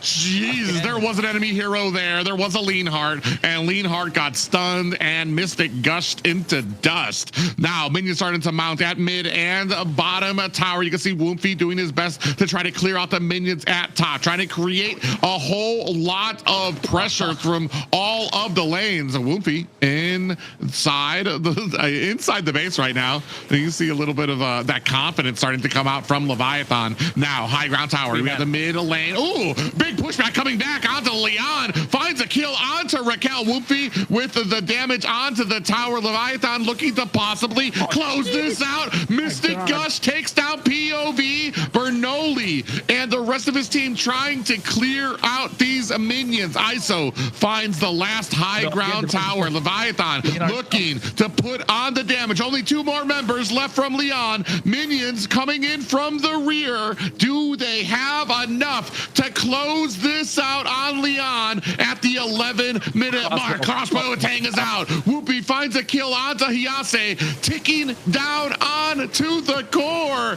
This is going to be game 2 for Leviathan. Hey, I don't know what you were looking at, Layla. Private and I were looking at a slaughter fest coming in from Leviathan. It was quick. That was... I don't know, somebody ordered some meat because the slaughterhouse just got everything butchered down, and that 2-0 Leviathan rejuvenated. They look like a completely different team, and Leon didn't stand a chance. I mean, they are pretty much a different team with the 2 additions in their roster, and these 2 additions have definitely made, I feel like, a difference. I'm just really interested, who is the shot caller in this team? Because clearly it might be the 2 addition, as they are definitely moving way more different compared to what they were showing in the previous tournament.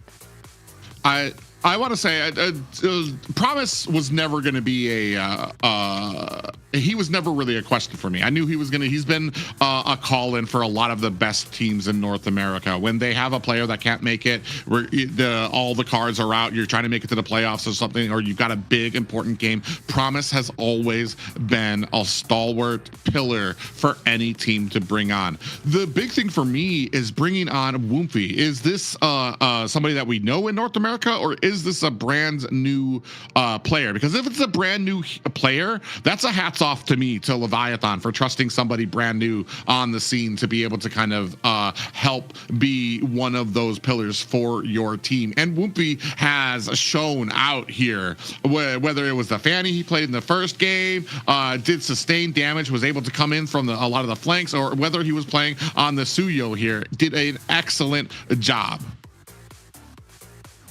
Yeah, I think the Suya as well doing super well in this particular game. But then again, the whole composition of Leviathan doing a fantastic job. Bethlehem was on point. Promise created the space that he needed. ISO just bought enough time for him to get the items and then popped off. Yato just getting the stuns on point, slowing down Bernoulli as much as possible. Technically, they never allowed Bernoulli to play the game even. I don't even know if he got a kill or an assist on the board because Lyon were just behind the 8 ball right from the start. I think Leviatan doing a fantastic job to keep the pace up of this game and able to apply the pressure where it matters. And just not letting up, because you want to up the tempo as much as possible and keep the same pressure that you did in game number 1 and turn that into game number 2 as well. So well done, Leviatan. And if you're Lyon, you need to find a way to contest the early game, because if you're trying to play again that slow pace mid to late game finish, the early game is just taken away by Leviatan, and they're ending the game in 12 minutes. I don't know if this was less than 12 minutes. Seems like it was. Yeah, they ended it fast. They came in very, very aggressive, this game style, and being able to be aggressive with that Kaja in their team. I was gonna say I don't even remember that many divine judgments. He did an excellent job, even when you weren't depending on the divine judgments. I saw a few out there that he was able to get. The team was able to burst them down. Oh, but man, call me a believer now into the Kaja pickup, because that was especially when you mix it in with the Gord. Gord is a personal favorite of mine. I used to one-trick him in the mid lane, but to see him on the main stage and do so well, and especially into a composition like this where his bursting ability is you're really able to take advantage of it. That's a huge deal and a great job. This is what I was talking about. Promise, whenever you put him onto the team, it's unfortunate that I feel like I often see him as a replacement for a player. I would love to see him as the stalwart beginning roster for somebody. But yeah, as we take a look at here at the highlights for Promise, a nice little divine judgment there to go ahead and yank down onto Lyon, and then they finish the job. The great synergy coming from that entire team. Yeah, and for the roster change just coming into playoff, for them to be able to have that kind of team synergy is just unmatched. Have they played together before? We know that Wumpy, we're not sure who he is. We're like, who is this guy? What about Promise? Hey man, Promise? he's a new face. He's a new face around. So it's a new name, it's a new face, and I think hopefully with the performance that he's putting out, he becomes a mainstay name, because at this point, a new generation of players need to be flooding in for North America and AMER as a whole, because how long can we cling on to the names that used to be? We got to move on and get to the point where there have to be new faces. So the esports ecosystem is growing. It's not going to stop. It's just about the new players that have to step up to the plate. No, I feel like that's a huge point that a lot of people don't understand. I feel like for a long time there was almost this kind of gatekeep at the top of a lot of the regions when it comes to some of these players or who they'll play with, or you do one thing wrong and you get blackballed by a lot of these players. And I want to say, you asked if these guys had played together before. I want to say a lot, especially in North America, we're still kind of a very tight community when it comes to a lot of those players way up at the top. So I guarantee at one point or another, probably a lot of these guys have played together with one another. And like I said before, I'm very impressed if Wumpy, well, even if it's not a brand new player, but if it is a new player, congrats to Leviatan for taking that risk to allow somebody who I dare say is untested in the regional scene to come up on board, and they're doing a great job. Synergy wise, I made the complaint that maybe Lyon was going to be able to overwhelm them with their synergy, but it looks almost like the opposite. I feel like Lyon have not been able to get onto the same page because of the amount of pressure that Leviatan do right from the opening bell. When either you saw from the first game when they had that early pressure when it comes to their draft. I believe it was the Khalid that they had as well. They were able to kind of really enforce that. The second game, even when they didn't, I don't think that they really had an early game composition. It's just that everybody was on the same page when it came to invading, clearing out the jungle, and then leaving. And like right from the opening bell, you already had Leviatan stealing away two jungle minions from Lyon. So it's just like I said, this is what we initially thought when we saw Leviathan's roster before the playoffs. So before the Swiss stage, this is the type of impact that we were kind of hoping to see. And this kind of, I want to say, invigorates, a lot of fans when it comes to what they thought might have fallen off for this team. And this team, coming into playoffs and the elimination series for today, definitely a great time to take that chance and change up the roster if needed, or take the chance to kind of pick the heroes that are not meta, but you still somehow make it work. Hey, you know what? I did some digging, found some info about Wumpy. So he's always ran with the name Wumpy, all right? But the thing was, he was underage for a lot of these other tournaments. He wasn't allowed to play. So he's been grinding for quite some time. He's just pretty young. I think he's 17, if I'm not wrong. So, well, coming in, this is some new blood injected into the AMER scene for North America. And for him being so young, I think sky is the limit, and the ceiling is definitely grown a lot more. So hopefully he gets a lot more game time, a lot more that he can add on to his portfolio. You know what I mean, Private? It's funny to me that you mentioned that he hasn't been on the scene for a long time. I take a look down and I take a look at his picture. He's the only one that hasn't been grizzled down by the esports scene in this little frown, that big ear-to-ear smile that he has. He's just ready, willing, and able, ready to be out there. I always get on this when it comes to like esports picture. I'm like, is there a problem with smiling? I want to see this new generation of players out there, ear-to-ear smiles, all whites on them. We're not UFC. We're not taking prize fights out there. Let's just show a smile out there and then get the job done. Going on to the draft of what we see here, still respect paid to the Kufra pickup, but it seems like the Kufra being taken off there is just stalled out Lyon. Not just the Kufra pick, but I feel like Leviathan had just had some great answers back to back that Lyon have just been completely unprepared for. Yeah, talking about that, I'm just happy to be here. Smile on Umbi. Happy to be here. Yeah. So I'm just interested, what kind of heroes that he's gonna be picking for this stage. I think also they're just gonna have fun, right, at this point. So very interested on what other kind of combination we can come up with. I don't know, man. When Private mentioned smiles, I was looking at ISO and it's like, yo, his smile is just dead on the inside, if you ask me at this point for him, right? So, but then again, like looking at what it's there on the side of Lyon, they get themselves a Freya. So I think Leviathan oozing with confidence and they don't care. And instantly as the Freya was picked up, look at the reply, the Phoveus. It's a straight counter to the Freya. And Leviathan get the Valentina to prevent any sort of shenanigans on the other side. You can't go for the Sora. You can't go, whatever you go for is gonna be for me too. So Leviathan already looks super strong right off the bat in the draft. Yeah, and that just, you hit a nail on the head. This is confidence speaking out of them. They said they're going to give up the Freya, and the draft allowed them to go ahead and pick up Valentina, who counters the Freya, and you take away Valentina's biggest counter or biggest threat out there, which is the Phoveus. It's going to be interesting.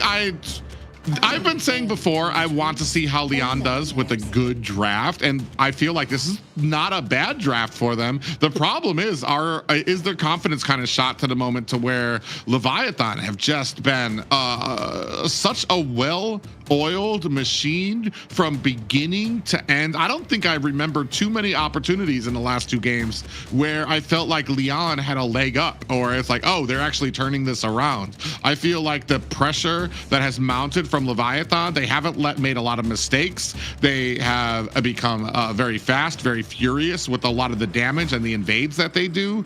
And there's been very little room in any of the objectives or any of these engagements for Lyon to be able to get that advantage. So it's gonna be very interesting to see how they can, how they do against this comp. I'm just gonna say something about the Cho pick right there. That is Promise main hero.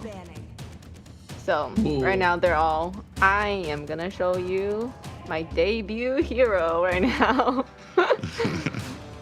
So what a debut as well, right? For Promise as well as Whoopi. If they're able to get a 3-0 stomp in what's an elimination round for Leviathan after losing a series to Lyon in the Swiss stages, yeah, I think this is now all of a sudden we don't count Leviathan out, and all the standings and the predictions and all the talk about who's gonna be moving on into the next stage is kind of gone off the window. And next thing you know, we'll be talking about Alpha 7 who? I mean, we're not that far yet, but I think Leviathan looking super strong at the moment. And with the second phase of the bans as well, Hylos being taken off, Leomord's off the table, you're really looking to choke down the hero pool of Bernoulli, because they've got an early goal lane side with the Freya. You've got late game kind of locked down with this Alice. You got consistent damage throughout the board with this Kimi. You're looking to expand on the early game pressure that can keep up with this Cho in terms of rotation. I'm looking down at Khalid because they already picked up the Hilda. Glue is gone. Kufra is not present, so Raquel's not going to get his comfort pick. I don't really want to see the Minotaur come out from Raquel because you're giving away more early game pressure, and Valentina on the other hand can pick up the Minnow and Fury. So I'm only looking at the Khalid right now if you are Leon to be picked up in the roam position, but Leon banning another jungler. Okay, Baxia's gone, so Leviathan Assassin again, Suyo's gone, Fanny, Joy's still good. I'm seeing Joy. here. Sorry, Woompi's 3 other heroes, or 2 other heroes are Ling and Lancelot, so we don't know if we're gonna see that. But no. So his favorite heroes, right? Not 3, Ling. Forget Fanny, about Ling. Ling and Lancelot. Ling is not showing up in this meta, no.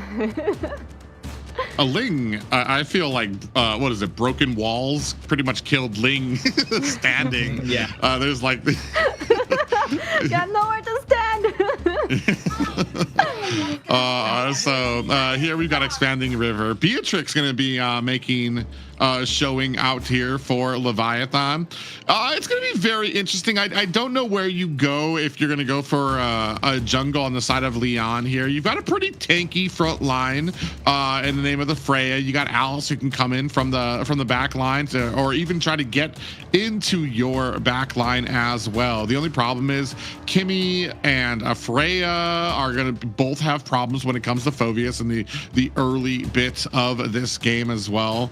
And Valentina, I was trying to think when Valentina takes the ultimate from Freya, she doesn't. I don't think she gets the auto attacks and she doesn't really get any of the other abilities, so it feels kind of useless for her to be able to take that. Ooh. Looks like they're going to answer back, try to answer back with something that we saw earlier from Leviathan. I like it. Alright, if you're gonna really don't hold back and pick all the heroes that you need to try to make this elimination stage. Joy. They're confident, man. They are confident. They don't care about the Joy Kaja. going into the Kaja, right? Okay. They don't care about it. This is Leviathan.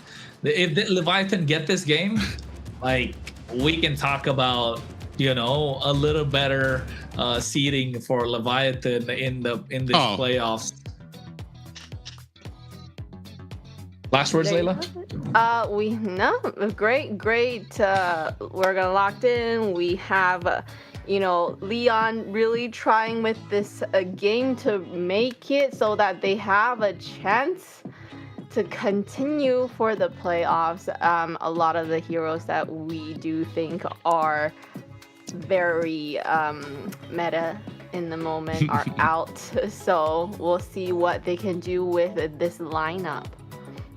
I mean, for me, it looks super solid in terms of what the matchups are, but of course Leon looking to get that early snowball in the hands of Fred as well as Bernoulli for Suyo, but Leviathan can always make the comeback, right, Private? Yeah, and looking for the comeback here after weeks of, I'll say it, disappointing matches here, coming back very strong and looking for a full 3-game sweep over Lyon in Game 3 of our second series of the night of the AMER North playoffs. Yep, in we go, ladies and gentlemen. And you can see Wumpy already getting the clear as fast as possible against Bernoulli, who's supposed to be one of the fastest jungles in terms of the with the Suyo in hand. But I think in this case, again, Leviatan looking to push Lyon off the edge with the early game that they have. They're able to get that EXP crab in the hands of Hayase. And you can see already Pav taken out super low. This is where Yato's at his best, right? His comfort pick, Valentina. Yeah, I have a confession to get out there. I had Leviathan getting swept in my poker, my bingo cards. It was their performance, how they've shaped up in this playoffs. What we've seen here today is a completely different beast than we've seen throughout the entirety of the Swiss stage. I went on a little rant off screen about how a lot of North American teams or North teams, they juggle around their roster, and it really puts a hankering on a lot of the teams that you care about, that you want to do well, because they have to build that synergy over again. But the other edge of that sword is magical things like this, where a team like Leviathan has just found that it factor that they needed. Yato gets latched onto there by Bernoulli and is going to be able to find himself and escape toward his tower. Doesn't even use his flicker yet. Yeah, and you're not wrong, Private. So did I, so did Trex, and so did Layla. We all had a kind of 3-0 for Leon, but then again, with the way that they've been playing, it's so much more promising. But Leon, this time taking charge of the early game, something they weren't able to do for 2 games in a row. So I'd say it's working out well, forcing a flicker out of promise as well. So now you're really, you've got the... You've got an anchor tied down onto Leviathan for them not to progress so much in the early game. It all comes down to how Wumpy can pop off, probably in the EXP side of things, or maybe... Oh, no, ISO.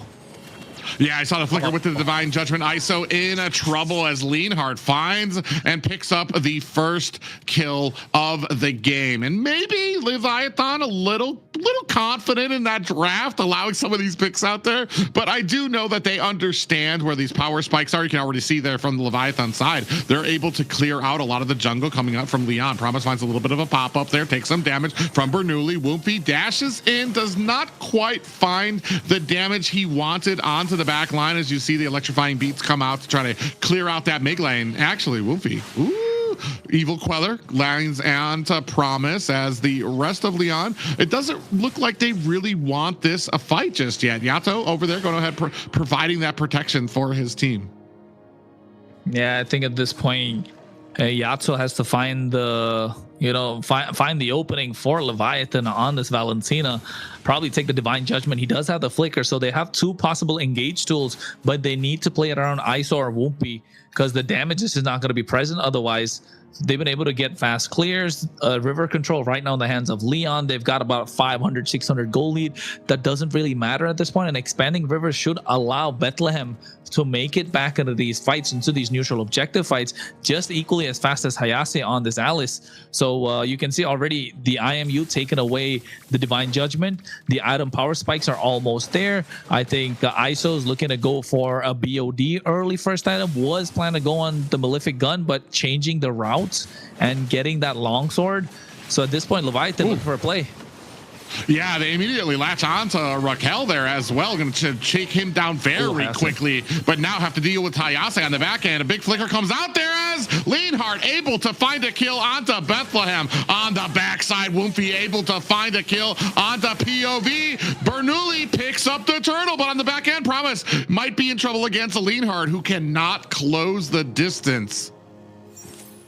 Yeah, 1-1 traded, if I'm not wrong, in that fight. But at the same time, Leon getting the turtle is not looking good for Leviathan. You can see a lot of damage coming out from Bethlehem in these fights. But if you're a Phoveus, you want to be in these extended fights, right? That's where the Phoveus kind of excels. And so does the Valentina a certain way. So does the Beatrix. But on the top side, I think they're looking to get down on Leonhardt.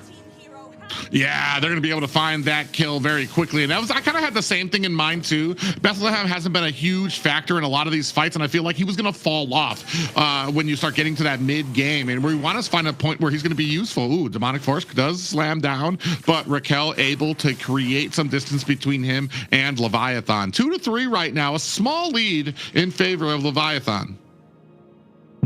And you can see on the bot side, though, Bernoulli needs to get a push going. No turtle, no neutral objective, but no minion waves to respond to either. So even Leviatan playing the macro game to almost to near perfection at this point. They just need to get a couple of towers maybe, and I think it has been on the top side. They need to keep this Freya at bay, who already has 2 kills in her pocket, and once the Freya starts popping off, it's going to get difficult for Leviathan to make any sort of comeback. And that's why you can see Bethlehem not really making a lot of oh no, never mind. Top side, Divine Judgment could come in.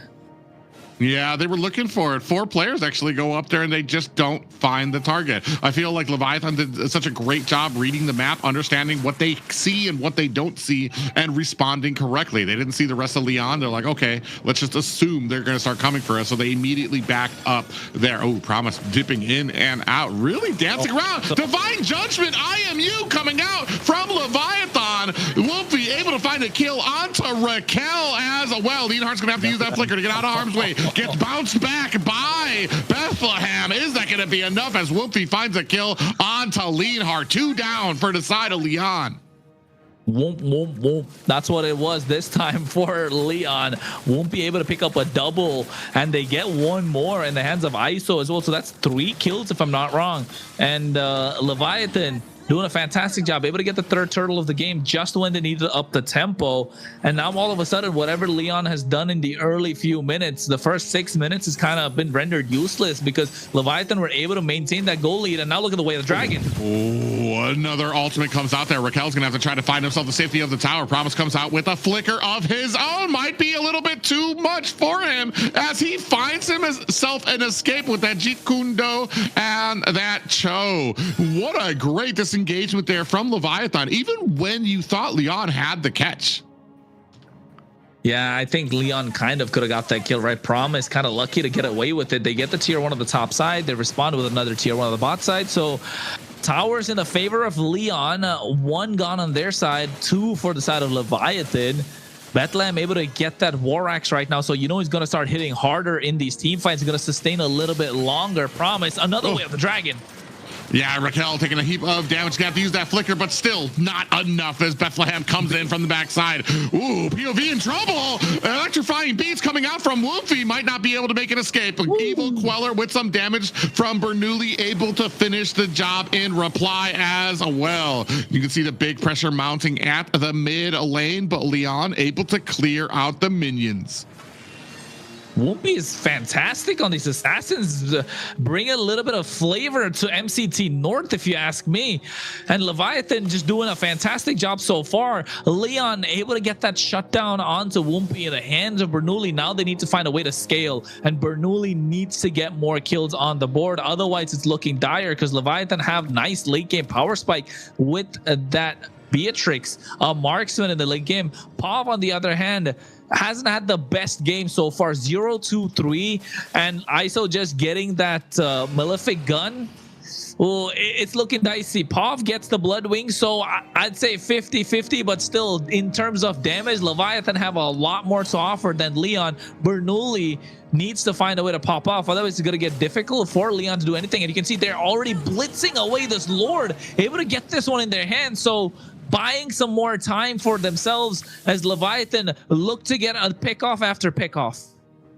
Yeah, but the thing is, Lyon, we need to be able to kind of make some plays here. I feel like we've been very, very passive in the early game where we were supposed to have the advantage. Promise on the back end, putting some damage onto Bernoulli, getting stunned, might be in a little bit of trouble, is still able to find that escape. There was this little point at the beginning where Lyon had the advantage, but they weren't pressing it. They weren't looking for engagement. They were free to just let the Leviathan kind of pass them by. Now they might have a little bit of that opportunity out again as they go ahead and try to put some pressure onto this mid tower. In comes the demonic forces as well. Big pop-ups landing out of the Bethlehem, able to find a kill onto Raquel. Evil Queller coming out from Bernoulli, dashes in, looking for the soul sever, but the damage coming out from Bethlehem is more than enough to take him down. A big reply by Leonhardt gets answered by Bethlehem again, putting us into a 10-4 lead for Leviathan. And this is why they let the Freya go, right? Knowing that they could pick up the Phoveus, which is basically a straight counter to the Freya. And the problem with for Freya against the Phoveus is when the Freya wants to pop off with a power spike, that's when the Phoveus hits his power spike too. And when he got that War Axe, you know for a fact Leviatan were looking to pick more fights around Bethlehem, who was able to sustain a lot more in these team fights. And he was taking a less than a quarter HP and was still able to make it out alive. Dreadnought armor to be able to tank quite a lot. Warrior boots even, along with the silence rope. So basically a force to be dealt with at this point. Yeah, you can see right now we do already have the Holy Crystal picked up there by Woompy, so putting on the damage. But we do see already Radiant Armors being picked up by Lyon to try to offset the damage coming out from Woompy. Respect being paid there for the new jungler from Leviathan. 4-10 still, as both of these. I feel like this isn't it. It feels like, oh, I was going to say, we do have a Divine Judgment goes on to Hayase. Big pop-up lands onto him, but there is no aggro coming out from the tower. So just a wasted ability comes out from the side of Leviathan. This is definitely not out of the woods for Leviathan just yet. There's no huge gold lead here, just under, not even under a K, like 500 gold difference, despite the huge disparity when it comes to the kills. I mean, yeah, there's a massive disparity when it comes to the kills, but at the same time, Lyon have been playing the macro game really well. They've got two towers on the top side, a tier 1 in the mid lane, a tier 1 on the bot side as well, and the tier 2 on the bot side's like barely hanging by a thread. And they definitely got the first lord doing a lot of work, and now the second lord seems like it's gonna be in their favor too. Yato getting that Divine Judgment earlier not only burned an ultimate but also a flicker, which basically didn't lead to anything fruitful. So if you are Lyon, this is the moment where you need to take down the Lord. The Freya's on the top side, so it might not be the best position, but you could get it started and find a way for Leonhardt to make it into the pit and then maximize what they can put out. Leviathan, having slowed down the pace of the game from game 1 and game 2, is helping Lyon a lot, and this is the kind of pace that Lyon like to play at.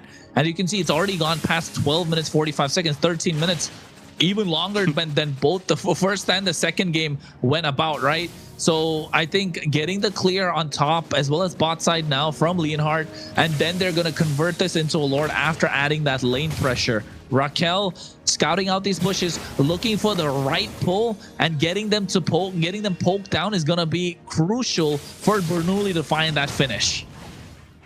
Oh, you can see Bethlehem kind of getting baited out with some of those demonic forces. Oh, Promise goes in, even with the flicker, just misses the pop-up. Now he gets a Divine Judgment for his effort. Does have the immortality out there as well. Still going to be able to get away from the enemy team there. Big kick lands onto Raquel, putting on the damage with that dragon kick, but it's not enough. Whoopi on the back line, able to find a kick onto Bernoulli. Leviathan chasing down the rest of Lyon, who, underneath the tower. Divine Judgment comes out onto Hayase as ISO picks apart the mid lane tower.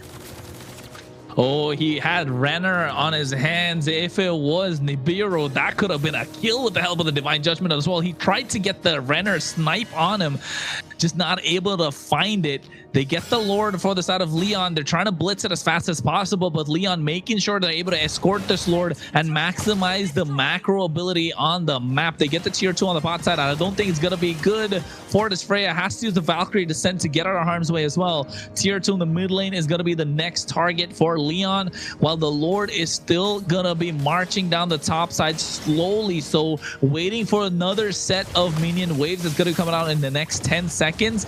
So more super minion waves, the better for Lyon. Meanwhile, Leviathan needs to find a way to capitalize, needs to find a way to turn things around, and Whoopi's doing a lot on the map.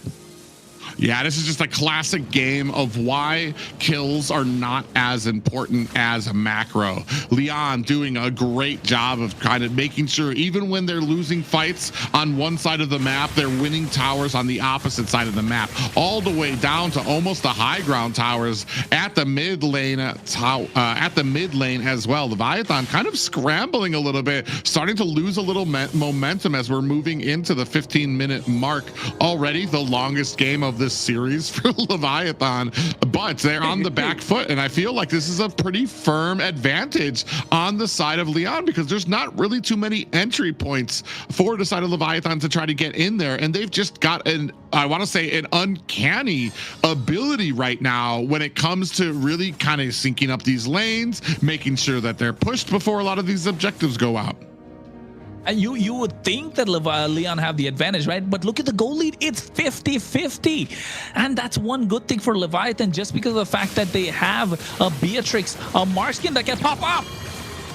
Ooh, big engagement comes in under electrifying beats onto the backside, trying to put on the damage. Woofy takes a heap of damage coming out from the side of Lyon, but now being chased down by Leviathan, trying to focus down onto a target. They are not able to bring anybody down, and ooh, Bernoulli goes in against 5 members. What was that? Bernoulli, what are you thinking, man? This is not the Bernoulli that we know from Lyon. But right now, Leviathan, this is not a Leviathan we've known throughout the entire MCT record, the Swiss stage. This is a rejuvenated team.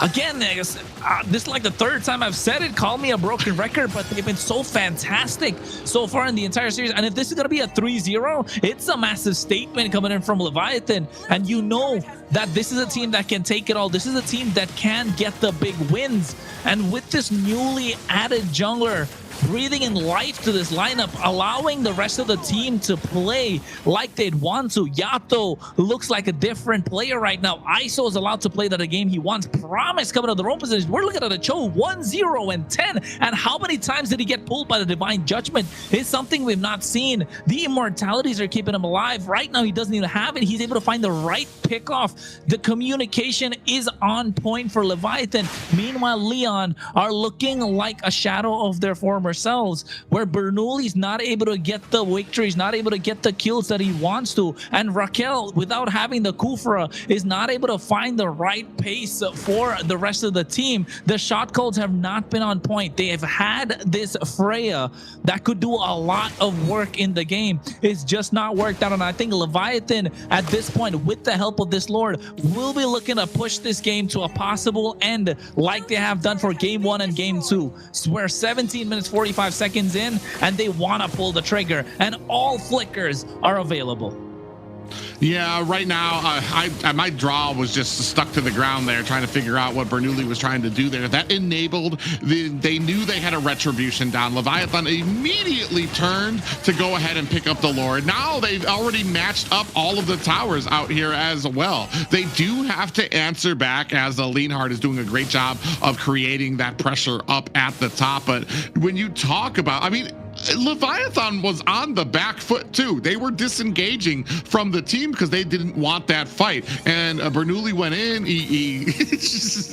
Maybe his boys rizzed him up so much he just got a head full of steam. He's like, "All right, boys," and against 5 members, which is super unfortunate for him, which allowed this for them. Now you're looking at about a 2K gold lead for the side of Leviathan. This kills are now starting to mean more and more, as you see about a 2K gold lead for Woomfy on this joy pick. Yeah, and you can see what was an even gold standpoint for both these teams now all of a sudden is in the hands of Leviathan. Divine Judgment coming through. Yeah, I promise, but he does have that immortality out as well. Finds himself a kick. Immortality has been procced for the side of Lyon, and down goes POV. Next is Hayase on the chopping block. 3 down for the side of Lyon as Leviathan looking to close up this game. Bernoulli, or Raquel, not Bernoulli, sorry. Raquel does take a little bit of damage, still has the immortality, but the rest of Leviathan have to answer this Freya. Leonhard at the bottom lane, chopping away at this tower, now getting chased down. You can see that Yato and a Promise trying to chase him down. Leonhard gets hit with the Way of the Dragon kick there. Yato trying to rain on some more damage. Ooh, Promise actually has to get away. This is the strength you have of the Leonhard. But, ladies and gentlemen, with a clean sweep, Leviathan advance in the playoffs. Somebody get the broom, because Leviathan just swept the Lyon in a dominating fashion. Yes, the 3rd game went a little bit back and forth, but never did they lose control of the entire game. They had control. I have to give it to Lyon for really giving it their best in this last game. Unfortunately, they just couldn't outplay Leviathan, and they will be eliminated today. Unfortunate, but great to see Leviathan. It's a kind of new kind of team that we haven't seen this whole tournament, so really excited to see what else they can bring to the table for the rest of the playoffs. I think you guys kind of touched on it a little bit. I feel like this is kind of a statement, and this is going to change around a lot of people's predictions for how these playoffs might go, especially with this brand new Leviathan who has just steamrolled through the competition. I mean, there's synergy there, great picks. They're very patient when it came to that game too, waiting for just the right mistake to come out of Lyon. Playing passively, you saw a lot of engagements they didn't like. They backed up, they took some deaths, and they just needed that one mistake from Bernoulli to be able to turn this immediately around and find their advantage. Yeah, very unfortunate. I think that's what made the difference in that advantage that Lyon had, was the Bernoulli jumping into a whole team. Oh.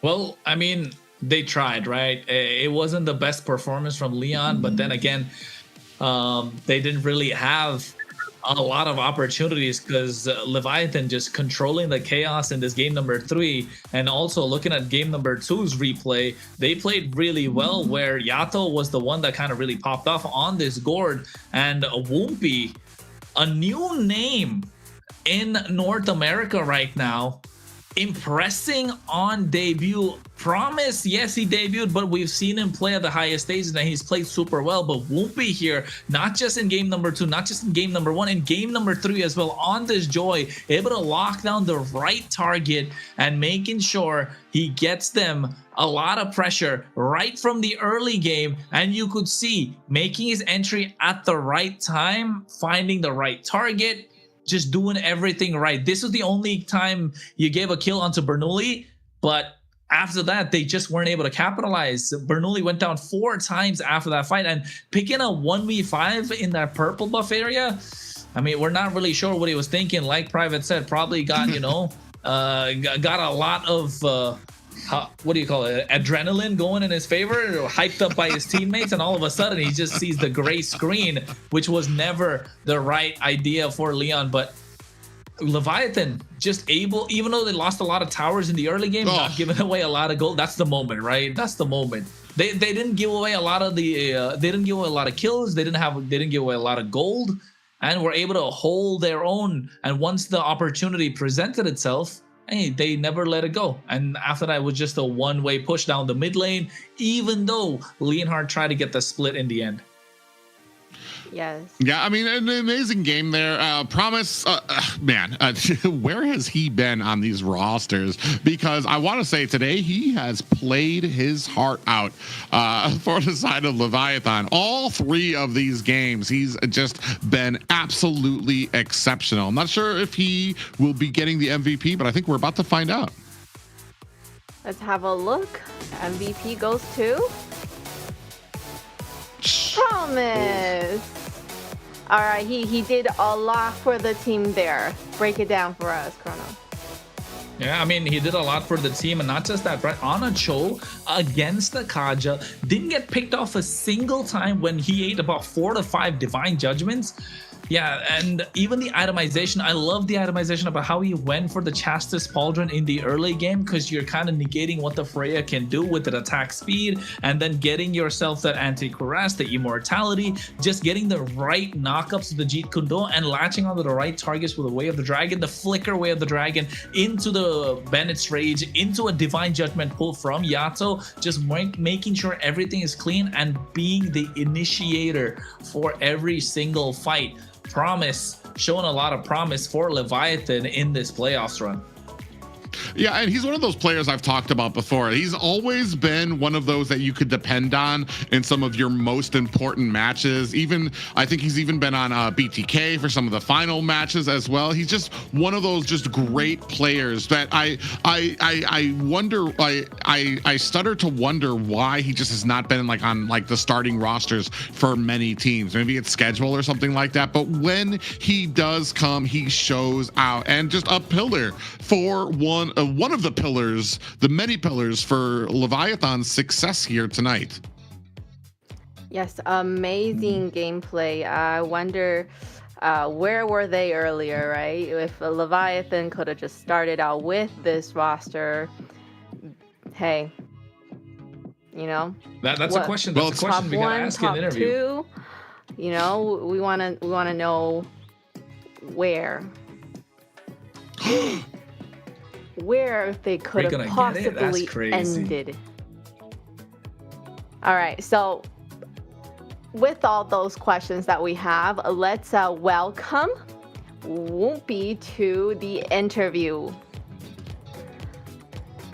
All right, joining us here, we have Whoopi, the jungler from Leviathan, the new kid on the block, the kid with the smile that says, I'm just happy to be here. Welcome and congratulations on the victory. That was crucial playoff match for everything on the line. And your team delivered when it mattered the most to secure the win and also continuing the playoff run. My first question for you would be, coming into a high pressure elimination series like this, what do you think helped your team stay confident and composed today? Like this, it's just my team is like making sure that they'll come and everything. Like especially Bodge, like Bodge and I saw keep saying that just no pressure and everything, and Arashi as well. Yeah. So they're like, don't worry about it, just come and play. We got you. How do you feel about your team backing you up as a jungler? I feel it really good that they actually DM me, that they said that, you know, like, hey, Whoopi, come play for us and everything. And I was surprised because, you know, it's like, this is my first time being pro, like playing professional and stuff. So I was kind of excited and everything.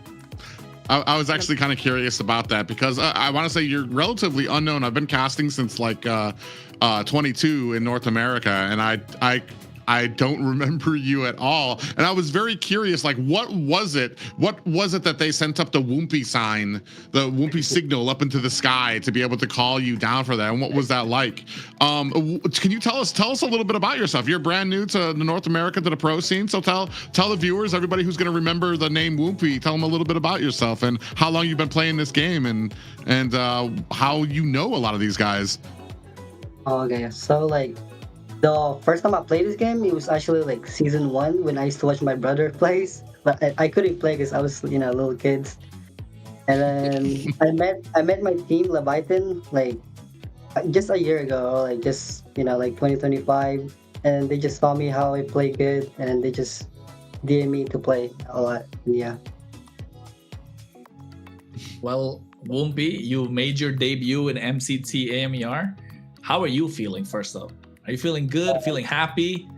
I feel happy, but I'm also kind of nervous during the first game. Yeah, I was kind of nervous in the first game. It was like my first match in the pro scene.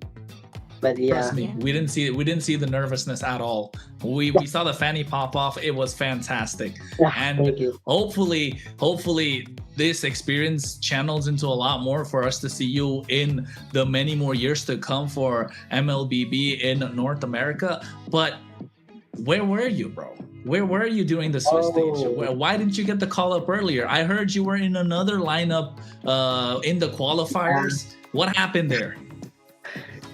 I mean, I was put in as a sub, you know, and after that, I just quit. Like I just didn't play. Like I just had no passion playing. And then ISO just DM me like 2 weeks ago, and they said if I want to do some scrim and play, so I just did. And here I am. Okay. now you're not going to be a sub anymore, bro. You're not going to be a sub anymore 100%. With that kind of a performance, with that kind of a dominating performance, hopefully we get to see a lot more from you. And are you looking forward to the next game that you have to go through in the series that's tomorrow? Yep. I think the next one is against Vendetta. Are you confident to go against Tarzan in the jungle, the king of the jungle? You're trying to take that title? I'm very confident. Yeah, I am trying to. That's good, I will. All right. Keep the confidence going. We want to see a lot more from you, and hopefully we get to see a different angle and not just assassin, some of those tank jungles, fighter jungles as well, and be the full package. Because, you know, at the moment, with not a lot of names being there for the best jungler in NA, if you're coming in at the right time, hey, the throne is empty. It's just waiting for someone to take it. Be that one. Yeah. I'll take it. I'll definitely take it. There you go. There's the confidence. Woompy, your future, I feel like, is going to be brighter than your smile right now. Once again, congratulations on the victory, and thank you so much for joining us today. Best of luck to you and your future tournament. All right, thank you. Thank you.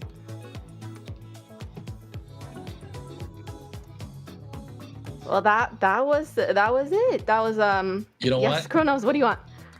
I was What do you gonna wanna say, Yeah. Woompy was born in 2009. Are you guys feeling old yet?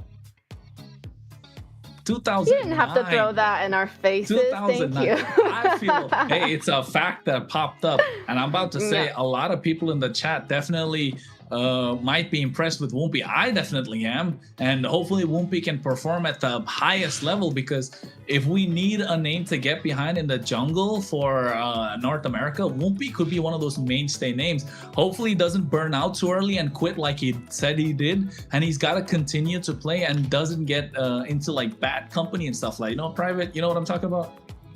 Yeah, and I know what he's talking about. He's referring to, and especially being on the reserves for a roster instead of like being able to kind of go out there and prove yourself. So, and now he's got that opportunity, and he's made a huge impression.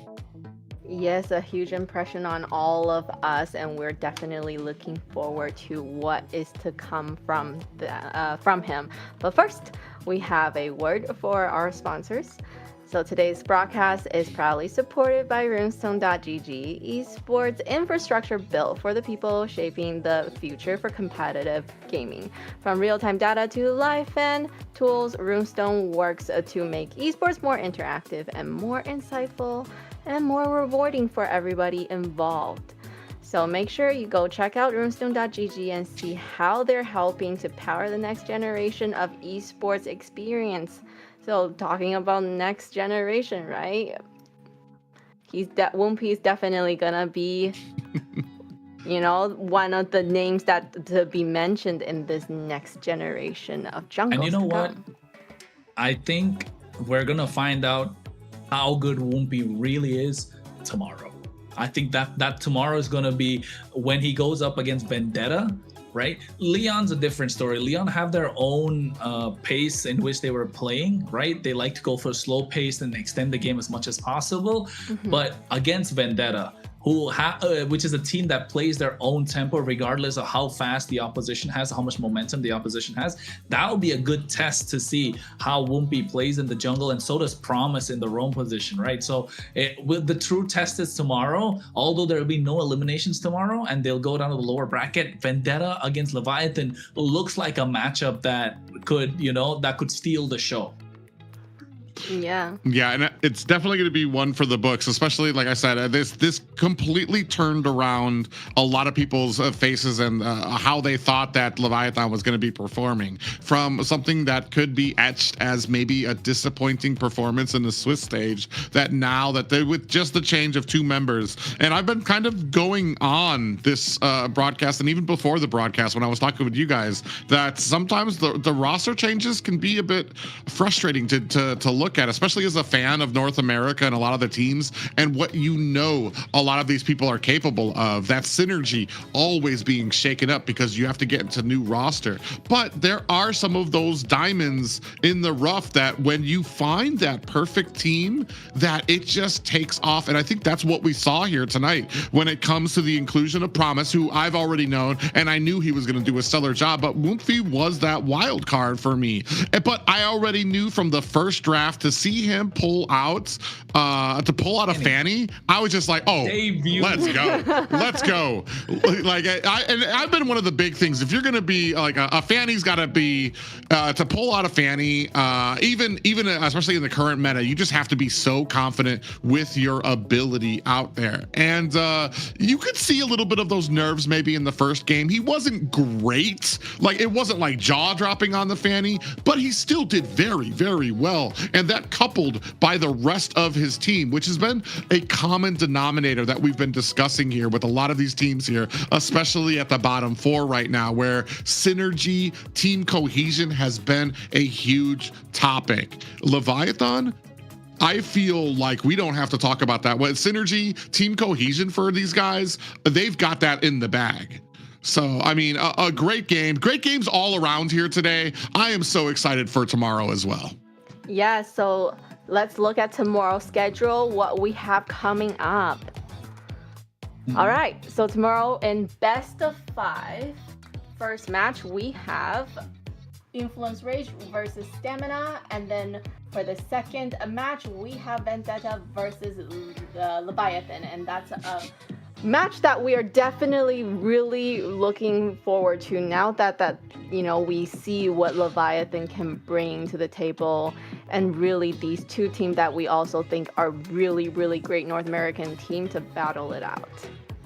Yeah, I think Influence Rage Origins versus Stamina. Again, I think after looking at Woompi's performance, of course, we're looking forward to the second series, but also the first series, right? Influence Rage Origins have lost out to Stamina in the Swiss stage, but the way that they have found their footing, they found the groove, and this is an Influence Rage of new that's in the playoffs that can really go toe-to-toe against Stamina, and if dare I say, even sweep the floor against Stamina. So Stamina coming off of a really strong performance will be amazing. But at the same time, this is the playoff bracket that we're getting to see right now. And Stamina Esports and Leviathan do move on to the next stage. But two Mexican teams, that's U2 Esports as well as Lyon, unfortunately bow out of the competition after having a great MCT AMER run. Yeah, and as you can see here from the knockout stage, I feel like it gets more and more exciting as the days go on. You talked about the history, Stamina, Dez finally coming online, finding that synergy that was kind of lost with his teammates. They kind of had a little bit of a juggle around there as the matches progressed. Like I said, game 4 was that type of synergy is what we need to see always coming out from Stamina. That going up against this newly invigorated Rage Origins is going to be a huge match tomorrow. And I think we've already talked about, until we're blue in the face, about Vendetta and Leviathan and how exciting that match is going to be. And it just keeps on getting more and more exciting here in AMER North. Yes, and because it's not single elimination, tomorrow it's gonna be interesting to kind of see what that first match of pretty much a brand new team going against the Vendetta, right? So we'll see how they match up, and then they kind of probably feel each other out and kind of see where they are at. And I'm really excited to see who moves on and potentially be top 2. Top 2. We'll find out. As the days go by, we will find out. But sadly, although there's a lot of excitement on the board, it's also a sad time because we lost out U2 Esports as well as Lyon to the competition. But that's the nature of the beast. That's how it goes. And sadly, we're looking forward to them in the next season. However, along with the sad news, we do have some new blood injected into the competition with Whoopi being present. So a name that we can all look out for, not just today, maybe for the many days and seasons to follow. But yes, I think the competition is getting intense, and with it being double elimination, yes, there is a second chance. But I mean, do we really want to go down to the lower bracket? All right, so that is it for today, guys. We had such an amazing matches today. Some surprising things that happened with Leviathan that we definitely did not expect. So make sure you follow our socials so that you don't miss what happened today. There's gonna be lots of highlights that are gonna be up and updates. Make sure you're following MLBB Esports across all our platforms. And I just want to mention quickly, during the diamond drops, you have to go to this one, okay? The MLBB Esports, the official channel. It will be diamond drop in the YouTube and TikTok platform. Yes, Chrono. You know what? There's like barely like 5 people watching there, to be honest. So folks, if you wanna, if 5 people are there, all 5 of them are gonna get diamonds, man. If you wanna rack up those diamonds, make sure you head to the MLBB Esports, because that's definitely gonna help the NA community grow a lot more now that we have a dedicated channel for MLBB Esports. So yes, get there. Kick, Twitch, X, Instagram, Facebook, YouTube, TikTok, all that good stuff. Right, Private? Yeah, I do want to give a little thank you out there to all the viewers and North America, everybody who's been watching us. It's been a pleasure to be back at the North American casting desk. A little bit of a break I've taken from the from casting in the South, which has been just as exciting. But you get that little cozy feeling of home sweet home when you see what's going on in the North and all the teams and all the familiar and unfamiliar faces. And the one question I have is, what surprises do we have left in store for the rest of these playoffs? Yeah. And with that, we come to the end of day 13 here at MCT AMER North playoffs. Today, we witnessed the teams fighting under pressure, battling through elimination matches, and giving everything they had to try to keep their championship dream alive. Some teams continue their playoff journey, while others see their run come to an end. So I want to give a huge thank you to our players, our team, production, and of course all of you for watching from home and being part of an incredible first day of the playoffs. And of course, I want to thank you to my amazing casters, Chronos and Private, for joining me today. I'm your host, Layla, and on behalf of everyone here at MCT AMER North, thank you so much for watching, and we'll see you tomorrow back here for some more exciting playoffs. Good night, everyone.